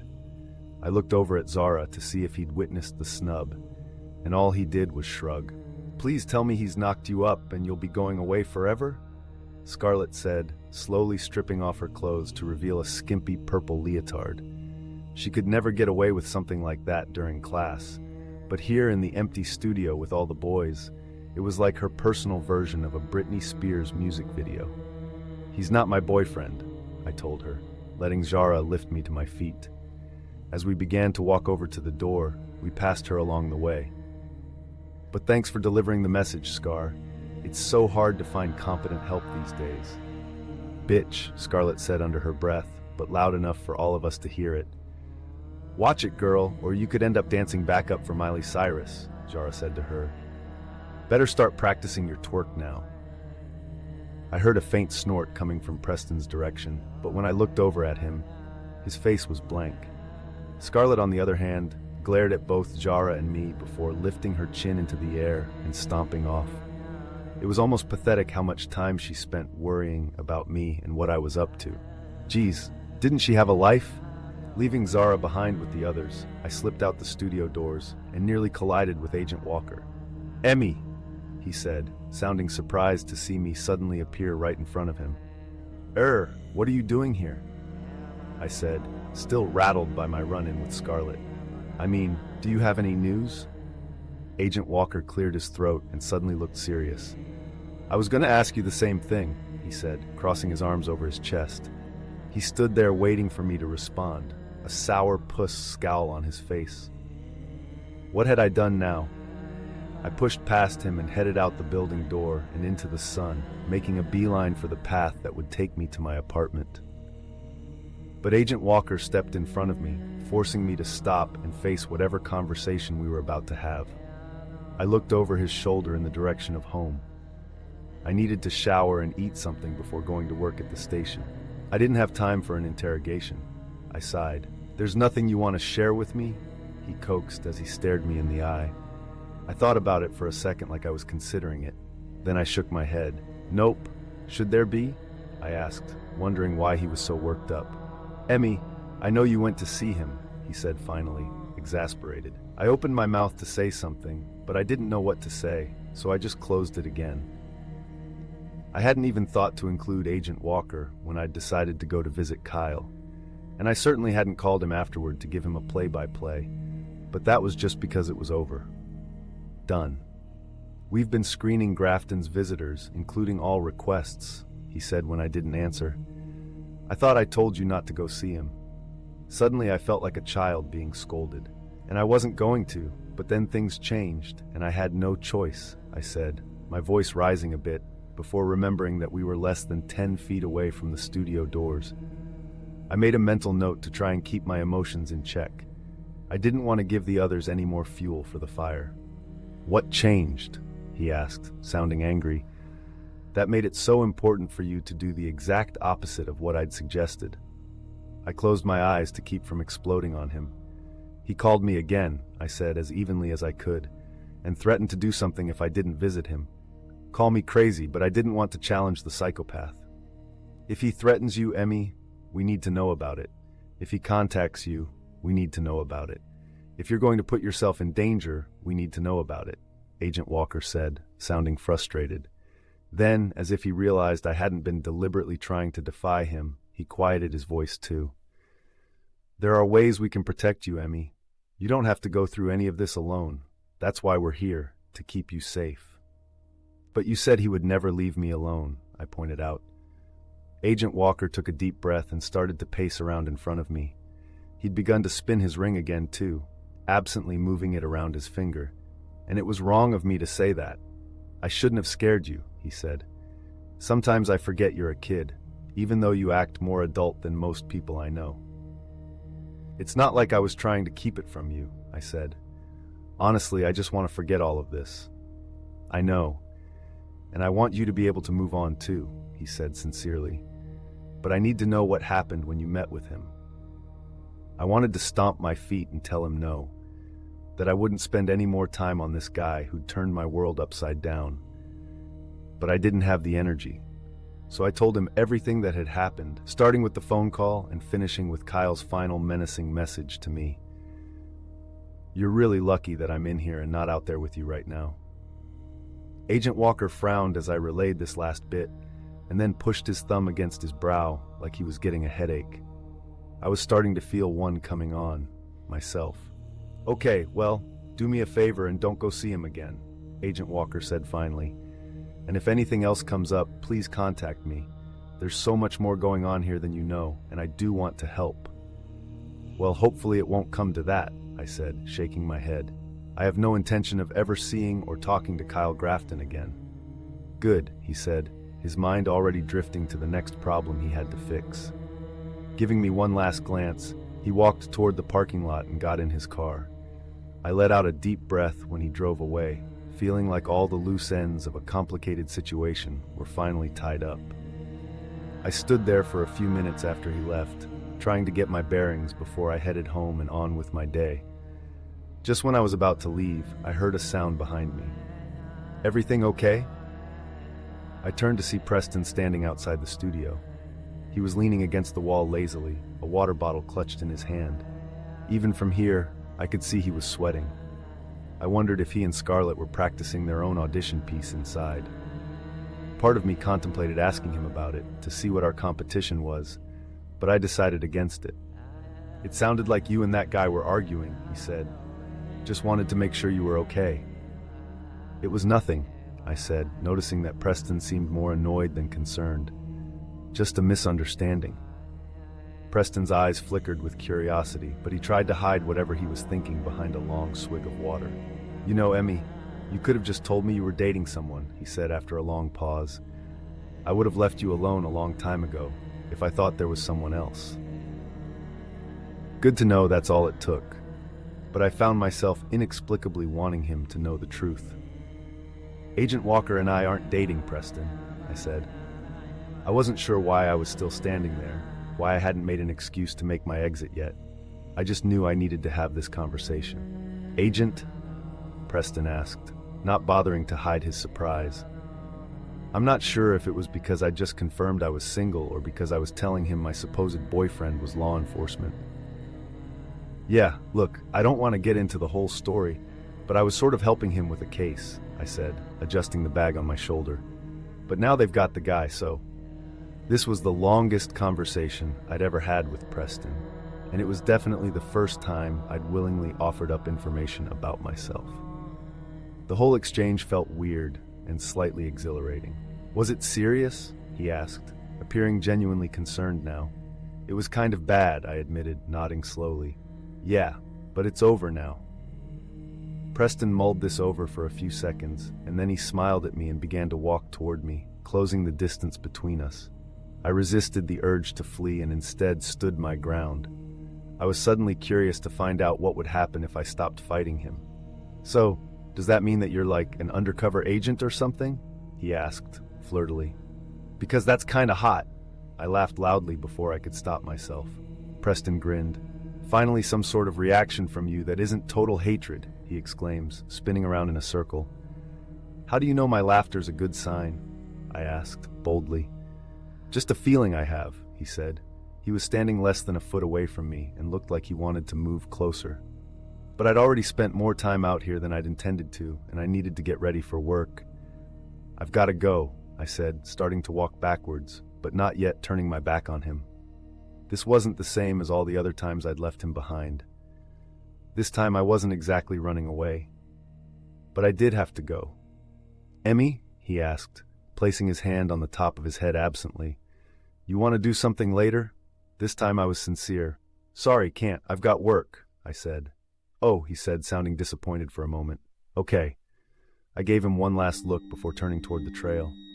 You know I'm around, if you ever want to talk, right? He called out after me. I turned but didn't stop walking. If I want to talk? I asked, confused. Yeah, like about your undercover operations or anything, he said. I laughed again. I'll keep that in mind, I said, and then started jogging home. As I got further and further away, I couldn't seem to wipe away the smile that had taken up permanent residence on my face. Maybe Zara had been right. Preston wasn't so bad after all. I spent most of my time planning, devising multiple methods of escape, thinking about all the ways I could get to Emmy. I even daydreamed a bit about choosing other victims once I was free. It's been longer than I like to wait between kills, like an itch that springs up and nags at you until it's so unbearable that you just have to scratch it. I need to hunt, and I also need a drink. Well, several actually. I long to feel the relief that only a foggy head can give me. Alcohol is the only other thing that feeds my darkness, and if drinking were equivocal to sex, then killing is my orgasm. One usually led to the other, but both brought pleasure. When Monday finally rolled around, I was retrieved from my cell earlier than our usual 6:30 a.m. wake-up call. I'd slept like a baby the night before, knowing what was to come that day, so the early morning didn't bother me. Instead, I was bright-eyed and chipper, a smile permanently plastered to my face. This made the guards weary from the start, because they didn't see many smiles around here. You're in fucking prison, Grafton. What do you have to smile about? one of the guards had said as I got dressed again after the mandatory strip and cough deal. The search was to prove to them that I wasn't hiding any contraband before we got on the bus. It wasn't the most pleasant part of the process, but it did bring me closer to freedom.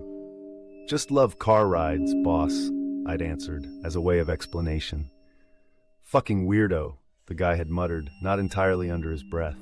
I tried to rein it in after that, reserving my smiles for when nobody was watching me.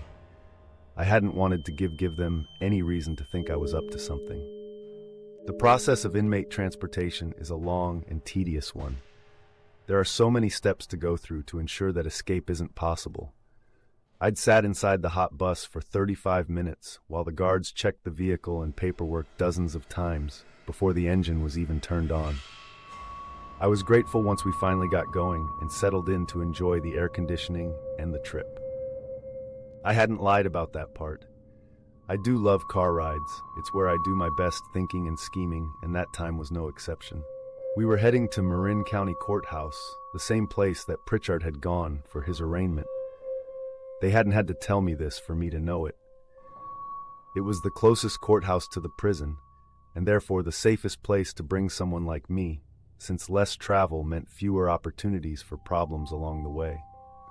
As we'd pulled up to the structure, I'd peered at it the way a kid might driving up to Disneyland, with wonder and excitement.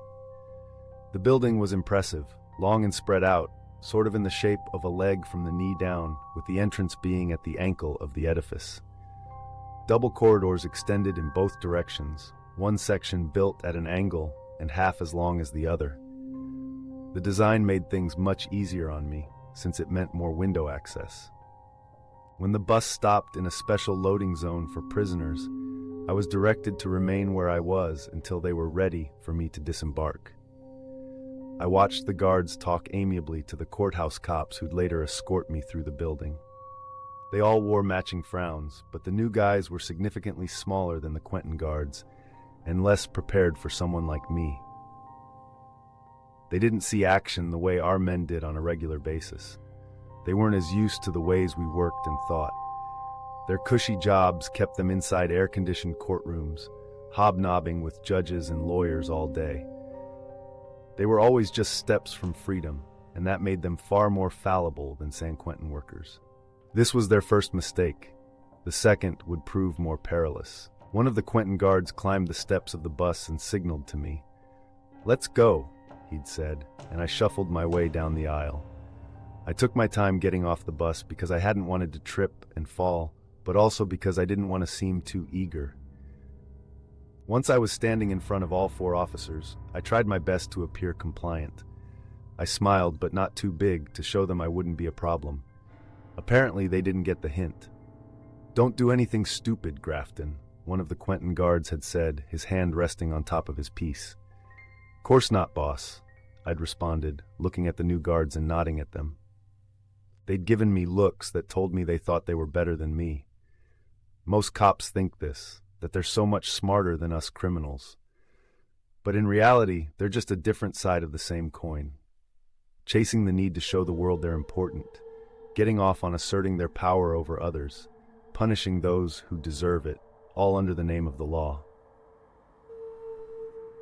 The only difference between cops and criminals is that cops get paid for their crimes, while the criminals have to pay for theirs. The Marin County guards took me in through an entrance that was separate from the general public. Judges and lawyers didn't like to stand next to prisoners while they waited to go through the detector. It made them uncomfortable. So, we had our own little admission site, where we were wanded down before being brought to a holding room where we were once again searched. Finally, I was brought into a little room with no windows to the outside, and only a desk and a few chairs to decorate the place. The guards led me in, made sure my cuffs were in place, and then told me to wait quietly for my lawyer to arrive. As soon as they were posted outside of my room, I saw what I'd been hoping for. I could already hear the guards talking to each other in the hallway, and waited for a few seconds before getting up and walking over to the only other door in the space. The bathroom inside wasn't anything to look at. A toilet, a sink, paper towels, and a trash can. No hand sanitizer or soap, which made me cringe once I realized how unsanitary the rest of the building must have been. But clean or not, it would do. I unbuttoned my pants and sat down, relieving myself for the first time in days. It was glorious having the room to myself again. You don't realize how important toilet privacy is until it's taken away from you. In prison, there's no privacy. After I was done, I immediately started to pull paper towels from the bin on the wall and shove them into the toilet too. One after another, I clogged it up until the bowl was a soggy mess, and then when I was satisfied, I pulled the handle. It took a few tries, but victory became mine when the whole thing started to overflow. Then I stepped outside and calmly closed the door behind me. A few minutes later, Joffrey was escorted inside and sat down across from me at the table. "Hey Kyle, how you holding up, buddy? Ready for today?" he'd asked, cocking his head to the side like he was talking to a child or a really old person. "Yep," I'd said. "That my suit?" He procured the plastic bag from the chair beside him and handed it over to me. "I was able to get it from your place after the cops processed it for evidence. You should probably change now, since things can happen pretty fast around here." "No problem," I'd said. The guards were called in to uncuff me so that I could get dressed. Before they could leave the room again, I moved to the bathroom door. By now, the water had begun to trickle out from under the door, and as I opened it up, a flood of raw sewage came rushing out. "Shit!" I'd said, jumping back dramatically so I wouldn't get any of it on my shoes. I thought the pun was clever, but the other men didn't seem to notice. "Are you kidding me?" Joffrey had said loudly in the way that a hotel guest might complain when faced with subpar accommodations. "These conditions are unacceptable. Is there another bathroom we can use?" The guards sighed, annoyed that they'd have to deviate from their routine. It meant they'd have to actually do some work on the job. I could tell by the looks on their faces that if my lawyer hadn't been there to fight on my behalf, I'd have been dressing in an inch of waste. But complying would be easier than arguing with Joffrey, so they'd reluctantly recuffed me and then motioned for me to follow them down the corridor to the public restroom. Like the one in my previous room, it was also a single occupancy, which meant I'd be left inside by myself. Once again, they removed my cuffs and deposited me inside, suit in hand minus the hanger. "It might take me a minute, boss," I'd called through the door once I was alone. "My stomach's a bit nervous, if you know what I mean." "Fucking disgusting," one of the guards had said to the other. They knew what I meant. Of course, I'd already gone earlier, but I needed to give them an excuse as to why I might be in there a while. The thing I hadn't expected but was elated to see was that this new bathroom had a window. It was bigger than the one in my room at San Quentin, but still too small for me to squeeze through. This didn't matter, though. It wasn't the way I was planning to get out anyway. I'd be caught too quickly. I propped open the window nonetheless, letting the fresh air move through the tiny room. Then I climbed onto the sink and pushed up on one of the panels in the ceiling until it created a space big enough that I could fit through. Grabbing my suit, I tossed it into the crawl space ahead of me and then carefully pulled myself up. Lowering the board back into place, I began to make my way forward, sticking to the supported parts of the ceiling as I crawled away. I knew from my walk with the guards that there was a janitor's closet about 25 feet from the bathroom. Although it was almost impossible to see where I was going, I'd counted out my shuffles until I'd gone what I thought was the appropriate length to get to the closet. Then I put my ear to the panel and listened for signs of life below. Nothing. Bracing myself, I pulled at the board as slowly as I could. Peeking through the cracks, all I could see was darkness. Taking this as a good sign, I removed the panel completely and stuck my head through the hole. I could faintly make out shapes below me, but couldn't be sure where I was. Still, without having any other tools at my disposal, I didn't really have a lot of options. I dropped my suit through the hole, listening as it made contact below. Then with a deep breath, I swung my legs over the side and lowered my body down until I had to let go completely. The ground came faster than I'd expected, and my foot caught on something unstable as I landed, causing it to bend at a painful angle. Stifling a yell, I reached for my ankle and felt around, expecting bone to be protruding from my skin. Luckily it wasn't. and after a few seconds, the pain began to subside, so I stood up and took a few hesitant steps. Searching through the darkness, I placed my hands in front of me to try and find a light source. I ran into metal bars and boxes and kicked something as I walked, but finally found a switch on the wall and flipped it on excitedly. Light flooded the room, showing that I hadn't ended up in the janitor's closet as I'd anticipated, but was in someone's actual office. Looking around the room quickly, I located my suit and hastily got dressed, dropping my prison garb into the trash can under the desk. When I was finished, I finally had a chance to look around at my surroundings and saw that one wall held a set of blinds that were drawn to shut out the light. Bingo! I rushed over and pulled them up slowly, so as not to alert anyone outside, and saw that it led to a grassy area on the other side of the main entrance. With a smile, I pushed open the window. I knew the guards would find out what had happened soon. Over 5 minutes had elapsed since I'd climbed into the ceiling, and they wouldn't leave me alone too much longer before they started to demand I come out. When I didn't respond, they'd break down the door, find the room empty, and shut down the building, and likely the surrounding area. I glanced outside to make sure nobody was looking, and then climbed up onto the sill and jumped to the ground below. Then I ran to the parking lot. I wanted to curl up and die. I'd already lost everything that I loved, and my dreams of having a perfect life were over. I ran around the room, looking for something that could save me, but found nothing. Only hopelessness and darkness. I could feel the end coming, and finally, I gave up.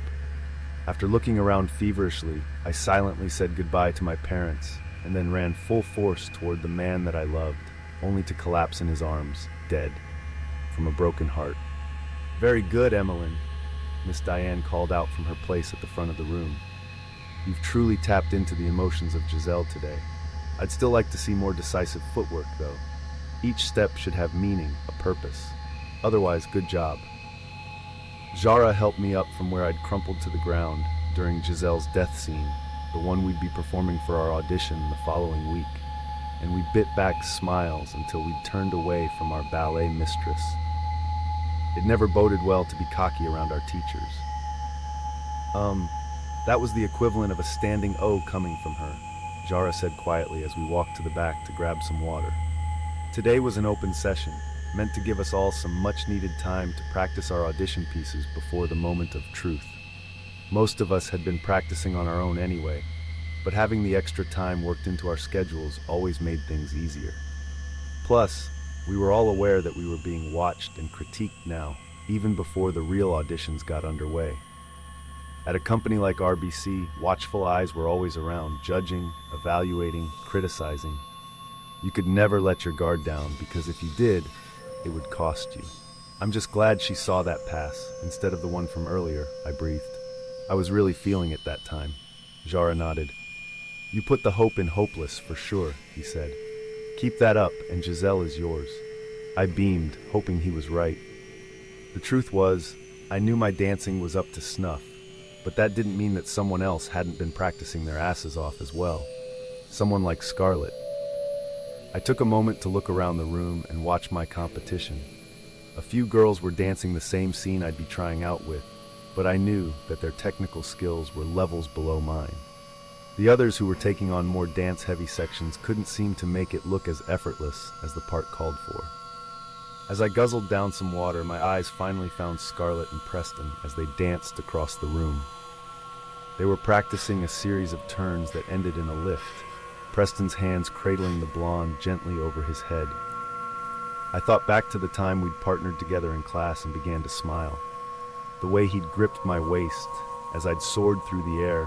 I'd been too caught up in dancer politics to really enjoy the moment for what it was. Exhilarating.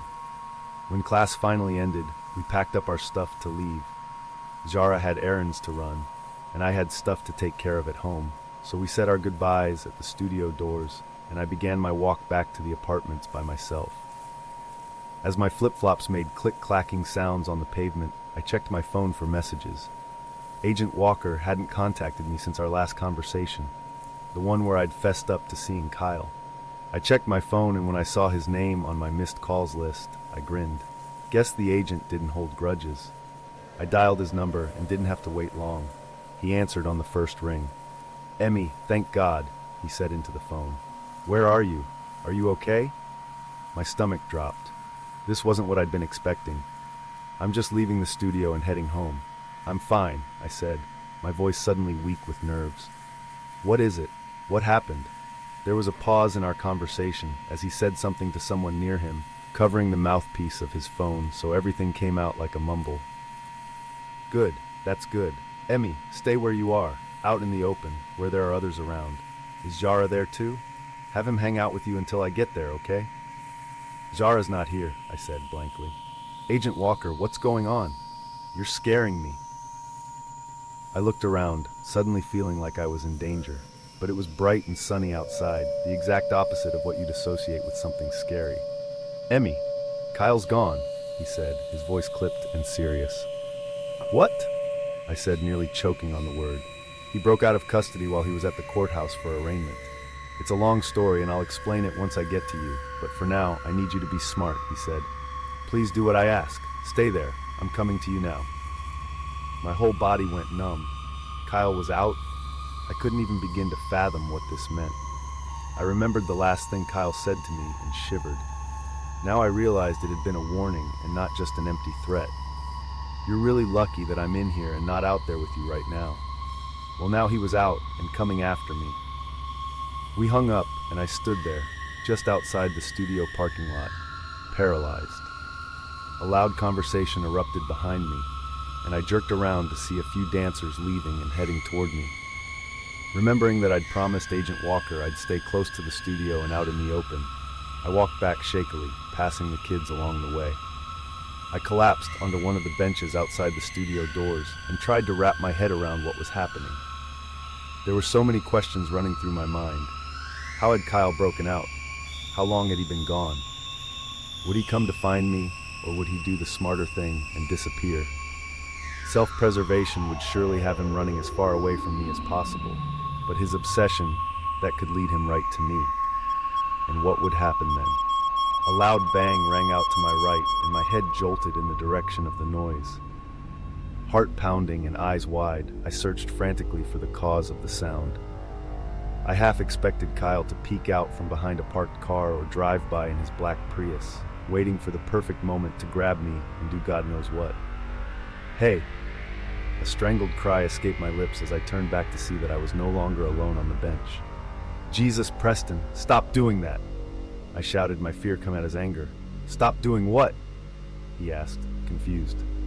"Sneaking up on me," I said. My heart was pounding and my adrenaline was surging, making it impossible to sit still.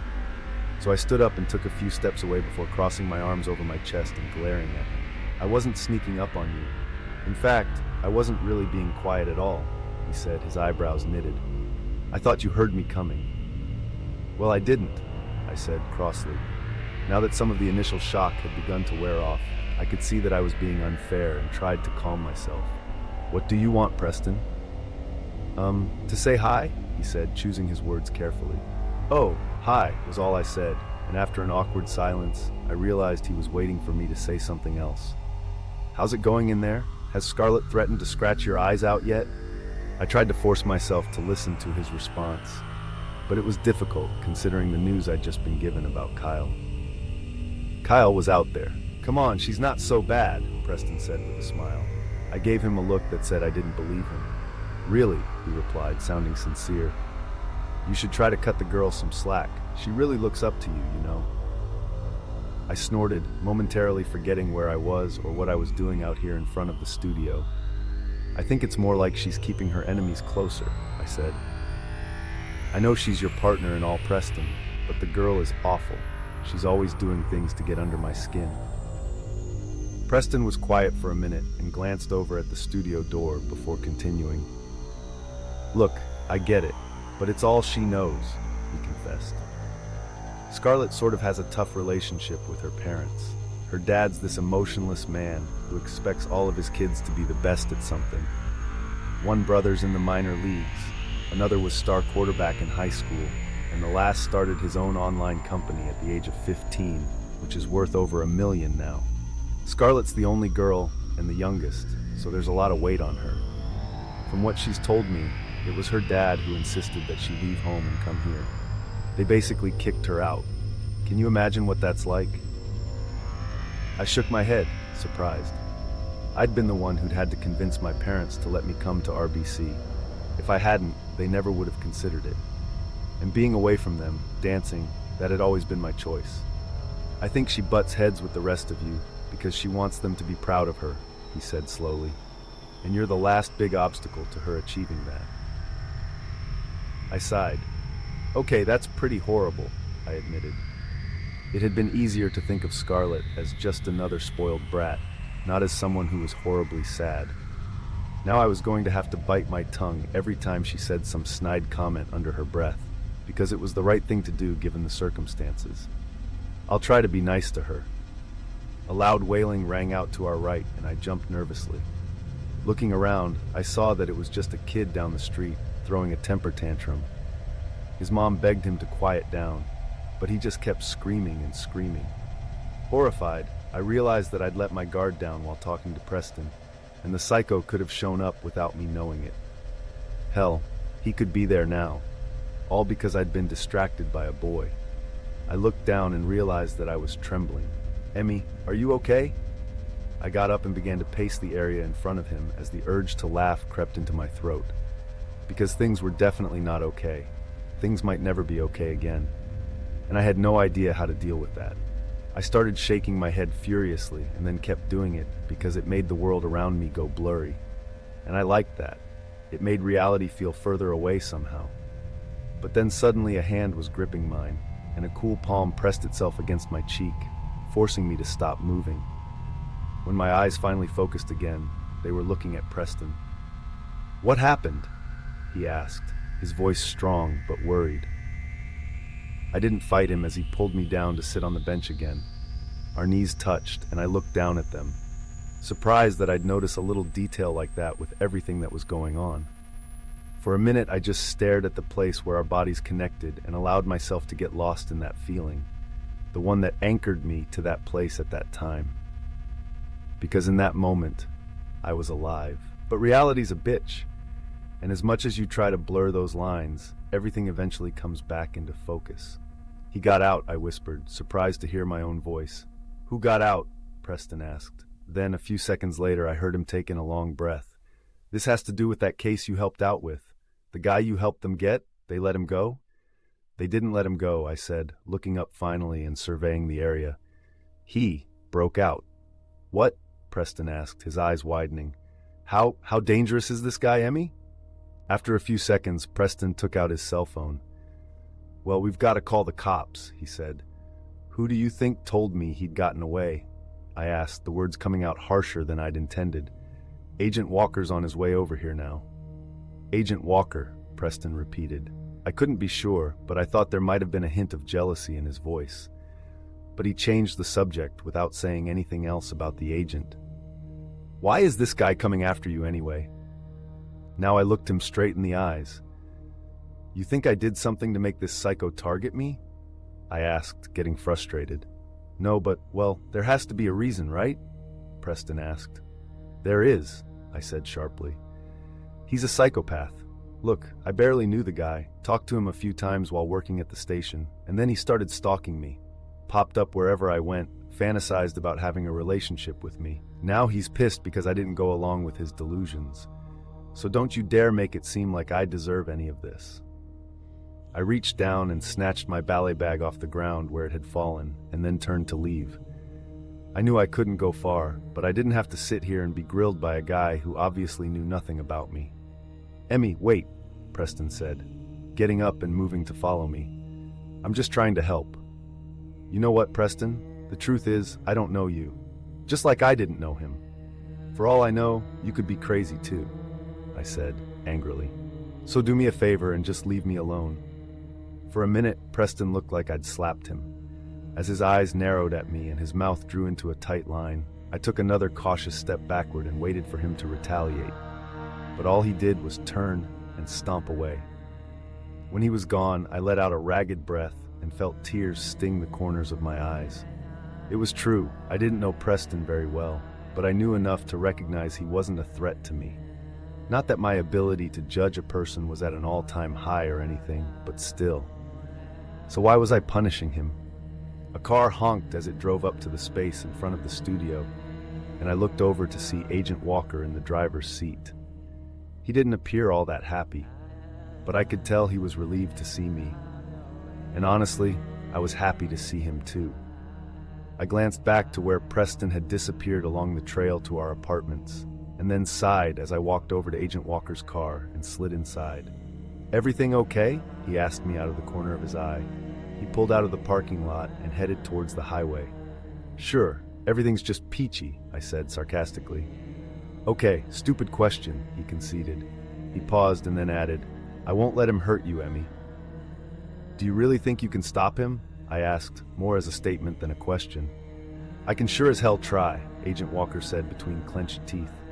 I watched houses fly by silently as we headed toward the station and replayed the fight I'd had with Preston over and over in my head. Finally, something seemed to click. "I can make it harder for him to get to me," I blurted out. Agent Walker gave me a weird look, and then, realizing what I meant, shook his head. "You need to leave that up to us, Emmy," he warned. "I'm not talking hunting him down and going one-on-one or anything," I said, an idea beginning to form. "Good, because that's sort of against procedure," he joked. "But I can't exactly ignore that this is happening anymore, right?"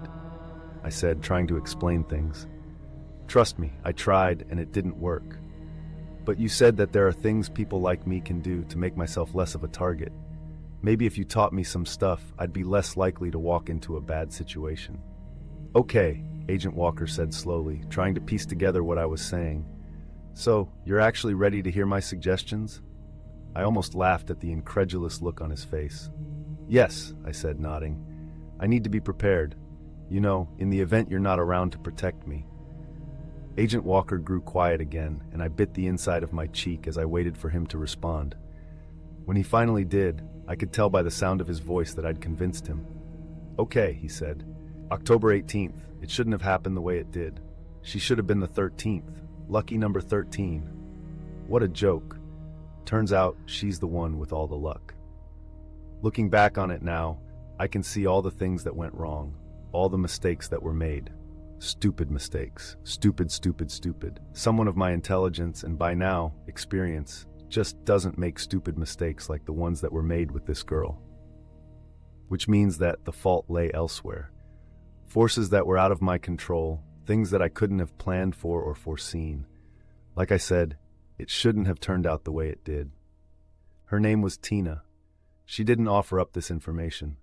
I saw it on the keychain she carried with her. It was green with a glittery outline. It matched her eyes. Well, her contacts, really, because Tina was black, her skin a gorgeous shade of mocha. So her actual eyes were probably brown. I planned to find out after scooping them out. Tina was pretty, model pretty. It was actually the first thing I noticed about her after the waving of her arms, of course. I'd been on my way home from the gym, having had a particularly long day of classes, and choosing to work out my aggressions on the treadmill. I wore an old blue hoodie, pulled up over my hair, which had curled up with sweat. My glasses were off, because they'd kept fogging up from the heat radiating off my skin. I was the opposite of put together when I saw her. Scruffy looking, not one that someone would trust based off of looks alone. I knew this when I saw her waving her arms from the side of the road up ahead. That's why I decided not to stop. I wanted to get home and take a shower, eat something, get some rest. I was tired and irritable, and the last thing I wanted to do was deal with some chick. But when she saw that I wasn't slowing down, the bitch walked out into the middle of the street, forcing me to either swerve, hit her, or stop. For a second, I contemplated running her down. It would serve her right for purposely putting herself in the way of my car. But hit and runs were messy and much more difficult to cover up. Evidence was always left behind on the body, on the car, on the road. Running her over would have been reckless. If she wanted me to stop, then fine. I'd stop. Pressing down on the brakes, I'd managed to slow without skidding and came to a stop beside her. By this point, she'd moved out of the road and dropped her arms. "Everything okay?" I'd asked through the passenger side window. I was smiling, but inside I was annoyed. She sauntered over to my car, taking her sweet time, now that she'd gotten my attention. "Blew a tire and my car went off into the ditch over there," she'd said, pointing behind her. Her kinky curls fell into her face as she turned back in my direction. Lifting her hand to her forehead, she attempted, but failed, to hold them out of her eyes. "Any chance you know how to change a tire?" she'd asked, one hand on her hip. It should have been a question, but it wasn't really. The way she'd said it was more like I was AAA, and she considered it my job to help her. Bitch had no idea how this world worked. "Sorry, not much of a mechanic," I'd answered. Tina frowned. She'd been expecting me to help her. Probably assumed that because I was a man, that I'd naturally know how to fix things. The fact that I did indeed know how to change a tire wasn't the point. The point was that in today's age of the modern female, shouldn't she know how to change one herself? I wasn't going to be her lapdog. Besides, changing her tire wouldn't do anything for me. "Well, do you have a cell that I can use to call someone?" she'd asked, not bothering to hide her annoyance. "You don't have a cell?" I'd asked. I thought that was a prerequisite for young people nowadays. She rolled her eyes at me. I saw her do it, even in the dark. "I'm older than I look," she'd said, like she was often mistaken for being a kid, and it was a source of frustration for her. Knowing this, I had to guess that she was 23, maybe 24, since she looked about 18. "And my phone just ran out of battery."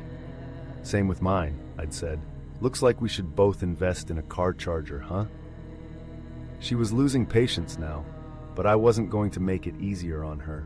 She'd already gone out of her way to ruin my night, so I was going to ruin hers. Finally, she'd said the magic words.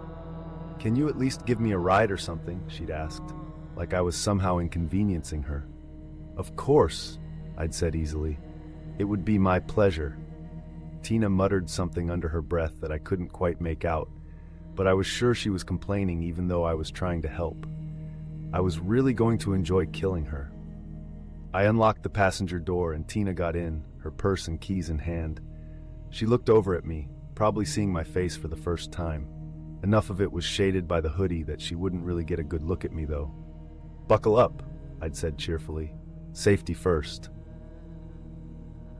With a sigh, she'd complied, pulling the belt across her body and stuffing it underneath her breasts.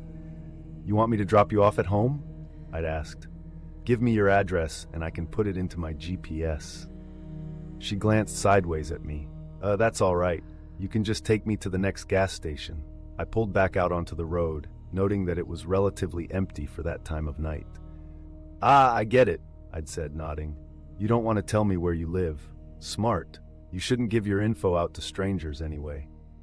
"No offense," she'd said, shrugging, still not totally letting me in, but relaxing just a little in her seat. "I just don't know you." "No offense taken," I'd said. We drove in silence for a stretch, and I turned on the radio to make things more comfortable. "You coming from the gym?" I'd asked her, noting that she was dressed in black spandex and running shoes.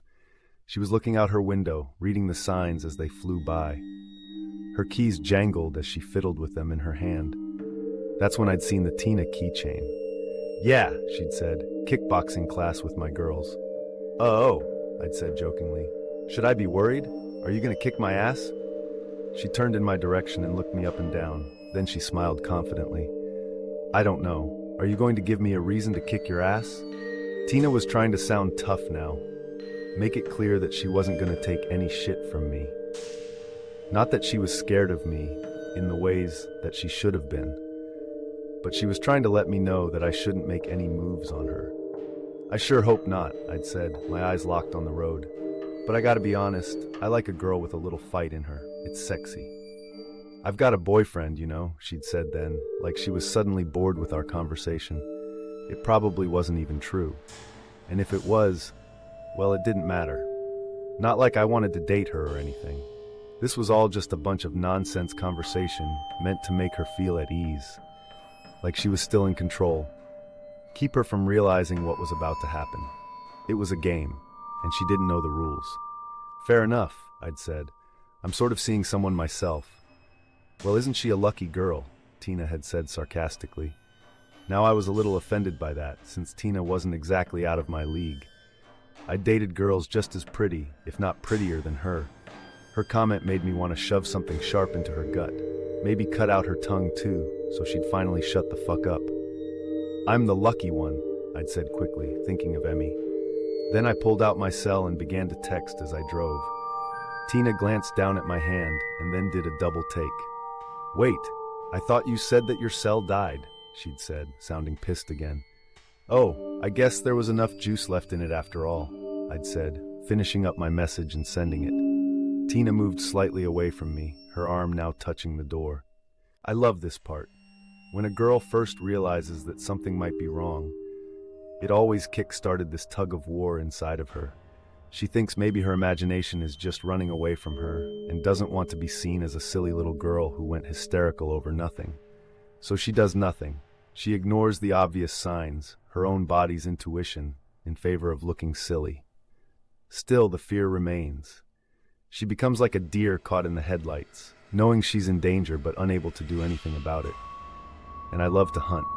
Tina was more jittery than most, though, and as she pushed the release button on her seatbelt, I reached over and grabbed the nylon material, pulling it up and wrapping it around her neck in one quick motion. Then I pulled it tight. She fought against it, tried to hit me, and kicked her legs around the car. But her kickboxing classes hadn't prepared her for me. Once she was unconscious, I turned the car toward the mountains. Tina's on her way here, Agent Walker said, almost to himself. But I was just a foot away from him, so I heard him too. Tina? I asked him curiously. He looked surprised to see me there, even though he'd given me the chair to sit down in. Ever since we'd gotten back to the sheriff's station, he'd been antsy, like there was more going on than I knew about.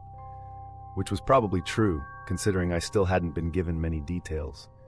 Tina's the girl who got away, he responded quietly.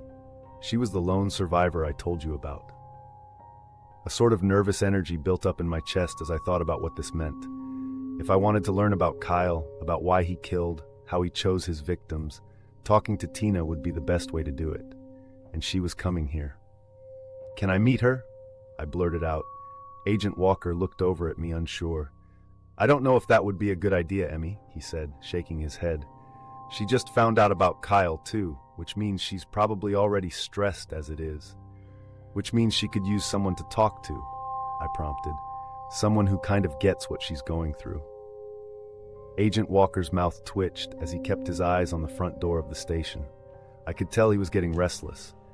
Come on, I said.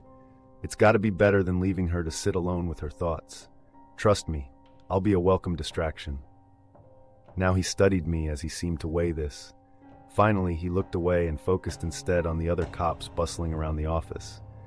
We'll see, was all he said. It was enough. Okay, I said, taking this as a triumph and changing the subject before he could change his mind. So, serial killers, huh? He snorted and I could swear he almost laughed. Only, it would have been out of place here. Worst segue way ever, he said teasingly. But yeah, serial killers. Have you always been interested in them? I asked, pretty sure this was the weirdest conversation I'd ever had. Or did you just get stuck with this case? Well, I've always been intrigued with violent crimes and stuff like that, but I wasn't sure where they'd stick me when I joined the Bureau earlier this year. I guess people don't typically request this division, and I got lucky. I wouldn't necessarily consider it lucky getting stuck tracking down murderers and rapists, but to each his own. Wait, so you're new to the job? I asked. I wouldn't have guessed that. I mean, I knew you were young, but you seem really comfortable in your role. Thanks, he said. I've done a lot of training and experienced a lot of stuff in my life, so I feel like I was more prepared than most when I actually went out into the field.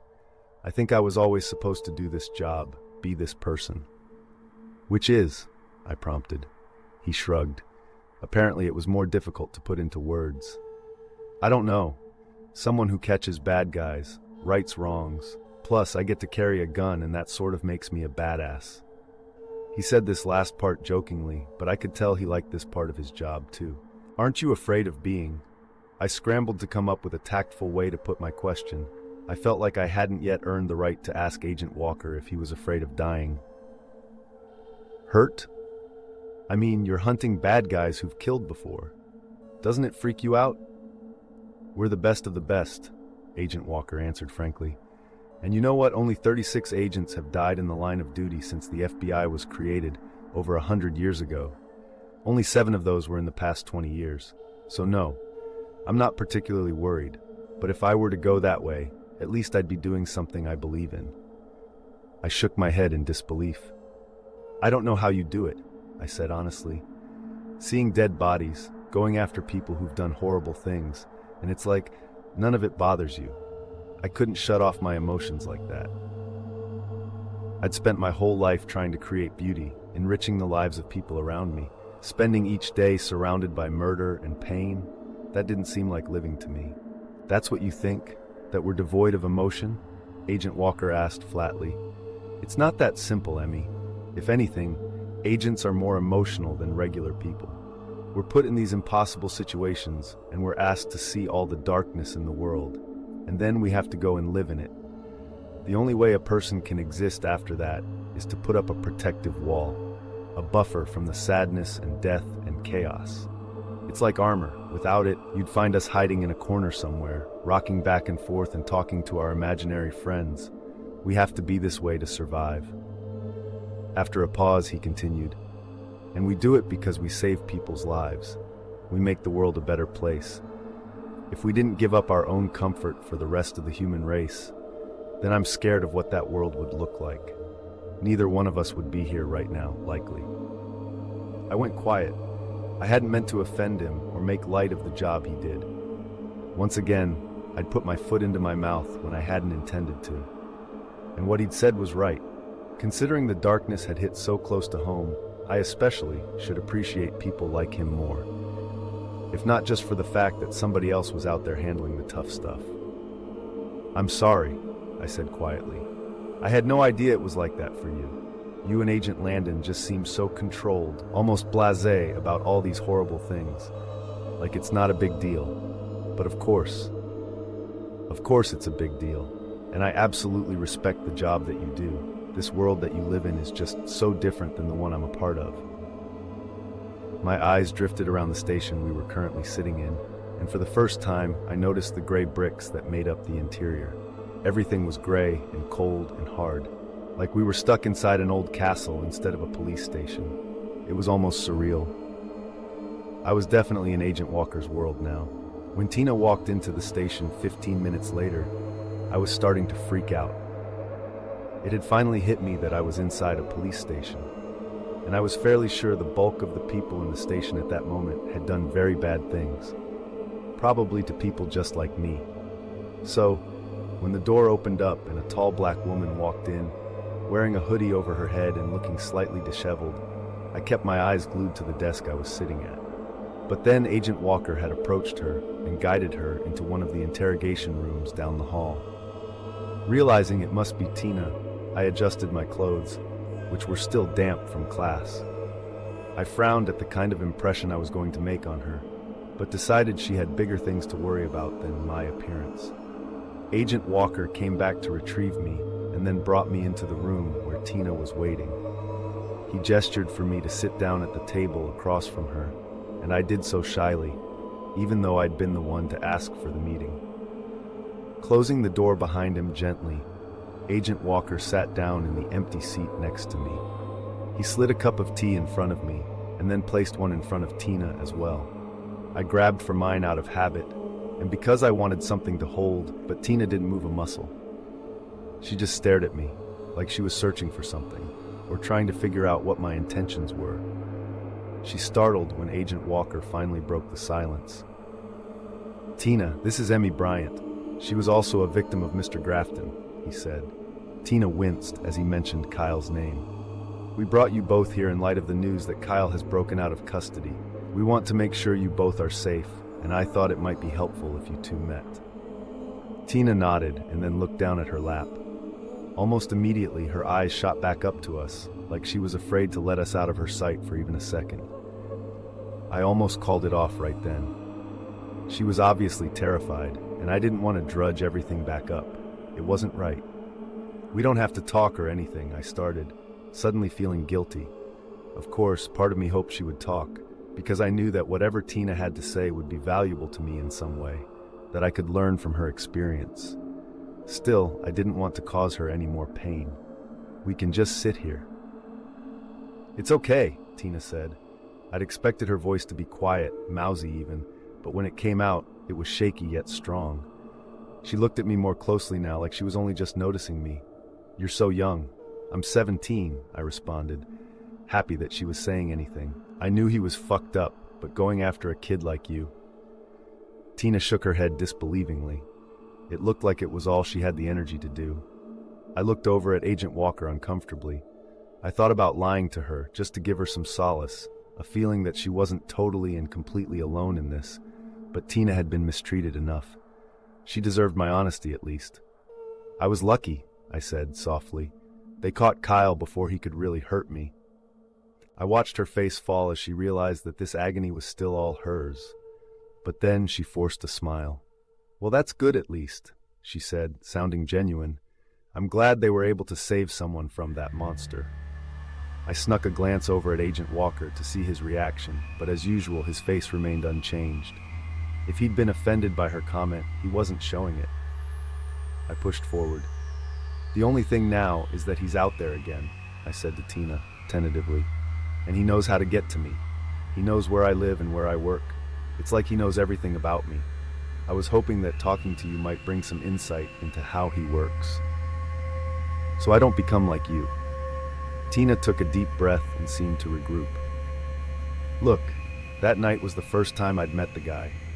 He didn't know anything about me except for what I told him, which wasn't much, Tina said. If you're looking for a reason why this happened to us, I don't know if there is one. You and I couldn't be more different. I looked at her mocha-colored skin and brown eyes, knowing that she was surveying my tan and freckles. She was right. It's not like we looked alike. And it sounded like Kyle hadn't known Tina at all, which meant he hadn't watched her and followed her every move like he had me. But if you think it will help, I'll tell you what happened, she said reluctantly. I think it will, I replied. Only if you want to, though. Tina nodded and looked out the window absently. After a few seconds, she started talking. I was on my way home from the gym when my tire blew out and I ran into a ditch. I'm not really all that great with car stuff and didn't know how to change a tire, let alone maneuver my car back onto the road. So I hailed a car and this guy pulled over and offered to give me a ride to a mechanic. And it was Kyle, or him who stopped? I asked her. It was hard to remember that not everyone knew him the way I had. That's what we think, she said, shrugging. I never got his name. Didn't even get a good look at him, to be honest.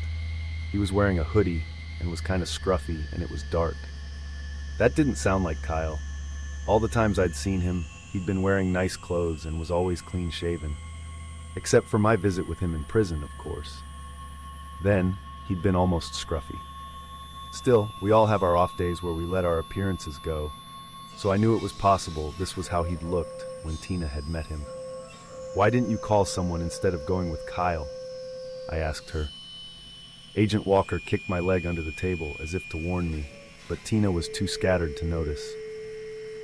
I would have, but I was fighting with my boyfriend, and then my phone died, and my car ran off the road, and I just wanted to get home so I could eat a whole pizza and wash it down with a bottle of wine and forget the whole day, Tina explained, sounding tired.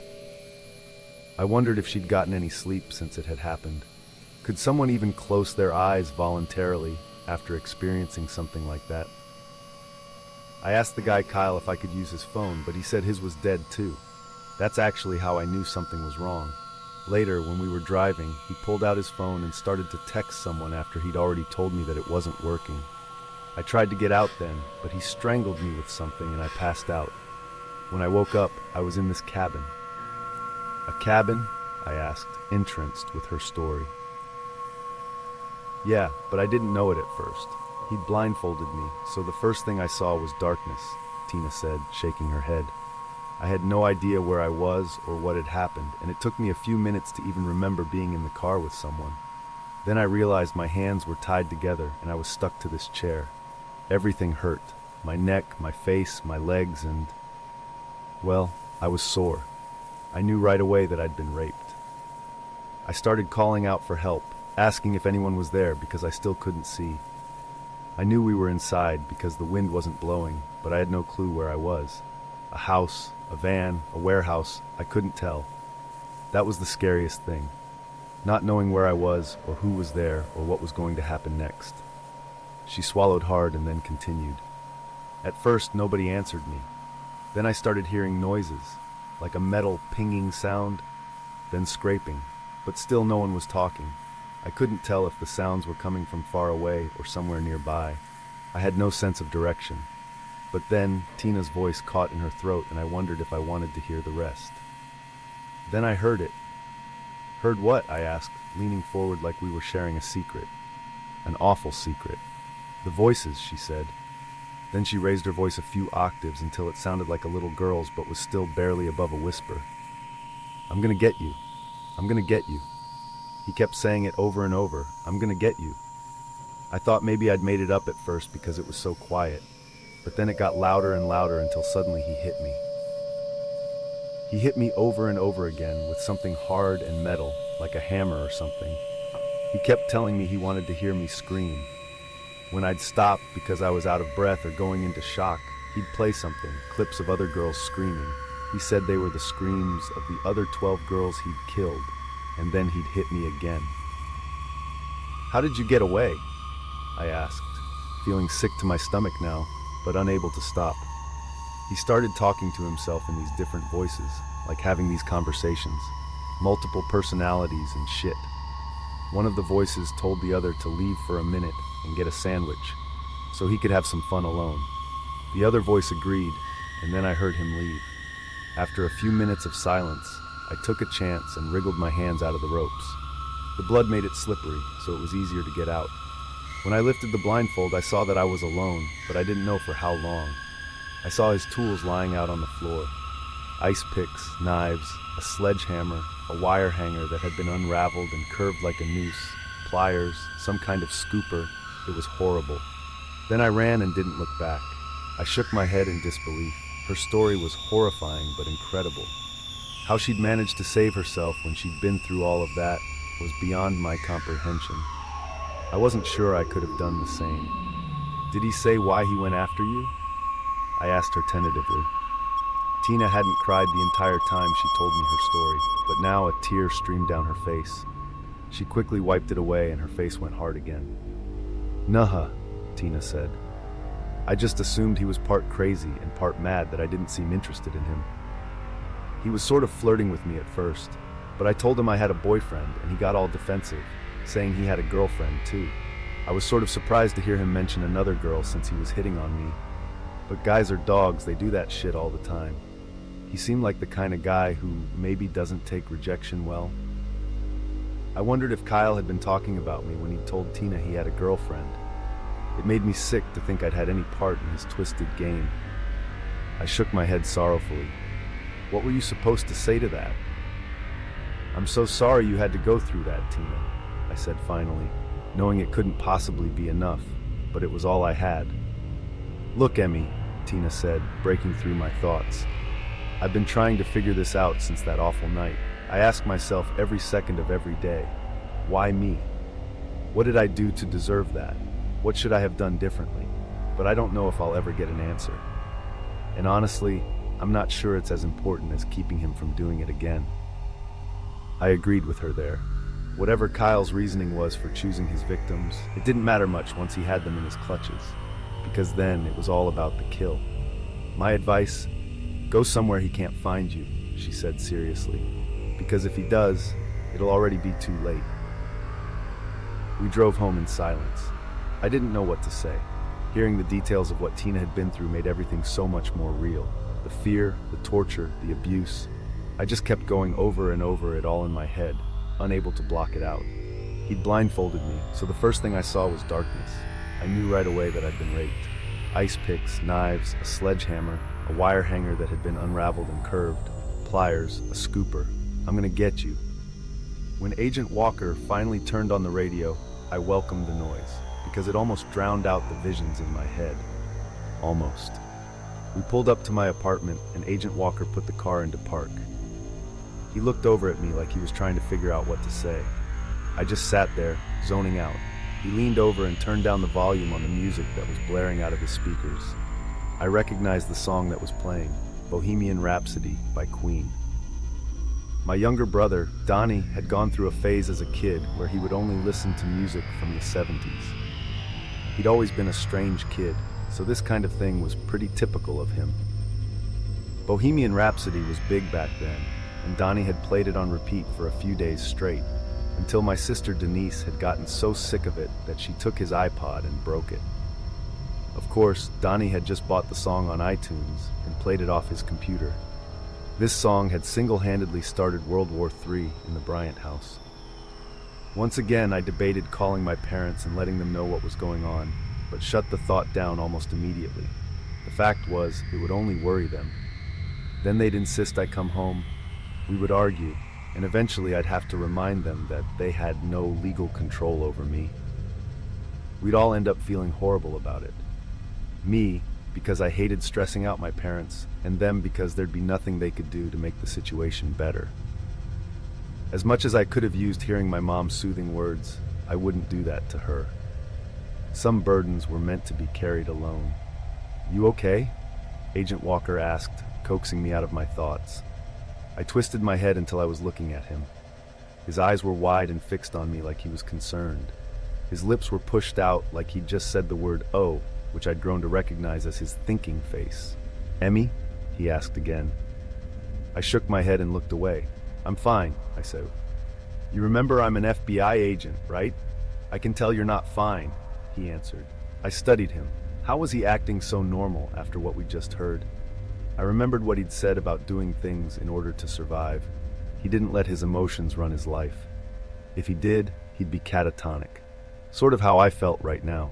I couldn't afford to become paralyzed by life. Not when Kyle was out there. If I was going to survive this, I had to take my emotions out of things. I needed to be more like Agent Walker. And a little change might do me good. I'd realized lately that much of my life had been operated under a thin veil of denial. Denial about the fact that I wasn't fully in control of everything in my life. That if I just worked hard enough for what I wanted, it could be mine. That bad things didn't happen to good people. That I was impenetrable. It was becoming painfully clear that none of this was true. "You're right. I'm not okay," I admitted with a sigh. "I have no idea how to keep Kyle from getting to me, doing the same things he did to Tina." "Well, first off, you're not doing this alone. Like I said earlier, you'll have round-the-clock detail on you until we catch Grafton. And we will catch him, Emmy," he said, a ferociousness to his voice that made me want to believe him. I knew it wasn't enough, though. And I appreciate that, but I'd feel a whole lot better if I also knew how to protect myself. Not just from Kyle, but after this is over, I said slowly. Agent Walker took a deep breath as he studied the road ahead. For a second, I wondered whether he'd change his mind about sharing this information with me. Finally, he spoke. "You could start by locking your doors," he said. "I do lock my doors. When I leave the apartment," I said. "Most of the time." "But you don't lock them when you're inside the apartment?" he asked. "I didn't think it was a big deal," I said, shrugging. "My parents had always left the doors to our house unlocked while I was growing up. I guess I'd started doing the same once I was living on my own. I figured I'd hear someone if they were coming in. And then what? You'd hide under your bed, or just scream as the guy came at you?" "That wouldn't happen," I started. "It happens every day," he said, cutting me off.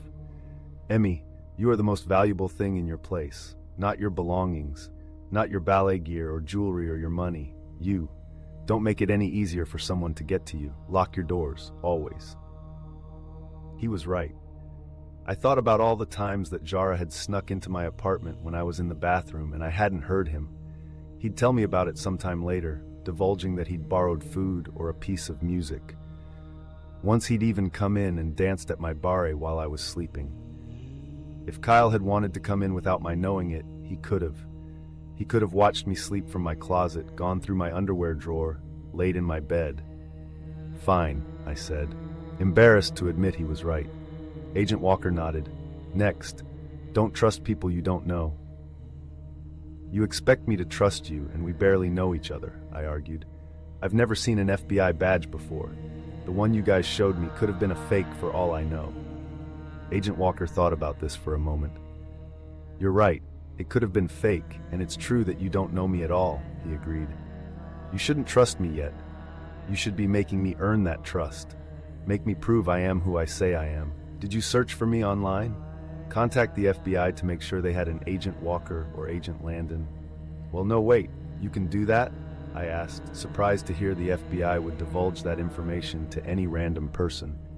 I thought they were all hush-hush, only giving out details to people on a need-to-know basis. Of course you can, he said, like he was talking to a 3-year-old. You have the right to make sure you're safe. You should never take people at their word, even law enforcement. Some serial killers have dressed up or impersonated cops to get to their victims. It's an easy tactic because nobody questions them and people will do whatever they say. Okay, what else? I asked. Switch up your habits, he continued. Never walk the same way home. Don't go out to the same place for coffee the same time every day. Don't create habits that someone can catch on to. It makes you easier to follow and stalk. And if you do create habits, don't get comfortable. Don't put your headphones in and then zone out while walking down the street by yourself. You want to be able to hear someone coming up behind you. And be aware of your surroundings. Don't get so distracted that you don't know who's around you at all times and how you can get away.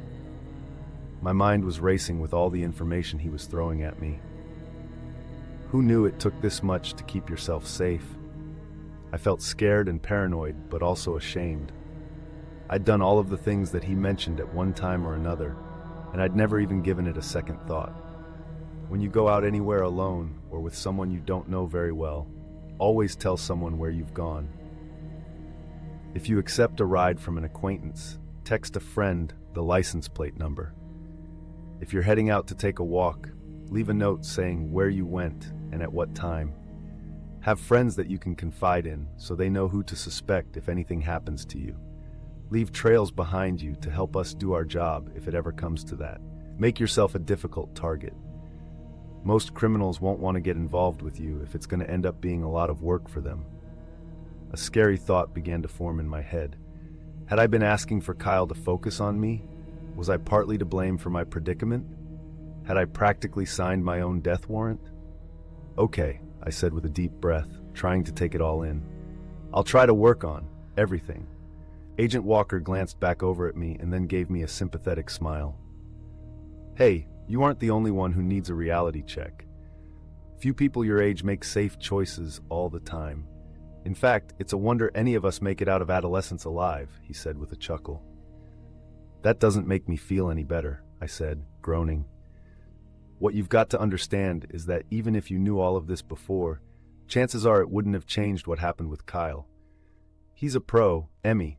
There's a reason he was able to kill 17 girls before we caught him. He's good at deceiving people, and he's incredibly motivated, he said. Just be careful and do what we ask you to. None of us want there to be a number 18. Trust me, the last one was bad enough. I've truly outdone myself. I know it sounds like I'm bragging, but today I made history. This latest girl is my most impressive kill yet. Not because she was a difficult mark. In fact, killing Trophy Wife was as easy as picking off a pig in a pen. But what I did with her after she was dead, that was inspired. True to her word, Trophy Wife was at the Mac tonight. By the time I got there, around 10, she was already tipsy and throwing back shots like a pro.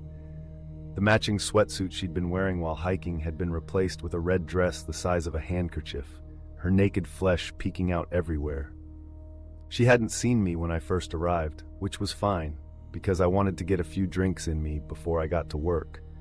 As I drank, I planned the best way to lure her out of the bar without anyone noticing me enough to describe me to the cops later. That's the problem with going after a girl in public. There are more chances to be tied to her later. It can be incredibly dangerous. But beggars can't be choosers, and I'd been looking for an opportunity to show the cops that I was smarter than them. Going after Trophy Wife out in the open would be the ultimate fuck you. Trophy Wife liked to dance, in the middle of the floor, with her girlfriends, on the bar, alone. The more she drank, the more she danced. As I watched her, I thought about what she'd said that day on the trails, that panties were optional. I couldn't tell from where I was sitting, but I believed her, which meant there'd be easy access. I could have just fucked her. Screwed her silly and then left her to sober up somewhere. Prolong the hunt, maybe have her a few times before I disposed of her. But if not her, it'd be someone else. I had to leave someone for the cops to find, and Trophy Wife was as good a victim as any. She was jumping up and down to music that was blaring out of the speakers behind the bar, arms up in the air, her fake breasts bouncing around like a porn star. I got this perverted flash of what it might be like to use her as a human dartboard. I wondered if the dart hit her chest in the right spot, whether her implants would explode, make a popping sound like a balloon. It was fun testing out the theory later. After finishing my 4th beer, I got up from the booth in the corner and made my way over to where Trophy Wife and her friends were dancing around. Moving in and out of the crowd, I walked up to the bar, waiting patiently until my target picked up her drink and took a long swig before going back to dancing. Now knowing which drink was hers, I strolled her way and surreptitiously slipped a cocktail napkin underneath her martini glass. Then I continued to the back and out the door to the alley, and waited for her to come to me. Went through my texts as I stood in the shadows, even responding to a few messages I'd been putting off. When I finally heard the door squeak open a few minutes later, I put my phone away and stepped into the light. "Is this from you?" Trophy Wife had asked, her words slurring together. She gave me a Cheshire Cat grin and held out the napkin for me to read. Of course, I already knew what it said. "You're the hottest thing in this bar. Meet me in the back if you're interested in having a little fun." I nodded. "Why didn't you just come over and say hi?" she'd asked, nearly tripping over her 5-inch stripper heels. "Well, look at you. You're gorgeous. I'm sure guys have been coming up to you all night," I'd said, taking a few more steps toward her. This was true. No less than 3 douchey-looking dudes had approached Trophy Wife as I'd watched.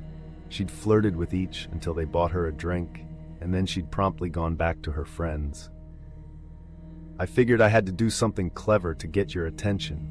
She reached out and touched my shoulder, then ran her perfectly manicured hand down my chest until it rested comfortably on the edge of my belt.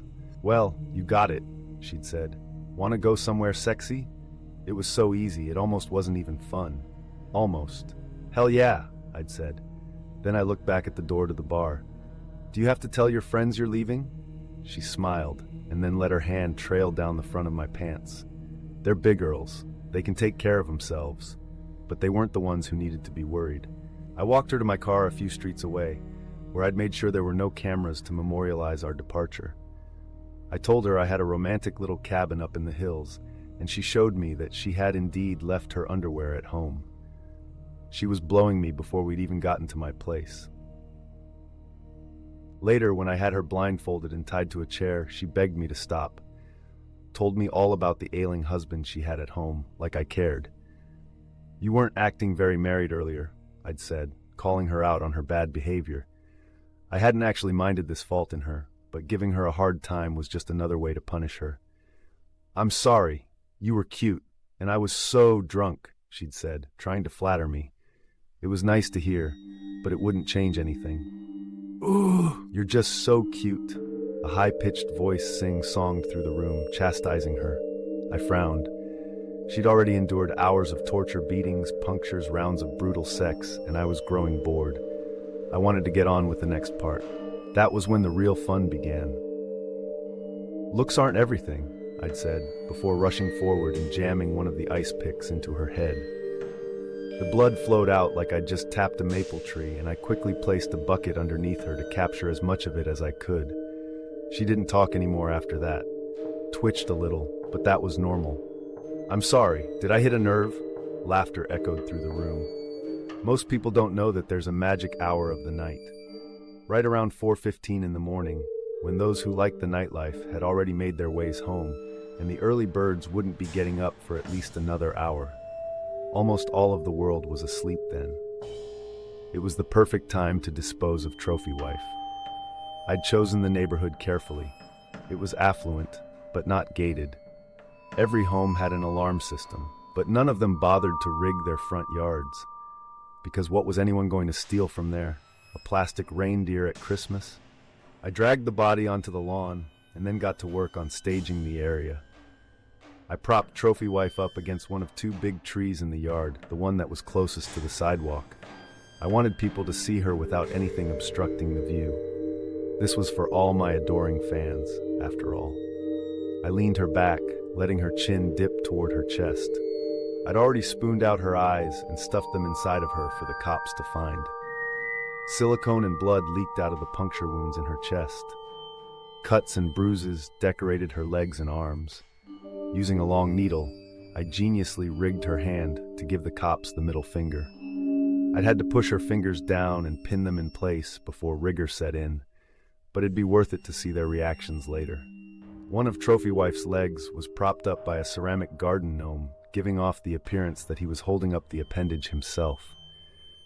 It actually would have been quite comical if the whole area weren't drenched in blood. This had been my favorite part. Head to toe, I dripped and painted and splashed the body with blood. She looked eerily like Carrie in that Stephen King movie. Now that guy knew horror. Imagine if Mr. King took his twisted mind and used it for something other than fiction. Oh well, those who can't do, teach. When I was finished, I'd taken a few steps back and admired my work, almost brought to tears because it was just so perfect. But I didn't cry, because that's not what men do. Crying is a female thing, a sign of weakness. So I simply stood there and committed the scene to memory. I wonder what they'll say about me in the papers, and whether my plan will coax Tina out of wherever it is she's hiding. Will the cops be impressed, scared, pissed off, all of the above? I don't care as long as my greatest masterpiece becomes breaking news. The Ice Pick Killer is back and better than ever, and I want to hear them admit it. Admit that I'm better than them. I think I'm going to be sick, I said, gulping back the bile that had found its way into my throat. I dry heaved again before lurching forward and putting my head between my legs. Ah, nah, girl, not on my new sheepskin, Zara yelled, racing to the kitchen to grab something in case I threw up. After placing a tiny garbage can near my feet with a clang, Zara sat down beside me and began petting my head soothingly. When the wave of nausea finally passed, I took a deep breath, but kept my head down just in case. Your rug is from IKEA, I said to him, welcoming any conversation that didn't involve ice picks and eyeball scoopers. But it's new, he argued. This is why we can't have nice things. I rolled my eyes even though he couldn't see me do it. I felt him get up from the couch again, and when he came back, it was with a cold paper towel that he gently placed on the back of my neck. Thanks, Zara, I said, appreciating the cool down. And sorry about almost throwing up on your new rug. I guess I didn't realize how much talking with Tina would affect me. That was the understatement of the year. While I'd managed to keep it together in front of her and Agent Walker, once I was alone with my best friend, I'd pretty much lost it. Zara had been waiting for me when I got home from the station, along with a plainclothes police officer named Marcus, who'd explained that he was there to keep watch. Taking Agent Walker's earlier advice, I didn't let the guy into my apartment until I'd confirmed that what he was saying was true. I'd told Agent Walker that I'd be more careful, and I intended to keep my promise. Zara, however, was so confused by the turn of events that he'd refused to let me into my apartment until I'd explained everything to him.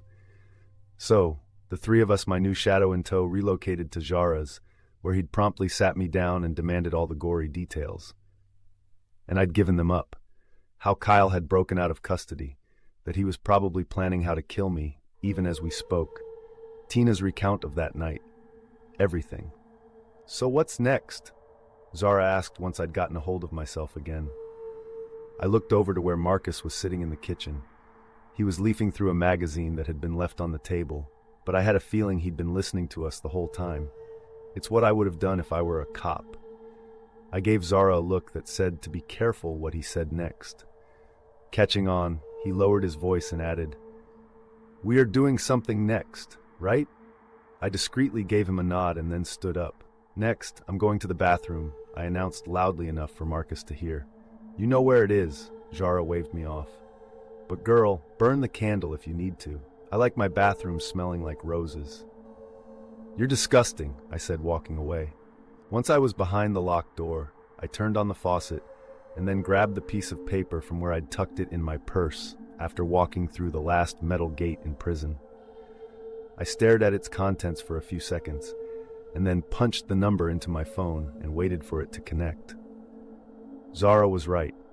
I did have a plan, and it included getting more information on Kyle, the kind of details I couldn't get from his victims alone. I needed to know who he was, specifically who he'd been before he'd started killing. "Hello," someone with a lazy southern drawl said. I'd only talked to him that once, but right away I recognized his voice. Levi? This is Emmy. I met you the other day at San Quentin. You said that I could call you if I ever wanted to talk about Kyle?" I said, hoping he hadn't changed his mind. "Oh, hey. Yeah, of course. I'm glad you called," he said easily. "I know this is a lot to ask, but would you mind meeting with me?" I asked hopefully. "There are a few things I'd love to ask you about. Things that maybe only you can help me with." "Well, I'll certainly do my best," he said, sounding like he was thinking things over. "Kyle did have some interesting things to say when we talked. Just tell me when and where, and I'm sure I can accommodate." "How about the cafe on 8th Street in about an hour?" I said, thinking fast. The place was always busy and would be bustling enough to drown out our conversation. Besides, they had great tea and I'd need the caffeine boost if I was going to stay alert. "I'll be there," he said, and hung up. An hour later, I was seated at a table in the far corner of the cafe, sipping on an iced passion tea nervously. I hadn't thought much about what I was going to ask Levi, but figured I wouldn't be at a loss for questions. After all, there was very little that I actually knew about Kyle. Well, except for what he'd told me during our brief visits, and what he'd written in his diary. And I knew that most of that was either made up or severely distorted. I needed information that was a little less tainted. My eyes were glued to the large window near the door as I chewed on the straw of my drink, waiting for Levi to arrive. Occasionally, I looked around at the other cafe patrons and tried to guess what their stories were. I bet none of them were anything like mine. I glanced at the counter that followed the windows around the cafe and settled on Marcus as he munched on a muffin and surveyed the people walking by outside. We'd told him that we were meeting friends at the cafe, and he just nodded and trailed behind us in his own nondescript car. The change in venues didn't seem to faze him. I was getting the feeling this wasn't his first time on protective detail. At first, I'd been worried about how we were going to keep him away from Levi. But when we'd arrived, Marcus had immediately retreated to the front of the shop and told us he'd be there until we were ready to leave. Hara, however, was more difficult to get rid of. No way," he'd said on our drive over. "You are not benching me for the big game." "Wow, you must be serious about this if you're using sports references," I said as he zoomed down the street, seemingly forgetting that there was a cop behind us. "And I'm not trying to bench you. I just don't think Levi will respond well to there suddenly being a random guy interrogating him. I don't want to scare him off." "I wasn't going to interrogate him," Zara said, grumpily. "I just wanted to ask him a few questions." "Zara, I know you. It would have been an interrogation," I said seriously. "But I already have my detective outfit on," he said, whining. It was true. Before we'd left, he'd insisted on changing into a long trench coat and an old-school fedora. I'd explained to him then that we wouldn't need disguises to meet with Levi, but he'd been adamant about looking the part. Secretly, I thought he'd actually draw more attention with his outfit, but at least it would be away from Levi and I. "And you look great," I said, trying to avoid getting pulled into an argument. "It's perfect for surveillance, which is what I need you to do. Stay nearby and observe. I really need an extra set of eyes on this, just not at our table." Zara gave me a look that said he wasn't happy about my version of our plan, but sulkily agreed. Glancing over to where he sat, just 2 tables away, I could tell that his mood hadn't improved much since our car ride. Only now, he was brooding into the smoothie he'd made me buy him, while typing furiously on his cell phone. At least he was already playing his part and acting like he didn't know me. "Emmy," a voice said all of a sudden, breaking me out of my thoughts. "Sorry I'm late." I jumped as he spoke, but when I saw it was Levi, I relaxed and gave him an apologetic smile. "No problem, Levi," I said. "I know this was sort of short notice. I just appreciate that you could meet with me." He nodded, looking friendly. "Anything I can do?" "Do you want a drink or something?" I asked him, trying to appear polite despite how antsy I was. "It's on me, of course." "Oh, that's very kind of you, but I'm okay," he said. "Not much of a caffeine drinker, really." "You're probably better off for it," I said, showing him my hand, which was shaking slightly. He smiled at me sympathetically, and I continued. "Well, I was hoping you could tell me about Kyle. I didn't get to know him very well, and with everything that's happening, I just feel like I need to know who he really is. Get some kind of understanding of why. Why he was the way he was. Why he killed. Why he picked me, and why he didn't kill me when he had the chance." Levi took a deep breath and let it out like he was trying to figure out where to start. Like I said, Kyle and I met in grade school. 4th grade, actually. I just transferred from out of state and didn't have any friends. Kyle and I didn't even really like each other at first. I thought he was cocky and loud and always had to be the best at everything. He thought I was bossy and competitive. But once we figured out that we were better off joining forces, we became friends and never looked back, Levi said. Being boys, we'd often go on adventures, making forts out in the woods, riding bikes for hours on end, creating mischief, but nothing too serious. The bell on the door of the shop jangled, and I looked over distractedly as Levi talked. Startled, I watched Scarlett and Preston walk inside, sucking in a breath before I could stop myself. Preston's smile promptly turned to a frown, and without being able to control it, I began to sweat. It only took Scarlett a moment to notice me too, and then they were both fixed on me, neither of them too happy that I was there. Which was fine, because the feeling was mutual. After a brief staring contest, Scarlett placed her hand on Preston's arm and led him over to the counter where they proceeded to order drinks.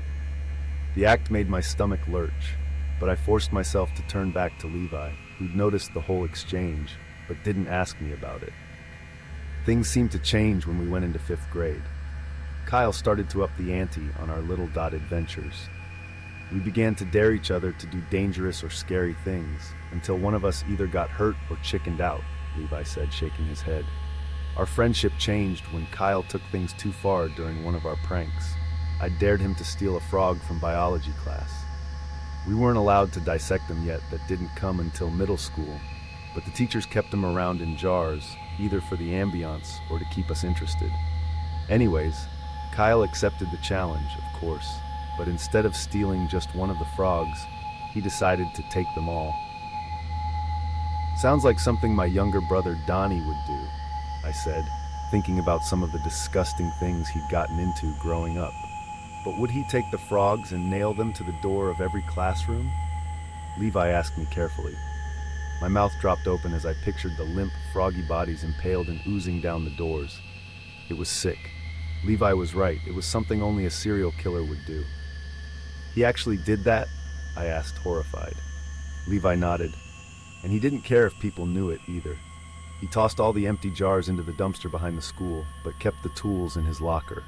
Nails, hammers, all the evidence was right there. But the thing that tipped the teachers off was the fact that he reeked of formaldehyde. For days, he hadn't bothered to try and get the smell off of himself, so it was pretty obvious he was involved. Out of the corner of my eye, I saw Preston and Scarlett leave the counter and look around for a place to sit. "Not here," I thought. "Don't come over here." I began to panic as they glanced my way again. It would ruin everything if they came over now. Levi was right in the middle of telling me about Kyle's childhood, and I was sure he would clam up if others were around. Unfortunately, they began to walk our way, and I started to get up from my chair to run interference.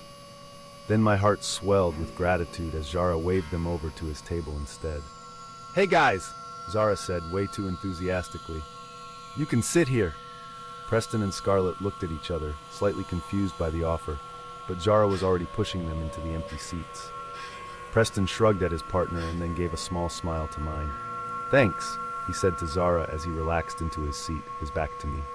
"No problem," Zara said quickly. "So what are you guys up to?" "Thank you, Zara."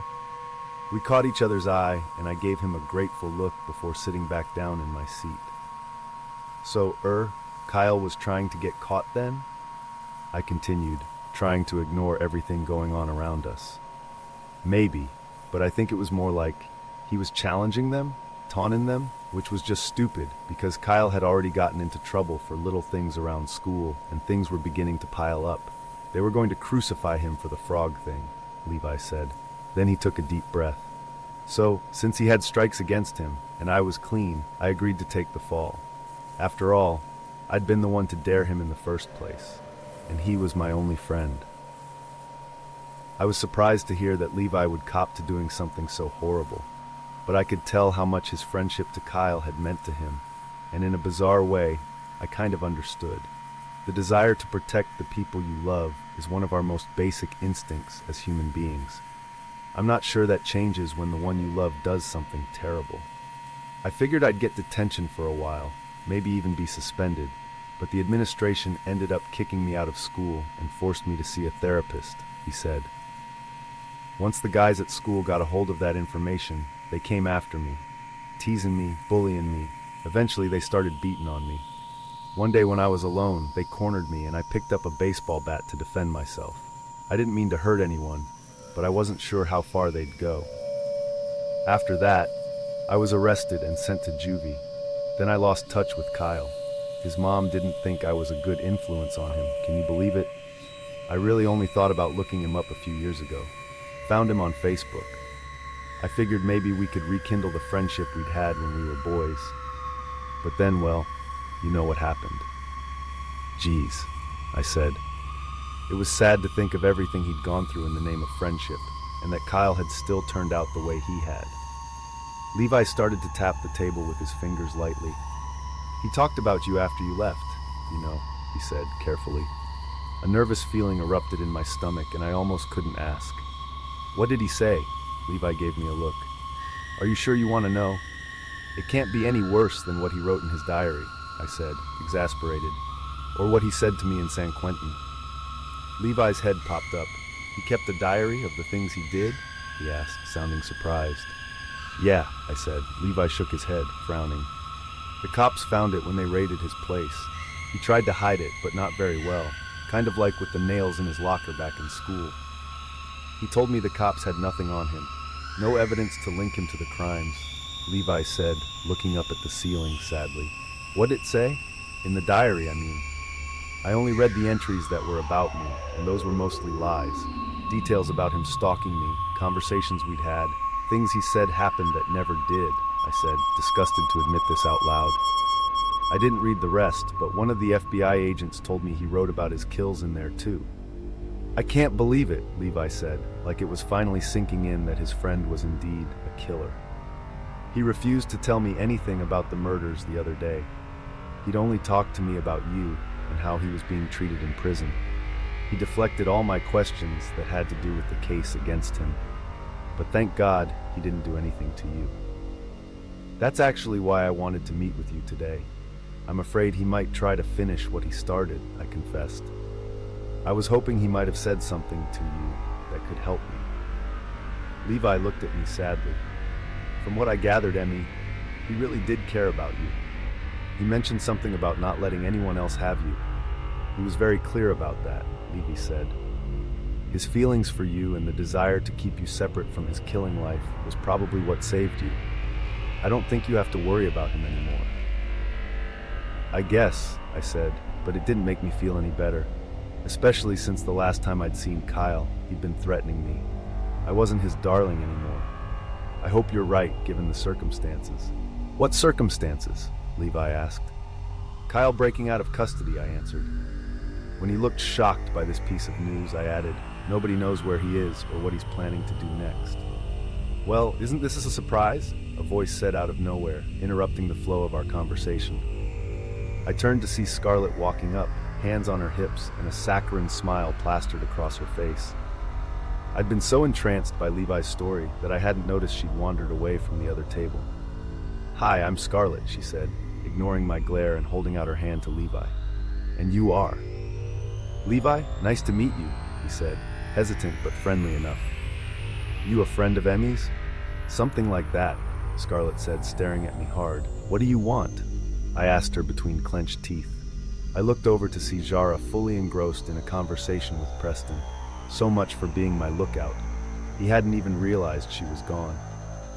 I briefly wondered if I could put Scarlett on my list of people Marcus should keep away from me, for both of our sakes. Oh, I was just saying hi, she said.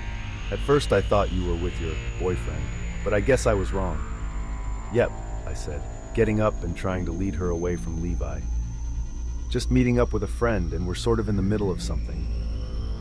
I can see that, Scarlett said, raising an eyebrow. I'll talk to you later, okay? I said, practically pushing her back toward Zara and Preston. Count on it, Scarlett said, narrowing her eyes at me. Then she smiled and gave a little wave. It was nice meeting you, Levi.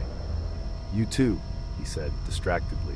I watched her retreat and reminded myself of what Preston had told me about her the other day.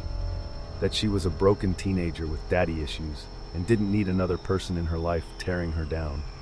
I took a deep breath before sitting back down across from Levi, but by this time, he was already getting up.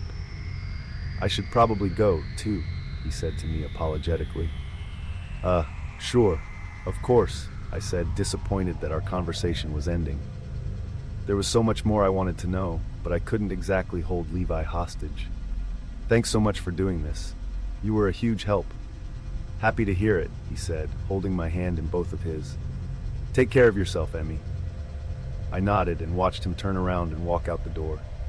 A pool of condensation had gathered around my cup of iced tea and made a ring on the tabletop. Running my fingers through the water, I made little designs on the surface as I thought over everything Levi had told me about Kyle. Although it was more than I'd known before, I was afraid it wasn't going to help me much. Grabbing my drink, I stood up and called out to Zara, motioning that I was leaving. I tried to avoid Preston's gaze, but couldn't help it. He was staring at me with questions in his eyes. Questions I didn't know how to answer yet. There was a pang in my gut as I turned on my heel and headed toward Marcus, letting him know that we were heading home. Wait up, Zara said as he scrambled to catch up with me in the parking lot.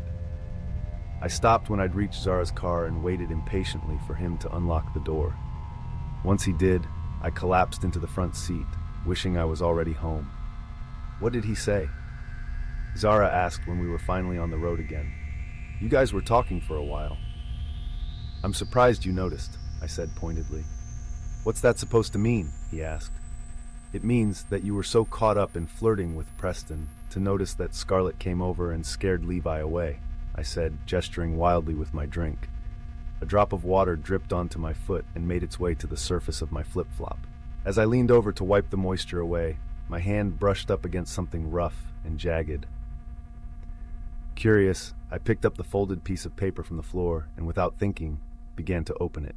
Excuse me, but I was just trying to keep them occupied while you got the dish, Zara said defensively. And then your boy started asking all about you. Thank you very much. He wants to be all up in your business, Em. Though, with your current level of bitchitude, I don't know why. His comment barely registered as I stared down at the paper that had been on the floor of Zara's car. The words were scrawled in black pen and spanned the surface of the page. Each letter was written in caps like the message was urgent. I read it over and over, trying to convince myself it hadn't been left for me. But I knew it had been. You're finished, bitch. I looked up at the window to find that it had been left open an inch while we'd been inside the cafe. Just enough space for someone to drop the paper into the car. On my side, this wasn't just a random piece of trash. It was a warning. December 16th. It's all over. Everything I've worked for, everything I've done to keep the cops from discovering me, it's all coming to an end. So how am I finally going to be caught? Well, it's not because I messed up and left DNA evidence at one of my dump sites. I was never spotted committing any crimes. I left behind no witnesses that could point the finger my way. No, I'm going to be sent to jail for the rest of my life because of a few dumbass drifters who thought it'd be a good idea to start a bonfire in the middle of the woods. That's right. My life is over because of a freaking forest fire. I'm embarrassed to even admit it. It's so fucking stupid, but it's true. These 3 homeless guys made their way into the woods a few hundred feet away from my cabin, and then nearly burned the whole damn thing down. Apparently, when forest rangers and first responders arrived on the scene, the fire was already raging out of control.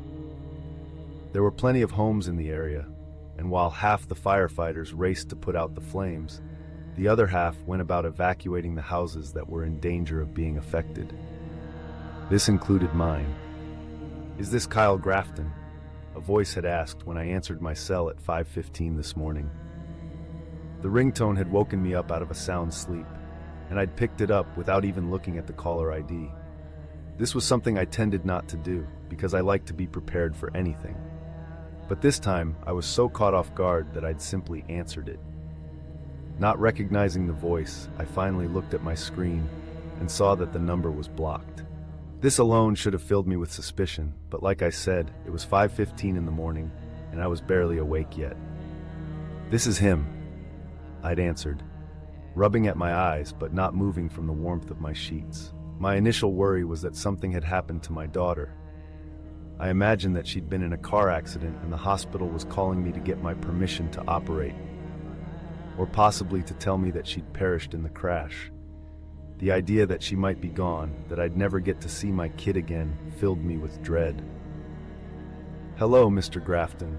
Sorry to call you so early, but there's been an accident," the man on the other end had said. A ringing began in my ears and I nearly dropped the phone. No. I instantly thought I was being punished. The universe was taking away the only thing I loved because of all the lives I'd destroyed. If there was, in fact, a God, something I'd never believed in the past, did he work this way? Enact vengeance on those who hadn't followed his commandments? An accident? I'd asked, my mouth suddenly going dry. I fought to get out of bed now, but became tangled up in the sheets and fell to the ground hard.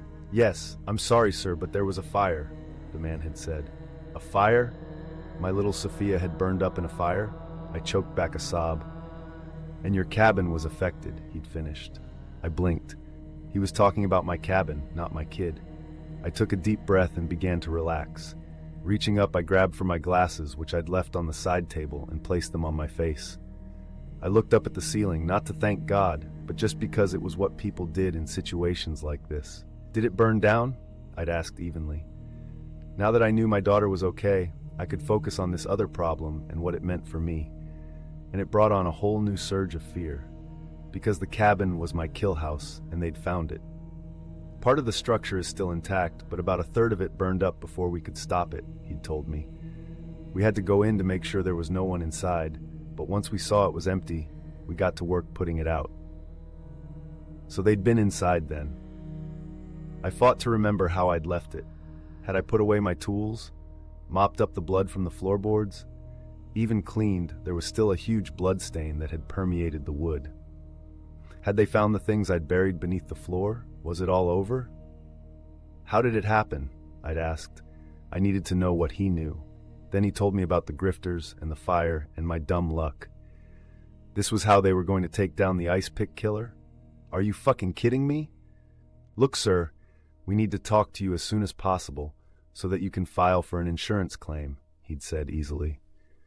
"Either you can come out here and take a look at the place in person, or my colleagues and I can come to you. It's your choice." I'd never had a place burned down before, but I was pretty sure I didn't have to meet with the police in order to file an insurance claim. Still, the cop on the phone didn't sound like he suspected me of anything. In fact, he almost seemed like he couldn't wait to get off the phone. Well, the feeling was mutual. "I've sort of got a busy day," I'd said. "Maybe I can come out to the station later this week? It's not like the cabin's going anywhere, right?" I was testing him. If they hadn't seen anything, they wouldn't care when I came in. Claiming my insurance shouldn't have been a priority for them. "Up to you, sir," the guy had responded. Then a pause. But it's really no trouble if we come to you. Will you be at work later? We'd be happy to drop by the university if you like." I froze. The only way this guy would know where I worked was if he'd gone looking into my personal life. And the only reason he'd do that was if he had a reason to. They knew. It was clear this wasn't a courtesy call. In fact, the cops were probably already on their way. Hell, they might even be outside my place as I write these words. "That's okay," I'd said, standing up and walking out to the living room. Pulling at one of the blinds, I peered up and down the street, expecting dozens of cops to be tiptoeing up to my property, ready to capture me.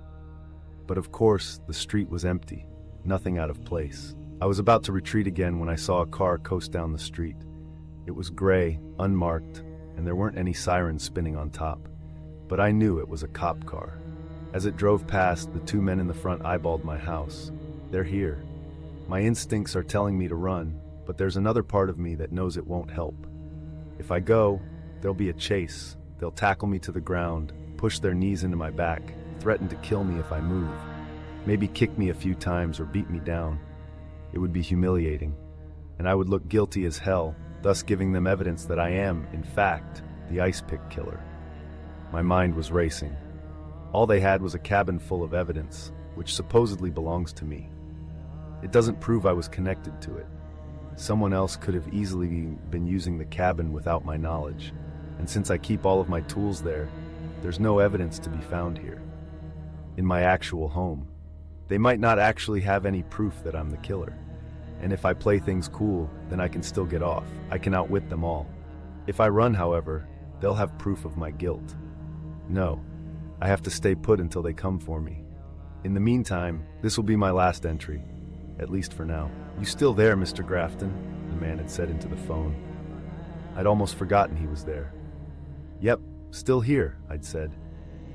"You know what, on second thought, I can make myself available if you want to come by in the next hour or so. The sooner we get this straightened out, the sooner we can move on. I haven't been to the cabin in a while, it's a little rustic for my taste. Maybe this fire was a blessing in disguise. I can finally remodel, instead of just letting it sit up there empty." Good. Plant the idea now that I rarely went to the cabin. That way, when I offer up the possibility that someone else had been staying there without my knowledge, my story will remain consistent. "So, you haven't been to the cabin in a while?" the man had asked, fishing for information now that he had me talking. I could hear scratches on his end. The schmuck was taking notes. "No reason to go up there," I'd said. "I mostly use it for storage. I don't think I've been up there in, gosh, months." "Months, huh? It looked like someone had been there recently," he'd said. Stupid fucking cops. They were the worst fucking poker players, always showing their hands. Luckily, the house always wins. "Oh geez, you think someone's been staying there without my knowledge?" I'd asked, sounding genuinely worried. "I'm not sure, sir. Why don't we discuss this in person? A few of my officers will be over within the hour and we'll work all of this out," he'd said, sounding smug. He thought I didn't know what was going on. He thought they'd outsmarted me. Well, they hadn't. I was still the smartest guy in the room. "I'll be here," I'd said and hung up. Now I'm just sitting here, waiting for them to arrive. Take me down to the station, begin their investigation. Like I said, this will probably be my last entry for a while. But I have every confidence I'll get out of this. No way they're catching me. I'm twice the man they think I am. There's no way they'll find out what really happened. I didn't scream as I cascaded through the air, my head approaching the ground below. I didn't even have time to think about what would happen if I hit, though I'd surely break something. If not my neck, then my arm or God forbid my leg. My dance career as I knew it would be over. At 17, I knew I only had a limited number of years before I was relegated back to the corps de ballet, basically becoming a glorified backup dancer to the principals. It was a ballerina's worst nightmare, being injured and having to take time off in the prime of her career, the death of dance. And if I couldn't dance, I might as well be dead too. I reacted instinctually, pulling my muscles tight while spreading my arms out like wings. I didn't close my eyes, but looked straight ahead instead of at the floor, because I knew it would make the experience less scary. When my face was just a foot away from meeting the hard surface, I felt a hand grip me tightly across the chest and another clutch onto my inner thigh. Then, as if I were being pulled back by a strong bungee cord, my momentum continued to the side and then back upward until I settled into a graceful pose. One toe connected at the knee of my other outstretched leg, arms splayed apart and back arched toward the sky. Zara and I barely breathed as we held the pose a few counts, and then he lifted me back upright and set me down gently again on one leg. "Beautiful, you two," Miss Diane said, nodding approvingly. Today we were working on different lifts and dips called fish. Despite the danger of falling, lifts were actually a lot of fun. Well, if you had a strong partner and trusted him. If you didn't, then it was more like an extreme sport. Luckily, there wasn't anyone I trusted more than Zara, even if we did sometimes fight like siblings. "The dream team is back in effect, bitches," he said quietly under his breath after thanking Miss Diane for the compliment. Something she didn't hand out lightly. After catching our breath, we turned to face each other again, and I chassed toward him before brushing my leg out in front of me and reaching for Zara's shoulders. As he lifted me up into the air, I threw my legs up toward the ceiling, balancing over his shoulders and focusing my eyes on his butt. "Those tights are especially sheer today," I said, unable to ignore the shape of his butt through the thin fabric. "If I could dance naked, I would," Zara answered back, holding my hips up with his palms. "But naked ballets don't bring in the same clientele." "No, but they'd probably pay better," I said. I held my stance as he began to lower my legs, which swung down just to the side of his right thigh. He adjusted himself into a deep lunge, moving his hands lightning fast until one was underneath the backs of my legs and the other held me in the middle of my back. I released my hold on him completely, trusting him to hold me up as I crossed my arms delicately over my chest. A few strands of hair brushed the floor below. Then, in one swift motion, he pulled me back up and deposited me back on my feet. Another nod from Miss Diane, and we were heading over to the benches for water. "Please, they couldn't afford me, honey," Zara said, continuing our conversation on naked ballets as he collapsed onto the ground and reached for his water bottle. He squirted a long stream of the liquid into his open mouth and then glanced at the window that looked into the studio. But I could be convinced to do a few private performances for the right audience. I nearly snorted water out of my nose. "Really? Him?" I asked, looking at the cop that had replaced Marcus for today's detail. "You know I don't discriminate," Zara said, "and I'm a sucker for a guy with a big gun." I rolled my eyes but glanced around to make sure nobody had heard him. I was still trying to keep the whole investigation thing under wraps at the company. There were already too many reasons for RBC to give the lead to someone else. I didn't want them thinking I was going to put the whole production in jeopardy, too. The teachers wouldn't stand for any additional complications, and an open murder investigation would definitely count as a complication. "Czar," I said calmly so as not to draw any more attention to us. "I thought we agreed that was privileged information, which means you're privileged to know it." "Bitches can't hear us. They're too busy trying to be us," Zara said, waving me off. He was always doing this, insisting that we were above anyone else at the company. Well, in the general world, actually.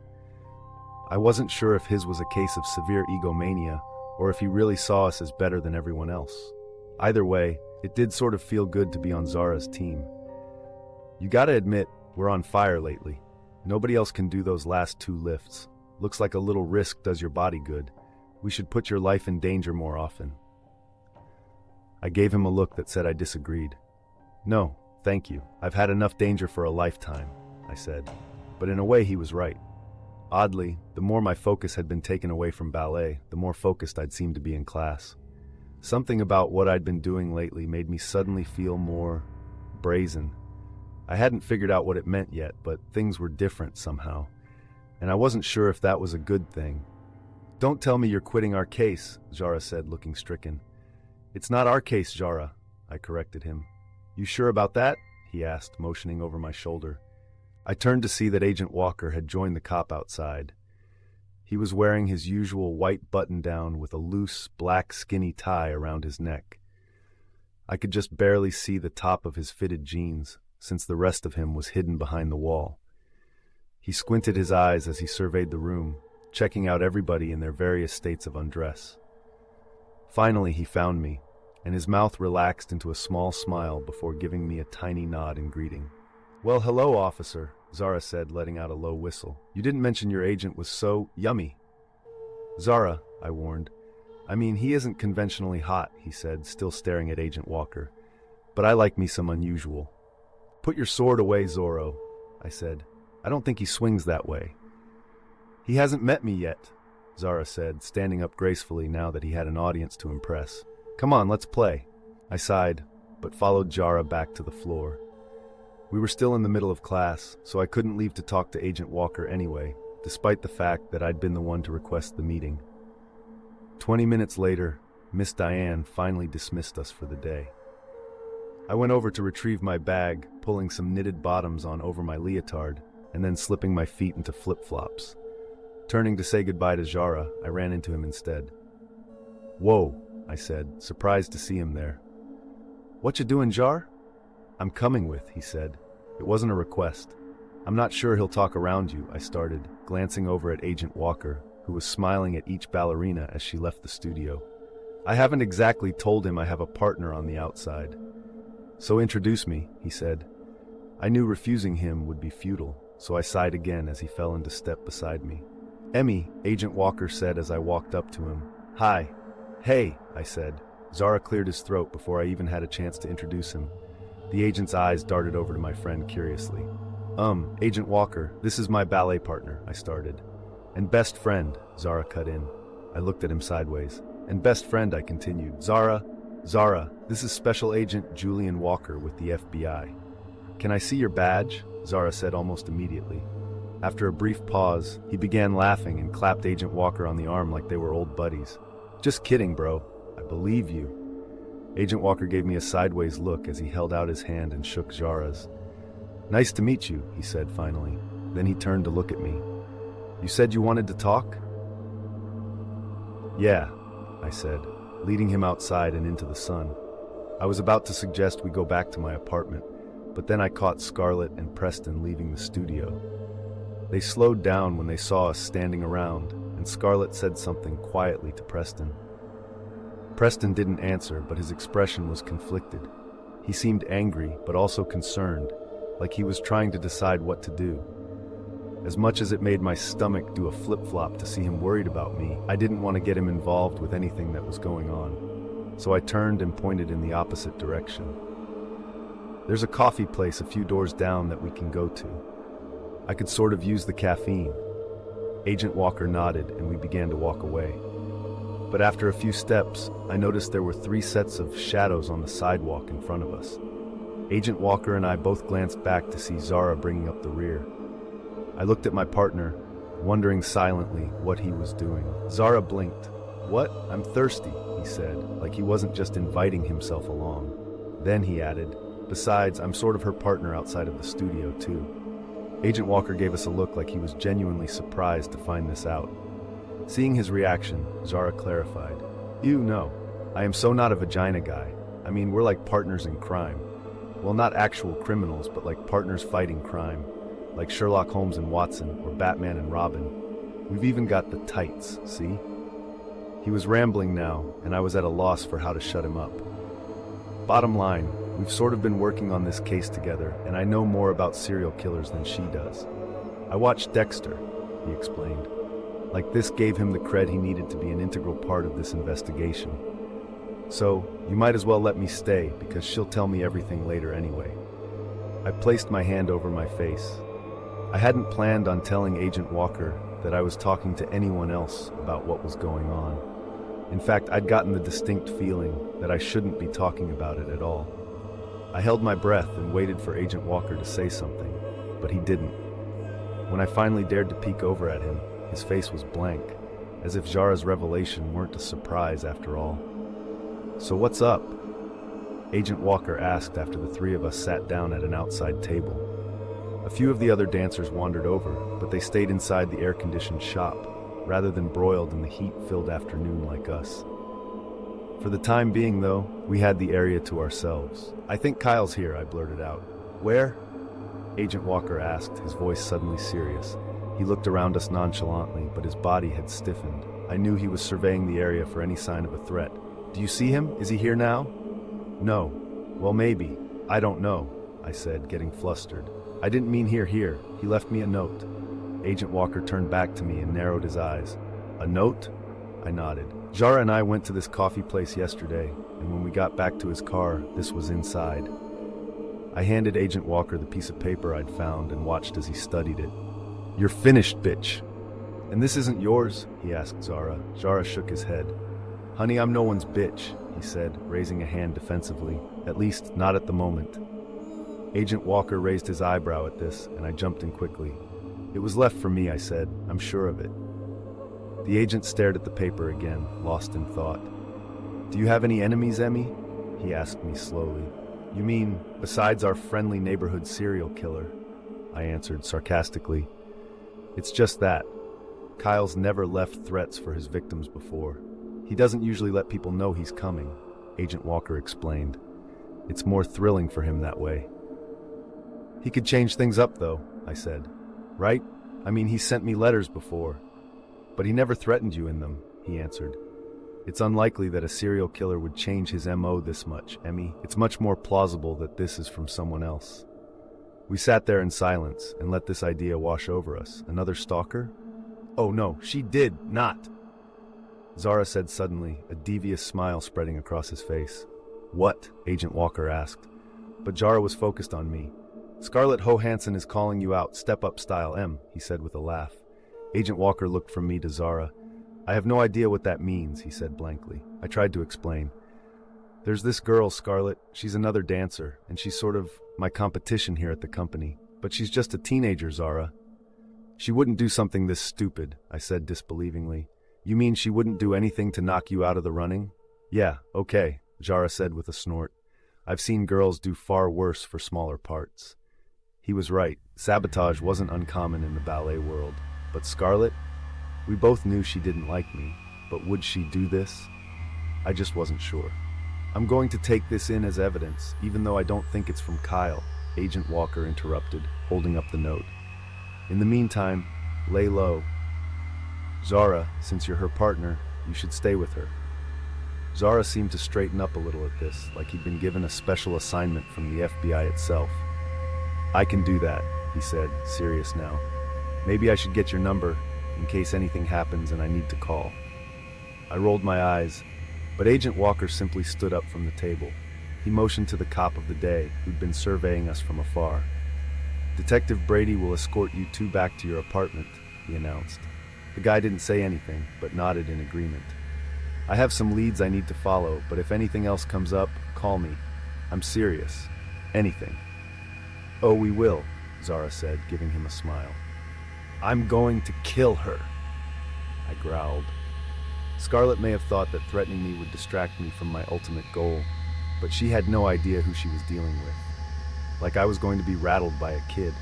I'd clawed my way to the top, and I wouldn't hesitate to start sharpening my nails again if it meant staying there. You have to admit, the girl's got guts, Zara said, as he brushed a coat of clear polish across his hands and feet. I paced around my bedroom, the anger rising inside of me with each step. Since meeting with Agent Walker, I'd had plenty of time to think about his theory that the note had been left by someone other than Kyle. And though I hadn't believed him at first, I was beginning to think he was right. The note hadn't been left by Kyle at all. It was from Scarlett. This is not the time for her to be playing childish games, I said, flexing my fists over and over again. What do you expect?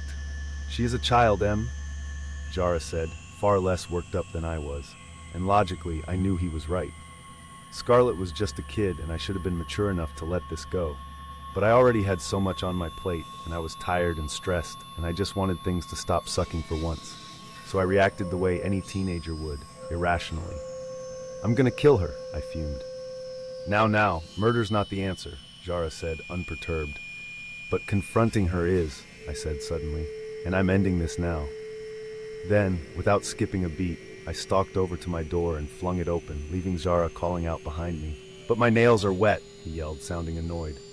Detective Brady stood up as I stomped through the living room, barely slowing down. I'm going next door, I told him bluntly. I didn't care whether he followed me or not. But if he did, it would probably be better for Scarlett. I am not going to let a 16-year-old get to me.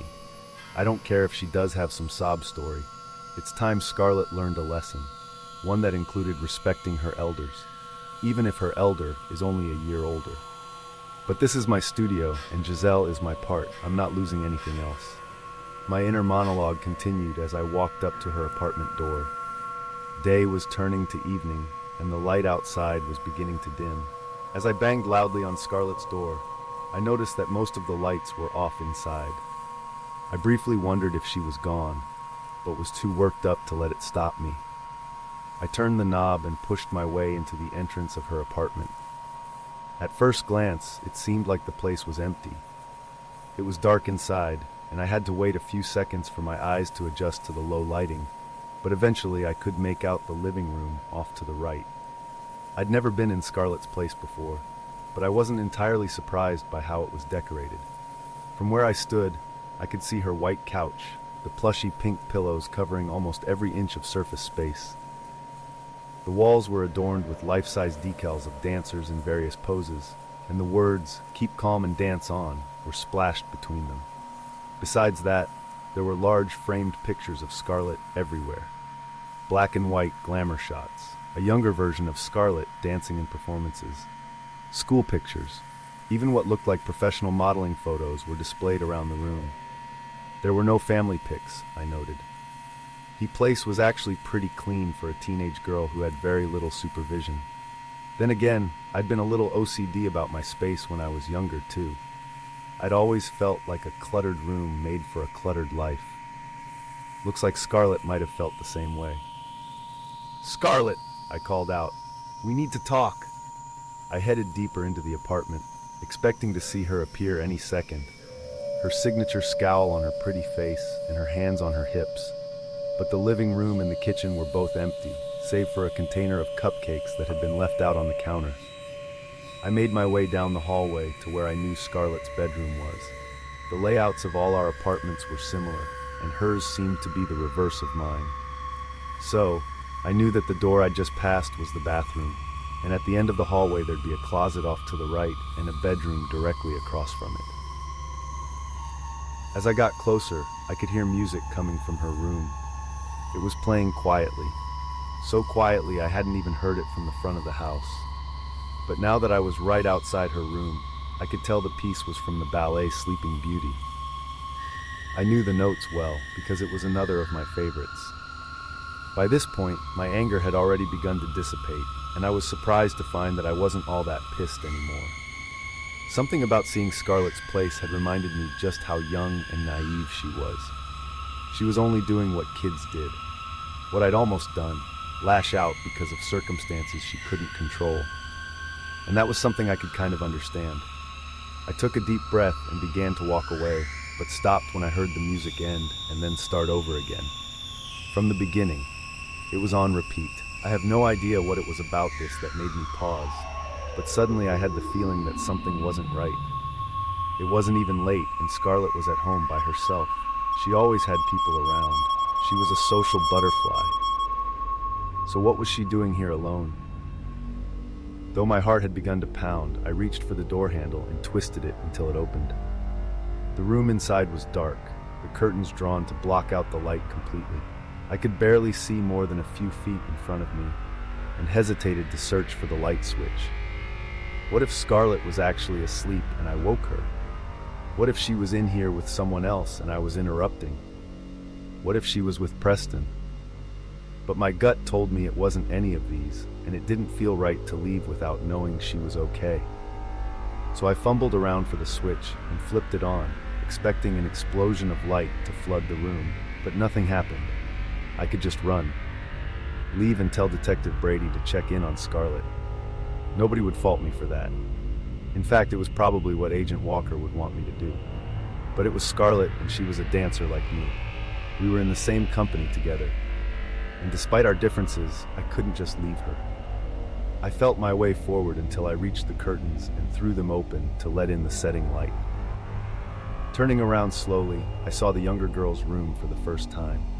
My gaze fell immediately to the bed, which I noticed with relief was empty and made perfect pink frills extending the length of the comforter. It matched the rest of the apartment perfectly, and I could picture Scarlett lying there at night, dreaming of taking over the ballet world.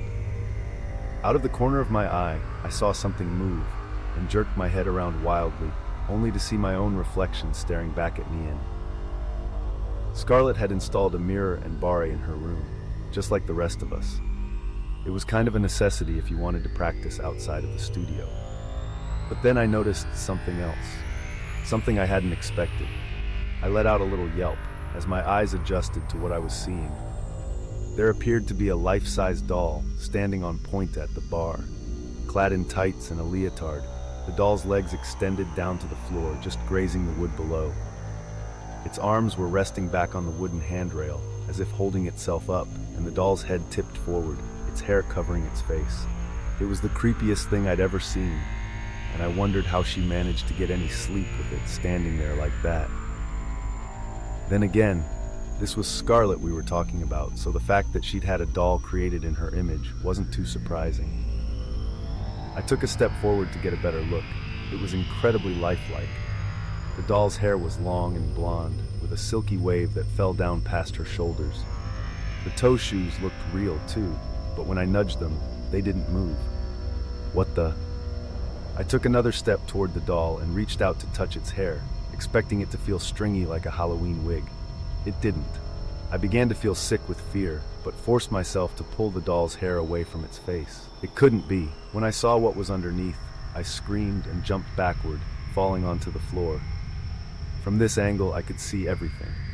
Dark, bloody sockets where her eyes had once been, staring blankly as her body appeared to dance above me.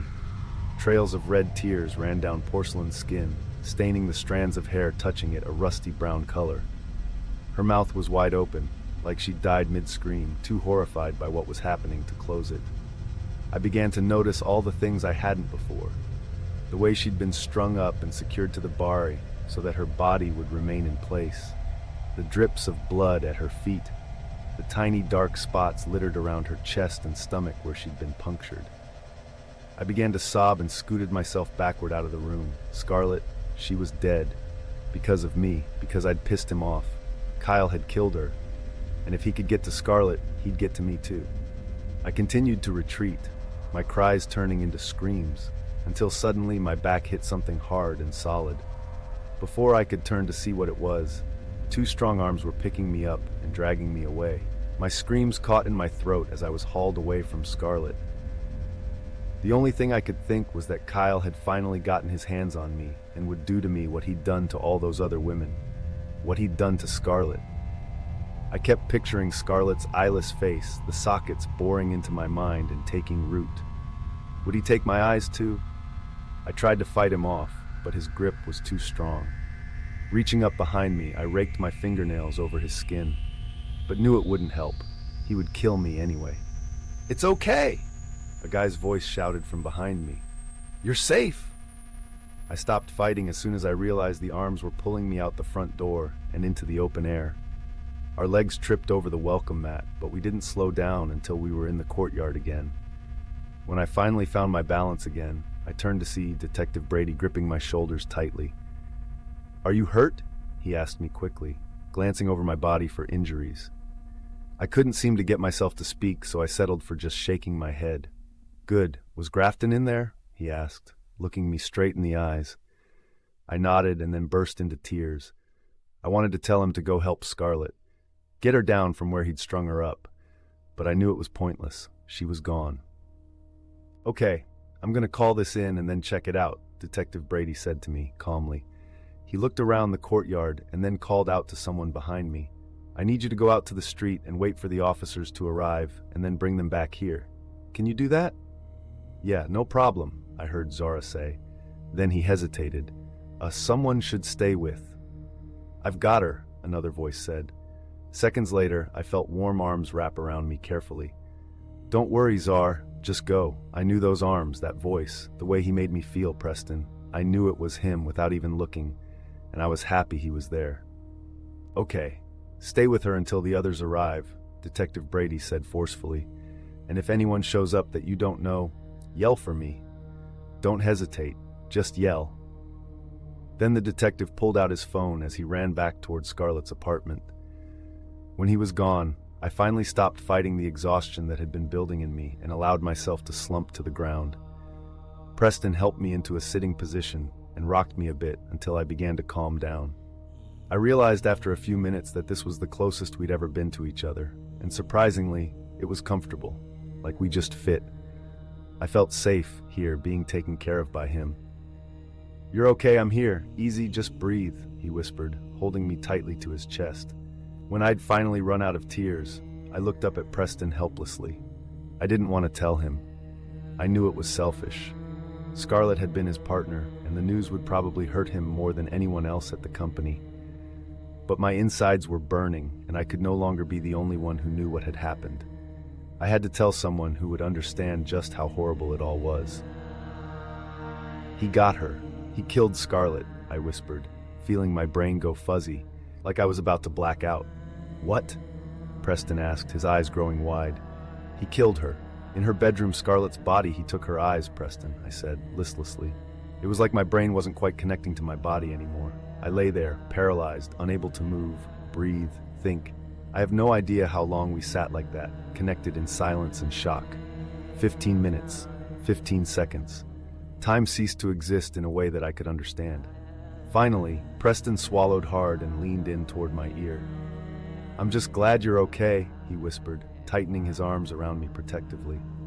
We heard a rush of footsteps coming from the street, and I turned to see a swarm of uniformed cops closing in on us.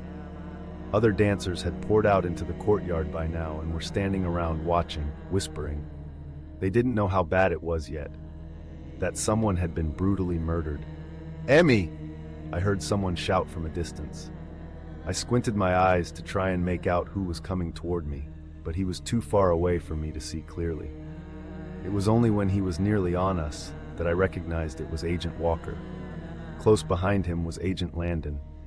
He was moving slower than his younger counterpart, but seemed to be keeping up. I'd been dealing with Agent Walker alone for so long, I'd forgotten the other agent was even on the case. Agent Walker rushed over and knelt down in front of me, his face awash with worry.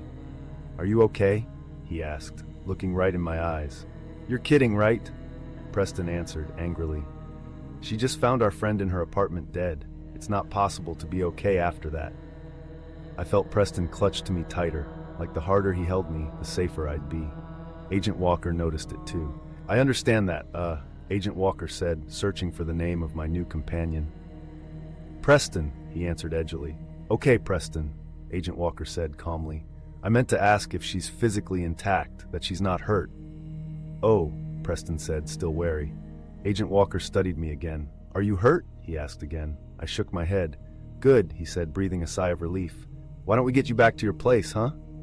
Agent Walker called a few uniforms over and instructed them to take up post inside and outside of my apartment. There's a lot to take care of here, Emmy, but when I'm done, I'll come find you, he promised. Then he added, I know he's your partner, but I need to borrow Zara for a bit if that's all right. I don't want you to be alone, though. Do you think you can stay with her? He turned back to Preston and waited for a response. I won't leave her side, Preston said solemnly. Agent Walker nodded, and then got up to join the small group of people gathering behind the yellow tape that had been set up to block off Scarlett's apartment. I turned and saw Zara talking to a few cops off to the side. When our eyes met, he stopped what he was saying and mouthed, I love you, to me. It was exactly what I needed at that moment. A reminder that there was at least one person I could count on completely in this world. Come on, Preston said, helping me up from the ground gently. I went to take a step, but my legs gave out. Before I could fall, though, Preston had caught me. I've got ya, he said to me softly, and then swept me up into his arms like I was a rag doll. You don't have, I started to protest, but Preston was already walking across the courtyard determinedly. I know, but please let me, he said. So I did. I took a breath and closed my eyes, trying my best to ignore the noise around me. This was easier said than done, but I wanted so badly to forget that I was in the middle of a crime scene, that someone had died. I just wanted this moment, right here, right now. I wanted Preston. Someone opened the door to my apartment, and Preston stood there, refusing to let me down, even as one of the detectives searched the place. Only when he was satisfied we were safe did Preston carry me into my bedroom and lower me down onto the bed. Once I was settled, Preston started to get back up, but I grabbed onto his shirt tightly. Don't go, I said, barely believing the words were coming from my mouth, and even more surprised that I meant them. I won't, he said. I'm just going to close the door. He gave me that smile of his, the one that used to annoy me, but now made my heart race and slowly pulled away. I let go of his shirt reluctantly and held my breath as he got up to shut the door, and then we were finally alone. Preston sat back down on my bed and then lowered his body until he was lying on his side, facing me. For a while, we both just lay like that, staring at each other, breathing in the same air, getting used to being on a bed together. What are you thinking? he asked me finally. It was the last question I expected to come out of his mouth, and the one I least wanted to answer. What was I thinking about? Murder, death, sadness, massacre, blood, blood, blood, blood. I'm trying not to think, I answered, which was true. However, lying here in the silence wasn't helping. Can I do anything to help? Preston asked me sincerely. Then it hit me. For once in my life, I needed a distraction. Without thinking of the consequences, I reached out and placed my hand on his chest, noting that underneath the light blue shirt, his muscles were taut and strong. Preston looked down at his stomach, where my hand was touching him, and shivered under my fingertips. Then my mouth was on his, and our bodies were coming together until there was no longer space between us. We were kissing, hard and fast, and he had his hands in my hair and his tongue in my mouth, and I realized that for the first time I could forget everything and just be. And it felt amazing. I said, not sure what else to say. Yeah, Preston said with a chuckle. So that happened. It sure did, I said, touching my mussed hair nervously. Reaching up, I twisted it around quickly and tied it in a knot on top of my head. You know, I didn't plan for this or anything, Emmy, Preston said carefully. I mean, I've thought about it plenty of times, sure, but when I did, it was never like this. Not after what happened tonight, I mean. Sorry, I said, trying to figure out how to explain to him why I'd chosen now to get close, to let him in. It wasn't lost on me that our timing had been a little inappropriate, maybe even messed up, but my emotions had been running on high, and I'd needed to shut my mind off, and Preston had been there for me, and he was so sweet and kind. Preston leaned over and kissed me softly, while running his hand down my naked arm. You don't need to be sorry, he said. I just want you to know that this is more than just grief for me. You're more than that to me. I didn't trust my voice not to betray how I was feeling, so I lay there quietly, letting the words sink in. You think he did this? The guy that was after you? Preston asked me gently, changing the subject. He didn't seem to be bothered by the fact that I hadn't qualified his feelings with my own. That was good, because I was still trying to figure them out. I nodded. But why Scarlett? He asked, staring up at my ceiling like he'd find the answers in the air. What did she do? Nothing, I said, sighing. This was true. Scarlett had done nothing to deserve what had happened to her. Despite the fact that she was always doing something to annoy me, she was an innocent bystander in all of this. Suddenly, a thought hit me like a freight train, and my blood ran cold. My mind ran through all times that I could have been seen in public with Scarlett, talking after class, at the bus stop that one time we went into the city to shop, at the cafe just the other day. From afar, it might have seemed like we were friends. Scarlett had been a punishment, a way to show that if Kyle couldn't get to me, he'd go after the people I cared about. Scarlett had suffered because Kyle hadn't gotten what he really wanted, me. Oh my God, I breathed, frustrated that I hadn't realized this before. What? Preston asked, concerned. I looked at the boy in bed next to me, and fear instantly flooded my body, replacing all of the good feelings I'd had just minutes ago. If Kyle was going after those I cared about, I couldn't chance being close to anyone right now, especially someone I'd begun to fall for. Not if I wanted him to remain alive. You should probably go, I said, getting up and grabbing for my shirt.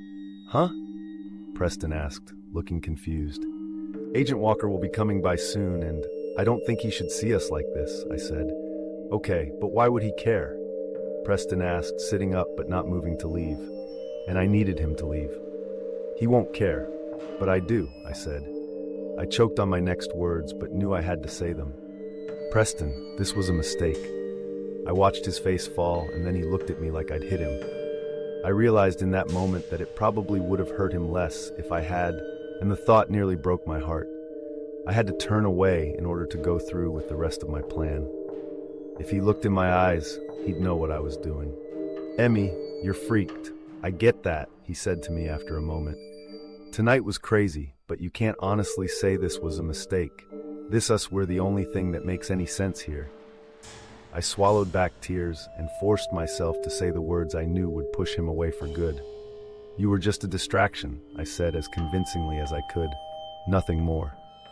Silence filled the room, and I knew I'd finally done it. Preston would never talk to me again after this. But at least he'd be safe, I reminded myself. Kyle couldn't go after him if he didn't know about him. Can you please just leave? I added, busying myself with cleaning up around my room just to have something to do. Yeah, sure, Preston said, the anger clear in his voice. He seemed like he wanted to say something else, but then I heard the door open and the sound of his footsteps retreating down the hall. When the front door finally slammed, I dropped to my knees and wept. I felt trapped, like I was a prisoner in my own life. Day bled into night, and I barely left my room, let alone my apartment. I couldn't stop thinking about the night I'd found Scarlett, what I'd seen, what had happened between Preston and I, and finally, what I'd had to do to ensure his safety. It all made me sick to my stomach. Why can't life be more like a Channing Tatum movie? Zara asked as he lay bundled up beside me in my bed. Your life sort of is, I said flatly, as we watched the ridiculously good-looking star gyrate to music on Zara's computer screen. You're half naked most of the time and obsessed with dancing. That could be you up there. Preach, he said, nodding. It was 8 in the evening, and we'd been stuck inside my apartment for 3 days. After discovering Scarlett's body, the FBI had put me on house arrest until Kyle was apprehended. Agent Walker had quickly agreed with my theory that Kyle had targeted Scarlett to get to me, but in this particular instance, I would have rather been happy than right. After that, I'd tried to convince Zara to leave me alone too. Or at least to act like he wasn't the most important person in my life, but he wouldn't have it. And the truth was, he was probably safer with me than out there on his own anyway. Besides, he'd explained, I'm too cute to get all cut up. So for the time being, we were stuck together, in hiding, which for Zara meant a binge-watching movie marathon. For me, it was pure misery. How do people do this? I asked him with a sigh. Do what, strip for cash? He asked, his eyes trained on Channing's abs. No, this, I said, gesturing around my bedroom. Sit around waiting for life to just happen, with nothing to do except watch TV. It's so boring and sedentary. Aren't you itching to go somewhere, move around, do something? How is this not torture to you? I was beginning to think I might actually be going crazy being stuck here. Not just stir crazy, although I was feeling that too. No, I'm talking white, padded cell crazy. Every noise I heard and every shadow I caught out of the corner of my eye had me convinced that Kyle had made it past the detectives and was coming to get me. Or worse, Zara. A few times, I'd woken up from dreams so vivid that I swore I saw a figure standing in the corner of my bedroom, and I'd begun to grow hysterical, asking myself what would happen if they never caught Kyle. Would I have to stay hidden away forever, without the ability to go outside alone, without ballet, and without dance? Then who was I, and what was I supposed to do with my life? I'd be lost. And then there were all the other people I cared about. What if Kyle found out about Preston, or went after my family? My whole life felt out of control, and I couldn't see a way to make things right again. As Zatarecap called the guys on the screen, I felt my phone vibrate on the bedspread beside me. Absently, I picked it up and looked at the text. Meet me if you don't want that boy of yours to die. A wave of dizziness fell over me, and I blinked a few times before reading the message again. When I was sure that I was seeing it correctly, I began to hand the phone to Zara to show him, but stopped. This was it, the answer to everything. All Kyle wanted was me. And if I gave him what he wanted, nobody else would get hurt. Given his feelings for me, there might even be a chance I could convince him not to kill me. It was a small chance, but it was enough. I made a quick decision and texted back. Where? A few seconds later, my phone vibrated again. Studio. Now. Come alone. Who's blowing your shit up? Zara asked, annoyed he was being distracted from his new favorite movie. Is that Preston? I don't know why you don't just give the guy a chance.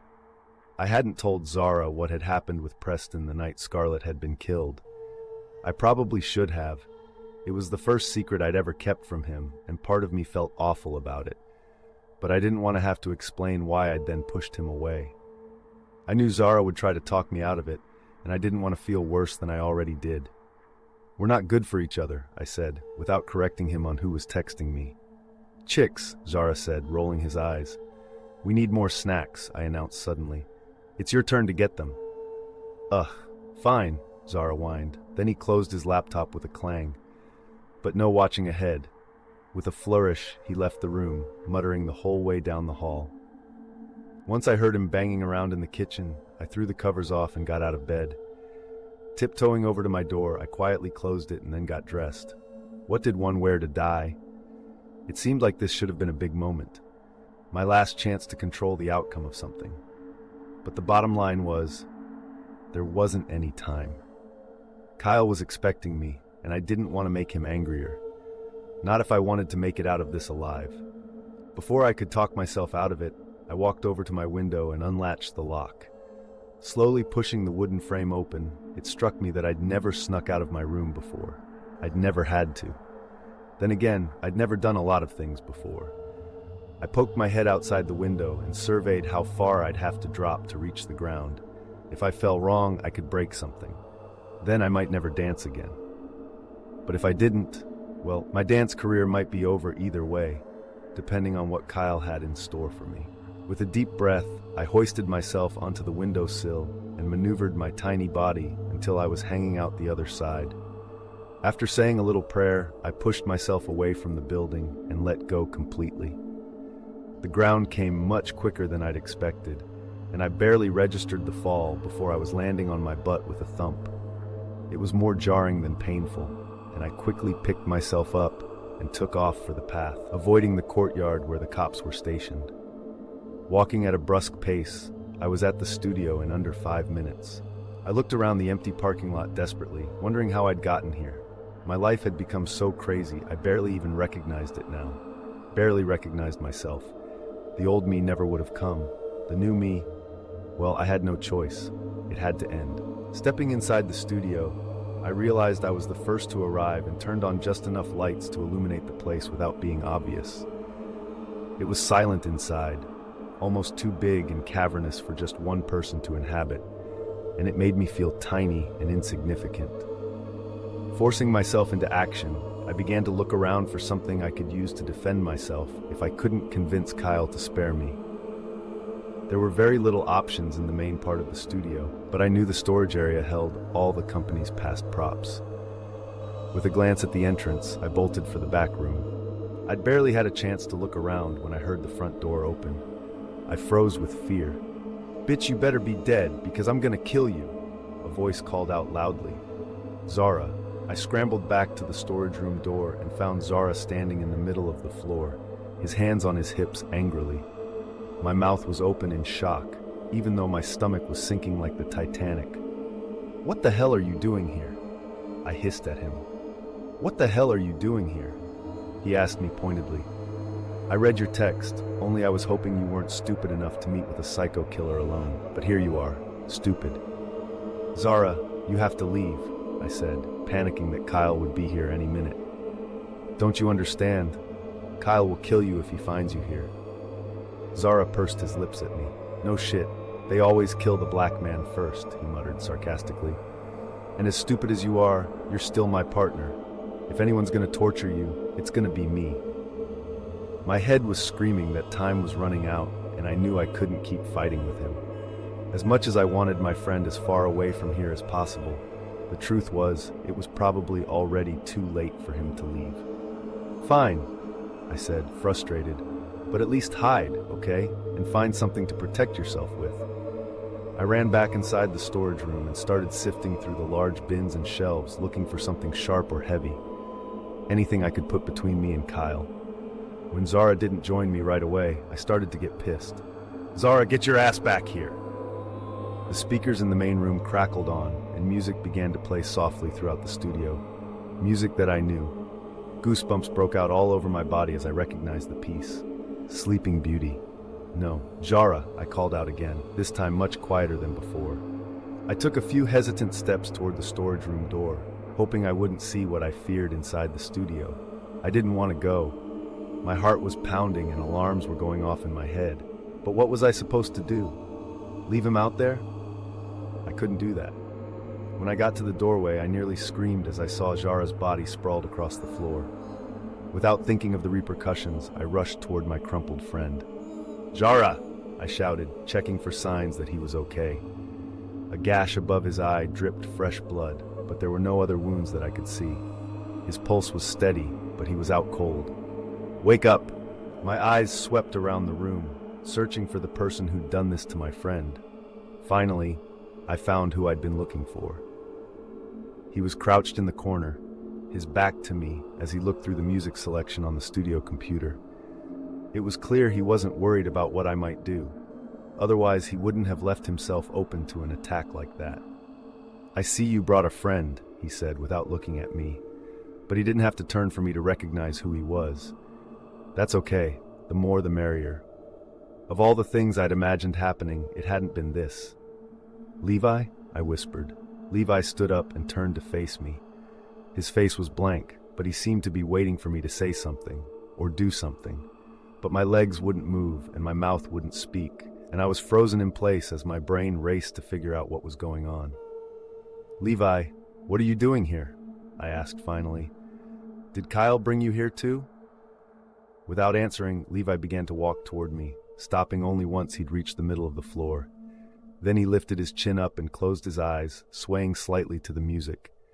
In another place and another time, I would have been inspired to dance too, but right now I wanted him to stop. "I just love this, don't you? It's sad and dark, just like the world we live in," Levi said, opening his eyes to look at me again.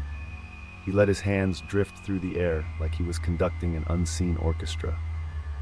"Most people associate the piece with the Disney movie, a fairy tale suitable for kids. But the real story, it's much more tragic.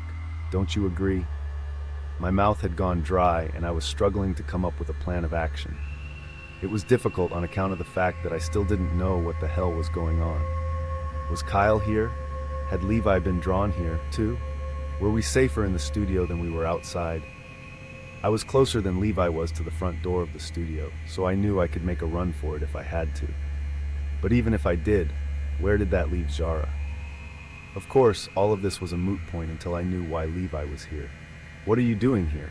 I asked him again, trying to remain calm. He tilted his head to the side and looked at me surprised. "You still haven't figured it out?" "Figured what out?" I asked.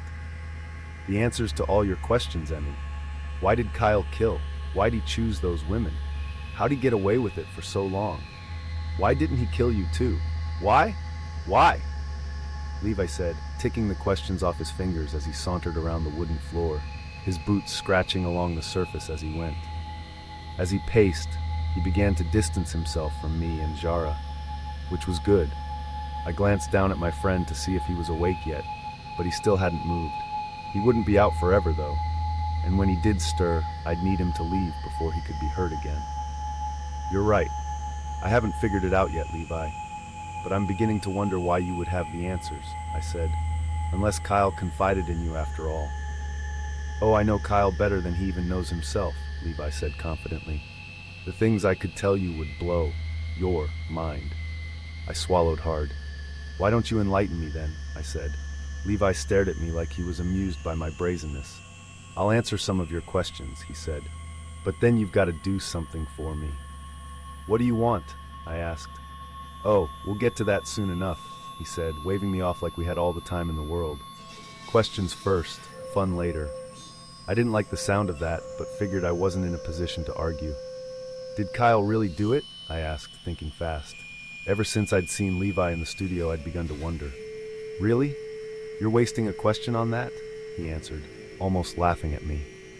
"I didn't realize there was a limit," I said. "Maybe not an exact number, but if I get bored..." "Well, you don't want me to get bored," he said, inspecting his hands. "What the hell is going on?" I thought, but the answer was clear. "Yes," he said.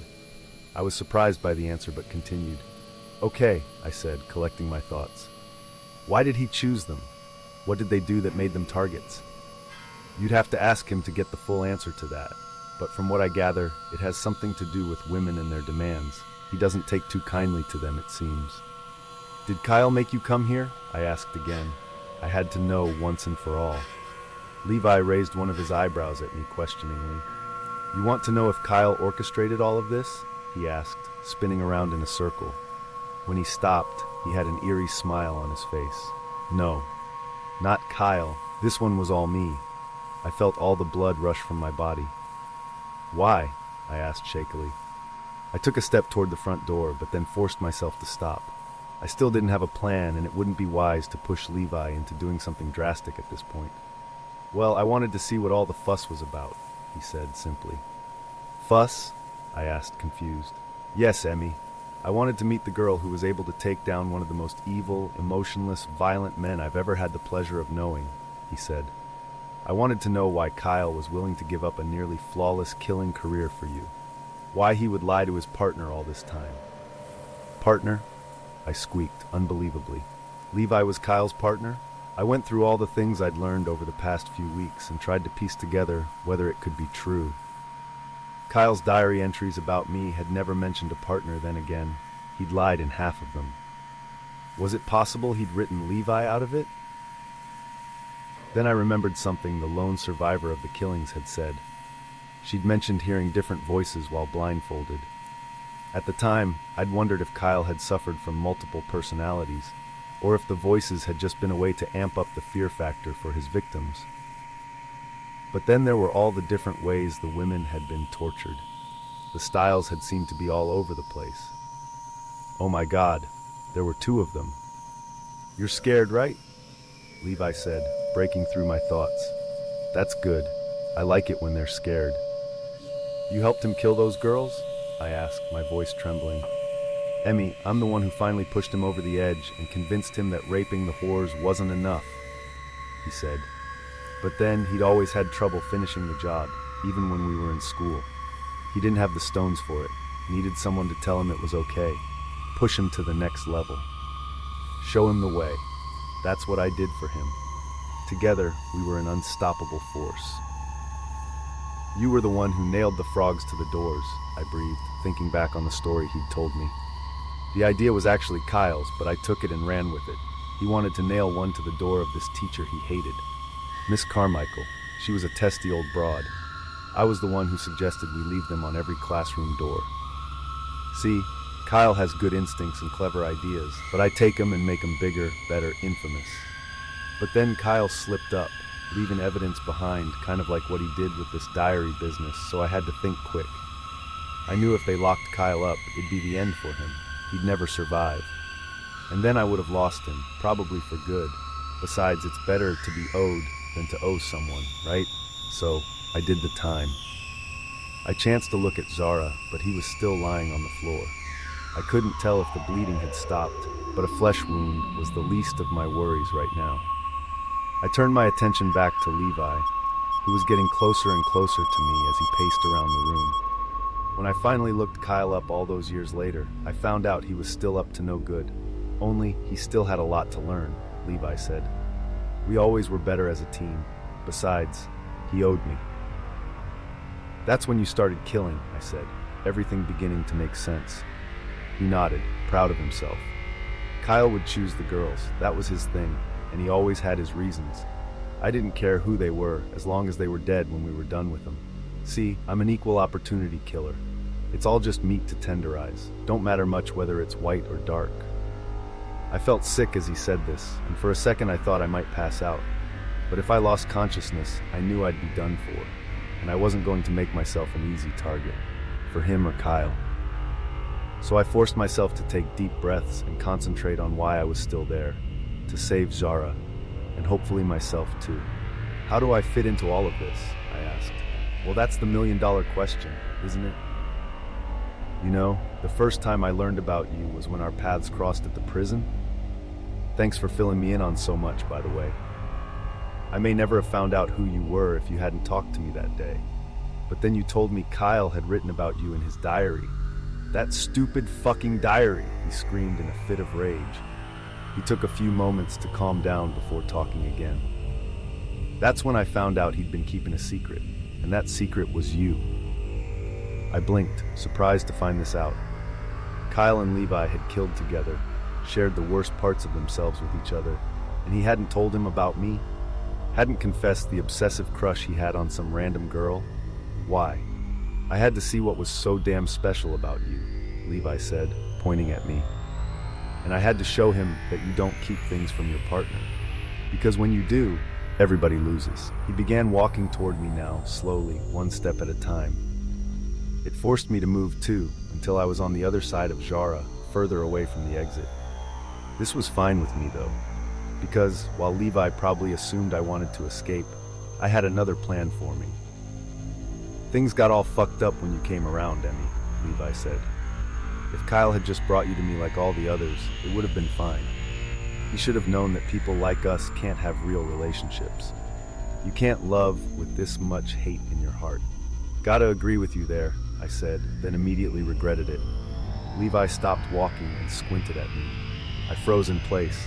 I didn't want to piss him off, not before I knew we could get away. But then Levi chuckled and began circling again. I do like your spunk. Could be that's what drew Kyle in. That and your body. Dancers are pretty flexible, right? Oh, the things I could do to you, he said, surveying me from head to toe. I shuddered to think about what he must be picturing in his sadistic mind. Then he shook his head and took a deep breath.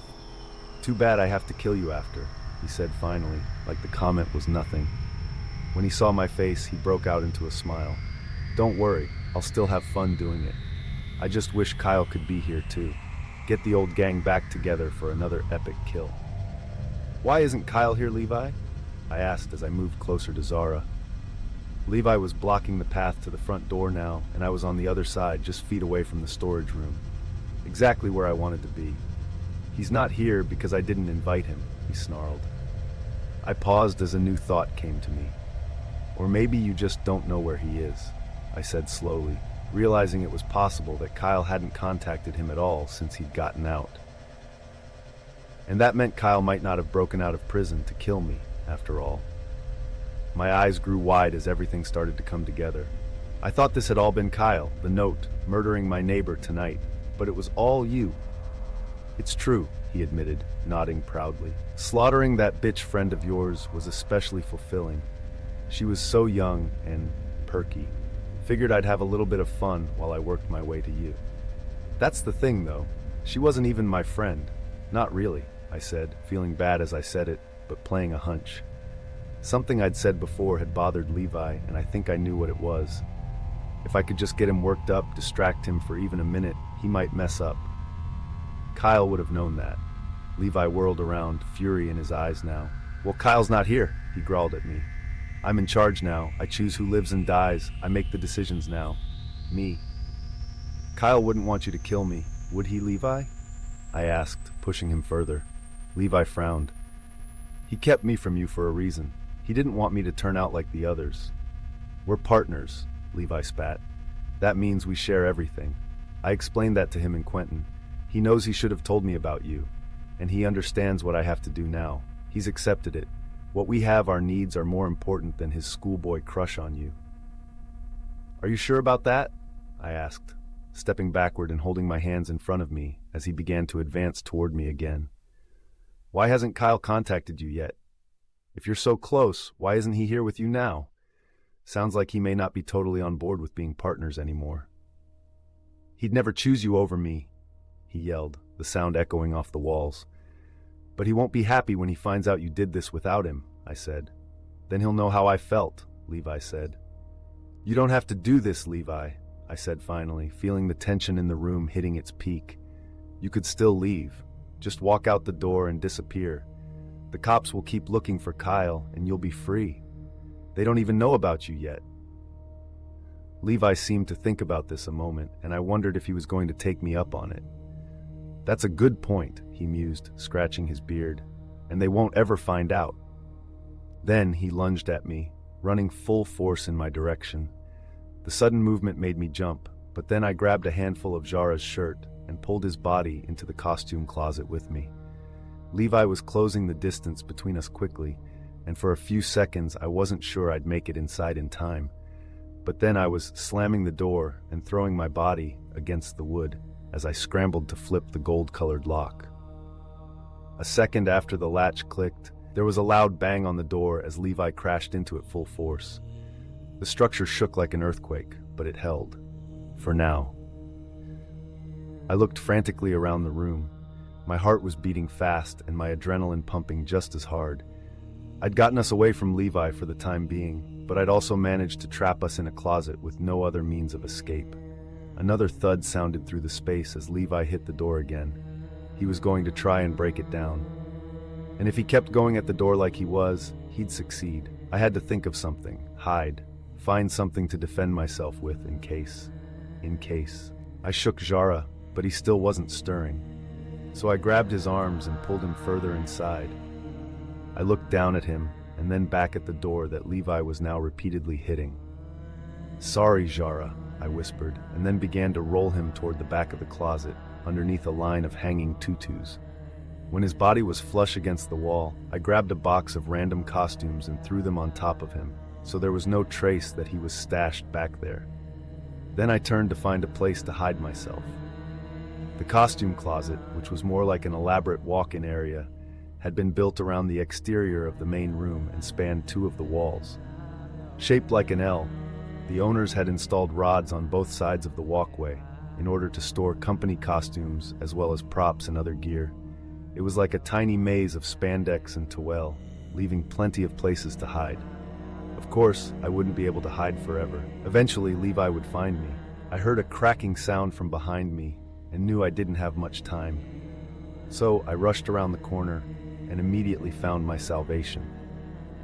Our company performed the Nutcracker every winter, and one of the scenes called for the ballerinas to climb out of these supersized boxes shaped like letter blocks. They were just big enough for a dancer to fit inside, and unless you knew it opened, you'd think it was solid. But choosing to hide there would mean making myself even more of a sitting duck if Levi found me. A crash echoed through the room, and I knew that Levi had broken down the door. I didn't have time to find another place to hide. I needed to disappear now. So, before I could talk myself out of it, I climbed on top of the first box and reached for the lid of the one stacked on top of it. Then I got inside. As soon as the lid was closed, all noise outside became a muffled silence. Except for the sounds of my own breathing, which seemed insanely loud to me when I was trying so desperately to be quiet. I couldn't hear much of what was happening outside the box. This was almost worse, because I'd have no way of knowing where he was, or whether he was close to finding me. A minute passed, then two, then more. I refused to let myself move an inch, even when my calves began to tighten up from the weird way I was crouched. I remained motionless, listening for any sign that Levi was nearby. When I was just beginning to convince myself that Levi had given up, I caught a sound so faint that it left me craning my neck to hear. It slowly grew louder until finally I understood what it was, and then I stopped breathing altogether. "I'm gonna get you," a voice whispered softly. Fear flooded my body and I had to put my hand over my mouth to keep from screaming. "I'm gonna get you, Emmy. No use hiding, 'cause I'm gonna get you." I'd never been so scared in my life. I knew now that terrifying his victims was part of what got Levi off. He liked the hunt. He fed off the fear. I bet he'd even been the one to think up the idea of taping the women screaming so that he could listen to them after they were dead. I'd been wrong all along. I'd thought Kyle was the most evil person I'd ever met, but it was really Levi. "I'm gonna get you, Emmy," Levi continued to whisper as he walked the length of the closet. I couldn't quite tell where he was, because everything seemed to echo inside the storage space, but I knew he was getting closer. "I don't want to die." The phrase popped into my head out of nowhere and quickly became my mantra. I don't want to die. I don't want to die. I don't want to die. I had nothing on me that I could use as a weapon, just my legs and fists, and that would be no match to a seasoned killer who was likely armed by now. Still, I'd fight back the best I could for as long as I could. But would it be enough? No one else knew I was here, so I couldn't even cling to the hope that someone was on their way to rescue us. And Zara was down for the count, which meant I only had myself to depend on. A ballerina with no fighting skills. I was completely unprepared and Levi knew it. The realization was heartbreaking. "I'm gonna," he began again, but suddenly his sentence cut off and there was a loud grunt. Then I heard the sound of heavy footsteps heading in the opposite direction, as well as something else I couldn't quite decipher, before the closet door slammed hard. Had he really just left? After all that? I prayed that it wasn't just an elaborate plan to draw me out, but lifted the top of the box slowly so I could peek out. There was no one within eyesight, and I couldn't hear anything nearby either. I knew I couldn't stay where I was, but I was terrified to come out. Still, I forced myself to step out of my hiding place and down to the floor below. Taking a few hesitant steps forward, I peeked out from behind a silver and red sequined costume, hoping I was right. When I saw that the closet appeared empty, I began to tiptoe toward the door, half expecting Levi to jump out at me at any moment. I was beginning to hear talking now, coming from inside the studio. It wasn't loud enough for me to understand, but it was there. As I crept up to the partly open door, however, it stopped completely. I could barely breathe as I peeked out. There, over near the door, sat Levi, slumped forward, his arms tied tightly to the bari above his head. His shirt was stained red with blood, and he didn't appear conscious. Relief spread through me as I realized someone had saved us. I quickly emerged from my hiding spot and took a few steps into the room, looking around for our savior. "Emmy," someone said as I appeared. "I'm so happy you're okay." I turned to see who was talking and could barely believe what I was seeing. "I came as fast as I could," Kyle continued, taking a few steps toward me. He was near the entrance to the closet, so I couldn't dart back inside to get away from him. I took a step back to put some distance between us instead. "What are you doing, Kyle?" I asked, so confused at this point that I felt like sitting down and crying. "I'm here to save you," he said, like this was the only logical answer. From him. Kyle nodded his head in Levi's direction, but kept his eyes trained on me. When I didn't respond, he kept going. "Levi saw you when you came to visit me," he explained, "and he got mad, said he was going to get rid of you. But I couldn't let him hurt you. You're mine. She's mine, Levi." I glanced over at Levi as Kyle yelled this, and was surprised to see that he wasn't unconscious like I'd thought. "Kyle, get a grip, man. This bitch isn't worth all of this. You know she's just like the rest of them. Let me go and we can get rid of her together." "It's not too late," Levi said, his breathing labored. I looked back at Kyle and noticed now that he held something shiny and metal in his hand. A knife or maybe an ice pick? I couldn't be sure from here, but I could see it was dripping with blood. Levi's blood given his wounds. I averted my eyes from the weapon so I wouldn't start freaking out, but when they landed on his face instead, it became clear that Kyle was considering his accomplice's offer. I began to panic. If the two of them teamed up, I'd have no chance. 2 against 1 were impossible odds. I had to do something to make sure it didn't happen. "No, Kyle, you're right," I blurted out. "I'm yours, not his. Don't let him hurt me. I'm only yours." Kyle's face seemed to soften, and he looked at me longingly. "Do you mean that?" he asked. I nodded. "Yes, absolutely. You're the only one special enough to have me." "You're right," Kyle said, turning to look at his partner. "I'm sorry, Levi. I can't let you have her." I felt a glimmer of hope as he said this and started to think it might all be okay after all. The music from Sleeping Beauty was still playing over the speakers, creating an odd soundtrack to what was happening around us, but I tried to ignore it and focus on the matter at hand. "Thank you, Kyle," I said, taking a step toward the front door. If I could lure Kyle out of the studio, maybe it would give Zara a chance to escape, or at least remain safely hidden until I could get the cops there. "Where are you going?" Kyle asked, watching me carefully. "You said you wouldn't let Levi hurt me," I answered, looking back at him hopefully. "I did," he agreed, nodding. "But that doesn't mean I'm letting you go. It just means he can't have you. Me, on the other hand." I started to shake my head violently. "No, no, no, no, no!" I shouted angrily. "But you said you loved me." Kyle's face was blank now. "I did love you, Emmy. You were independent and self-reliant and strong. You didn't expect anything from me," he said. "But then you changed. You started to be like all the others, demanding things, trying to make me into your slave. Well, I won't be manipulated or controlled by any woman, not even you." I started to argue with him, but he silenced me with a look. "Let me be clear, Emmy. It's because of my feelings for you that I'm going to do this myself, and not let Levi join in.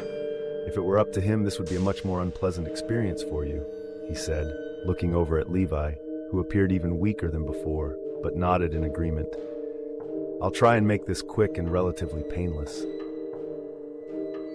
He started to come at me then, and I panicked, stepping back and tripping over something.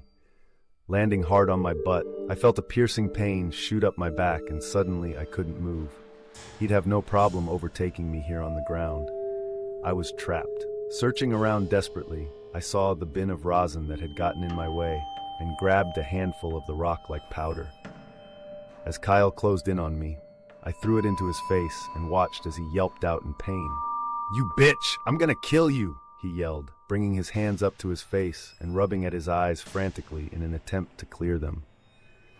I scrambled to my feet and struggled toward the front door, knowing it was my only chance.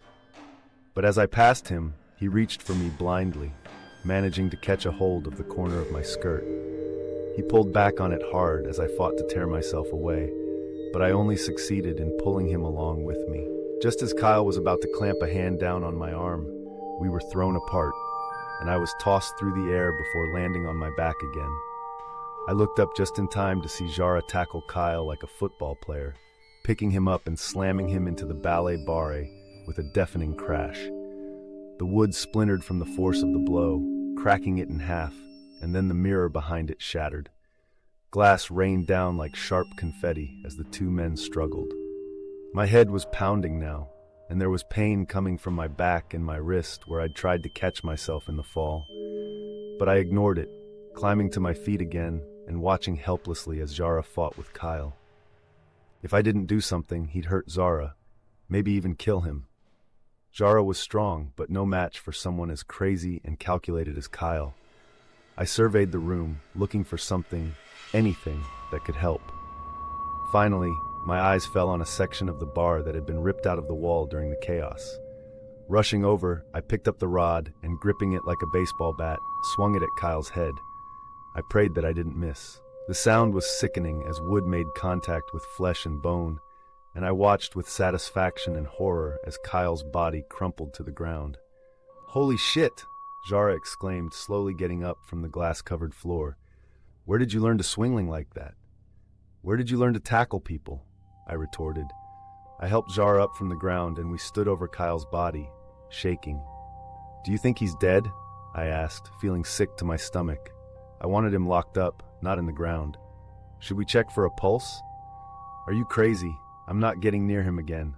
Let the police do that shit," Zara said, his eyes wide. I couldn't argue with him on that, so we began to back away, leaning on each other for support. We'd only made it a few feet when suddenly there was another crash, this time at our backs. Levi, I thought, terrified. "Hands up! Everybody stay where you are!" a voice yelled out. Zara and I both threw our arms up in the air, but I slowly turned my head anyway. "It's okay. Put your guns down. They're okay." Agent Walker called out, dropping his gun to his side and gesturing for the other officers to do the same. We locked eyes and he looked at me relieved. "You're okay," he said. As the cops moved toward Levi and Kyle, Zara and I hobbled over to Agent Walker and let him know there were 2 killers to arrest. "Thanks for coming," I said to him, wincing. Now that I wasn't worrying about dying, the pain had begun to radiate all over. "How did you know where we were?" "Zara texted me once he realized you'd skipped detail," he said. I raised my eyebrows at this. I didn't think Zara had Agent Walker's number. "I told him you were acting stupid again, and that they should come save your sorry ass," Zara explained, not answering my real question. "And I told him not to go after you," Agent Walker said, sounding exasperated. "So I guess nobody was listening to reason tonight, were they?" "I had a reason," Zara argued, motioning to Kyle and Levi as they were cuffed and dragged out to the waiting squad cars. "Now where are our medals?" Out of the corner of my eye, I thought I saw Agent Walker let a little smile escape at this, but before I could be sure, it was gone. I'd have to ask Zara about it later. "Do me a favor," I said next, looking up at Agent Walker. "Make sure they stay in jail this time?" "For real," Zara agreed. I breathed in the night air as we left the studio and headed home. It wasn't over. After Agent Walker and his horde of FBI and local law enforcement showed up at the studio, they'd taken Kyle and Levi into custody. Despite the fact that Levi had been stabbed and lost plenty of blood, the blade had managed to miss every major organ. Paramedics insisted he would be fine once they stitched him up. I got the feeling that Kyle had never actually intended to kill his partner. It had just been the fastest way to keep Levi from doing the job he'd wanted to finish himself. And in a messed up way, I think Levi had even respected Kyle for it. He'd taken a stand and tried to fix the problem on his own.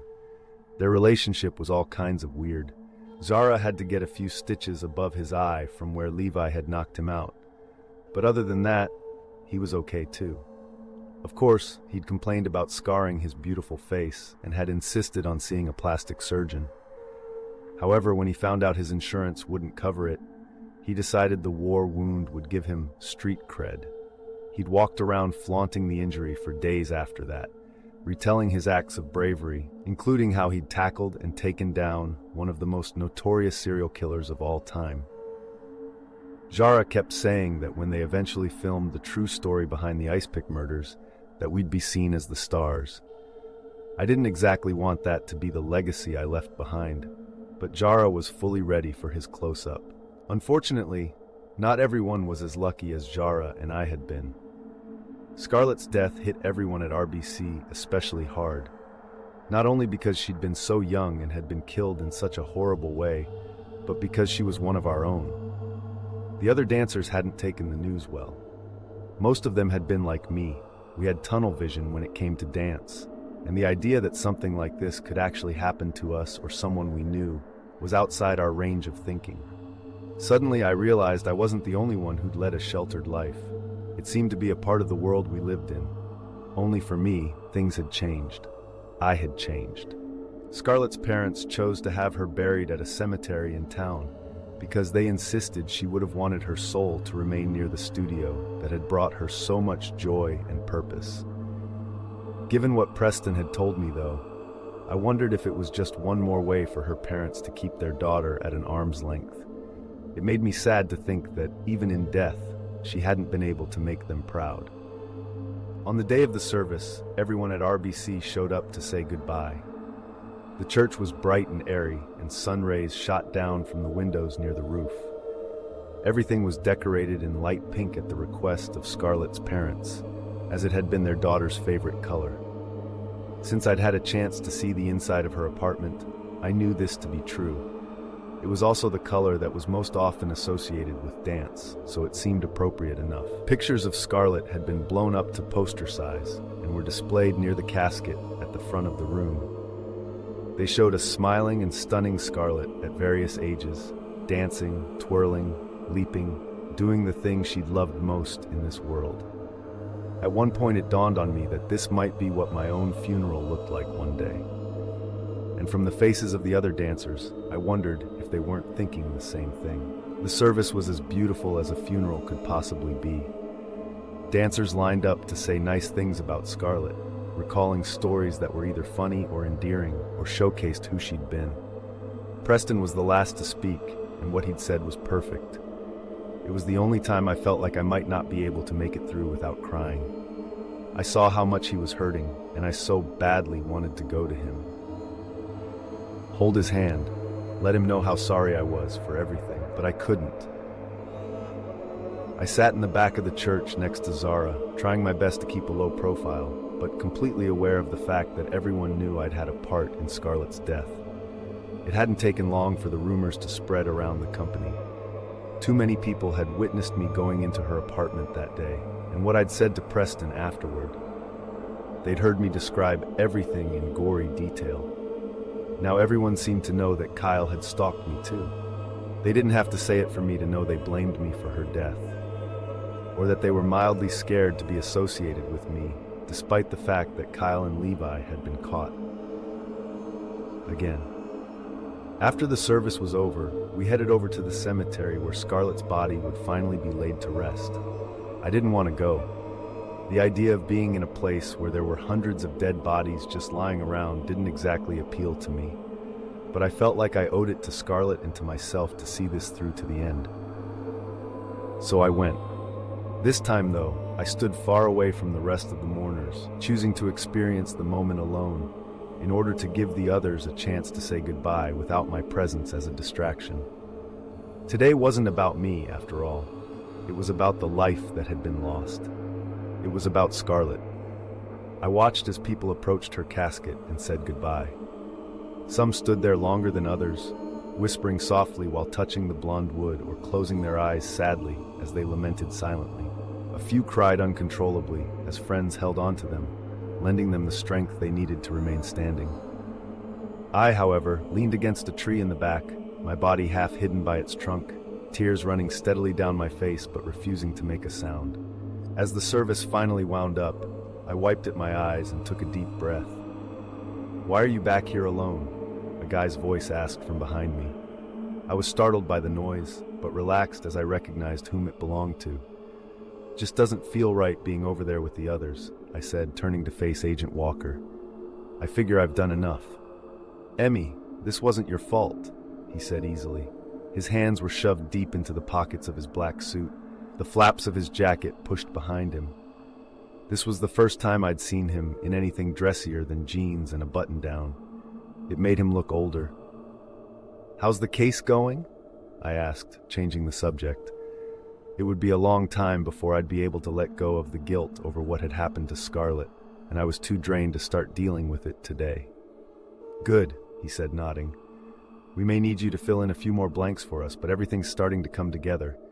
Now that we know that Grafton had an accomplice, it all makes a lot more sense." "I know," I said, understanding what he meant. Once Levi confessed, I started to see all the ways it connected. The multiple voices, the different kill tactics. Now it seems obvious that it was too much for one person to handle. "Had you guys ever considered there were two of them?" Julian shook his head. "It's really rare for serial killers to team up.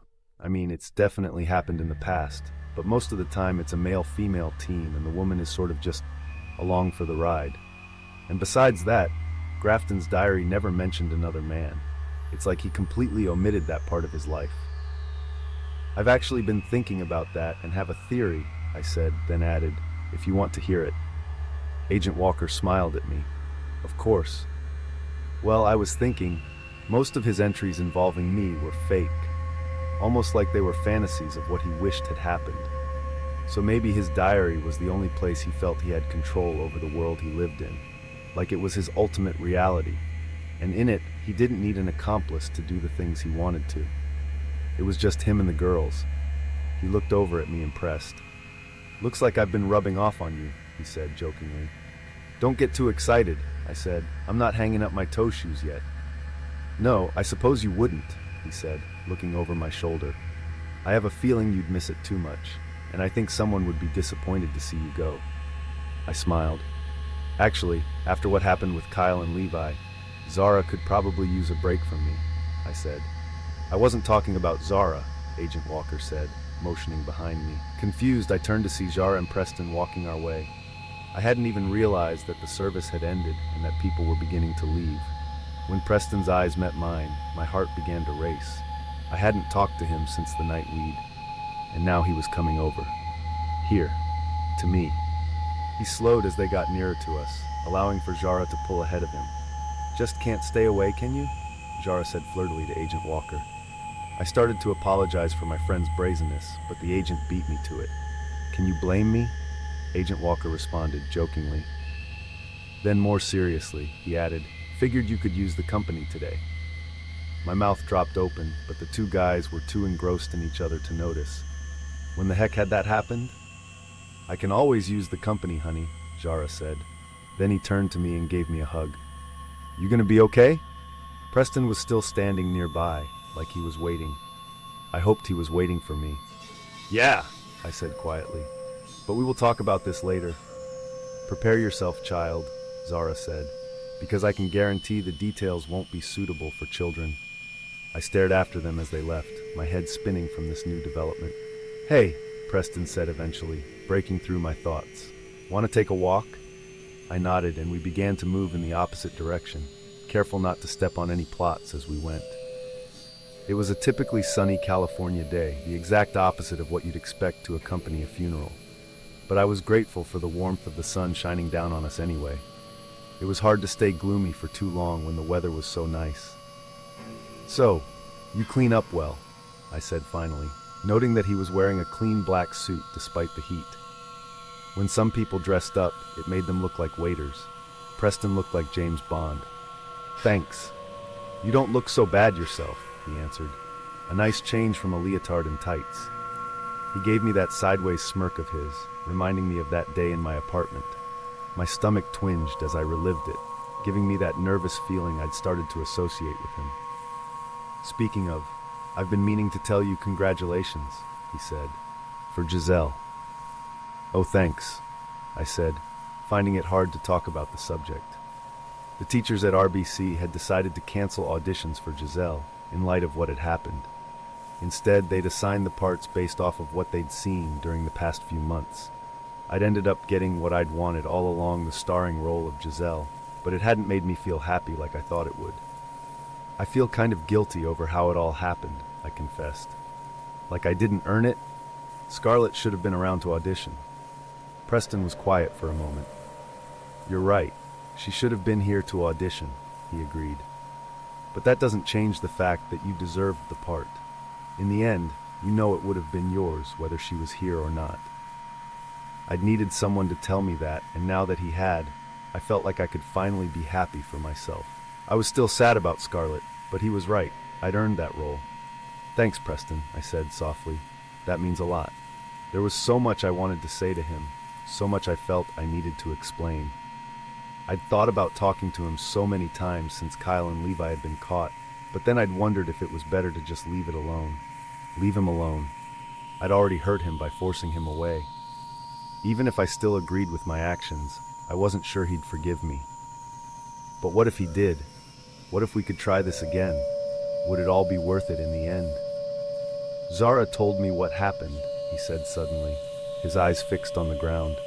That you caught the guy who killed Scarlett, and the one who was after you too? I nodded. You really have a knack for making guys fall for you, huh? He said jokingly. He laughed, so I did too. Our conversation was starting to feel comfortable again, and I hoped this meant that he didn't hate me for what I'd done. Trust me, it's not by choice, I answered. We were passing a mausoleum, and I slowed down to run my fingers against the stone surface. It was perfectly smooth, the way marble was, but had a different texture to it. I took my time admiring it, knowing that I wouldn't be able to say what I wanted to if I was looking directly at him. Besides, there's only one person I wanted to fall for me. Oh yeah? Preston asked curiously. Yeah, I said, forcing myself to say it. But I pushed him away. I mean, I had a good reason for it, but I regret having to do it. Zara also told me the guy Scarlett's murderer threatened to go after the people you cared about, Preston said softly. I just wasn't sure that included me. A flicker of hope ignited in my chest, and at first I was afraid to respond. I liked this place where possibility was alive, and I could still hang on to the idea that things could work out for the best. But just like with Kyle's fantasies, I knew that's what they were. Fantasies. Eventually, reality kicked in, and the truth was brought to light. Better to lay it all out on the table now than have my world implode later. Of course that included you, I said, looking at him now. Preston, I don't usually let people get close to me the way you did. It's just not something I let happen. There's too much to lose when you start caring about someone. And I don't know how to be someone's girlfriend, or how to date without getting swept away and losing everything else, I thought. So you go through life alone, not letting anyone in? Preston asked me. Emmy, that's no way to live life. I think I'm starting to see that, I said quietly, but I need to do things my way. I understand, Preston said, nodding. I'm not sure you do. Before I met you, I was on my way to achieving my dreams, and a relationship was the furthest thing from my mind. Not only was it something I hadn't pursued, but it wasn't something I'd wanted, I explained, sneaking a glance over at him. He began kicking at some rocks on the ground, like he didn't want to hear what I was going to say next. And then you showed up, and my whole world was turned upside down. You made me wonder if I wanted that, if it was worth losing what I'd always dreamed of to have a relationship.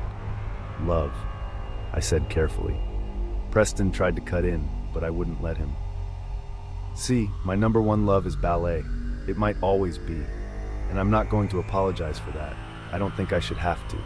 I paused, but I'm willing to see if I can have both, I finished quietly and turned my focus back to the wall.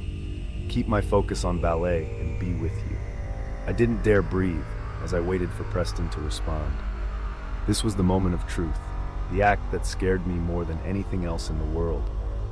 Making myself vulnerable and giving up control. But being vulnerable didn't have to mean being weak.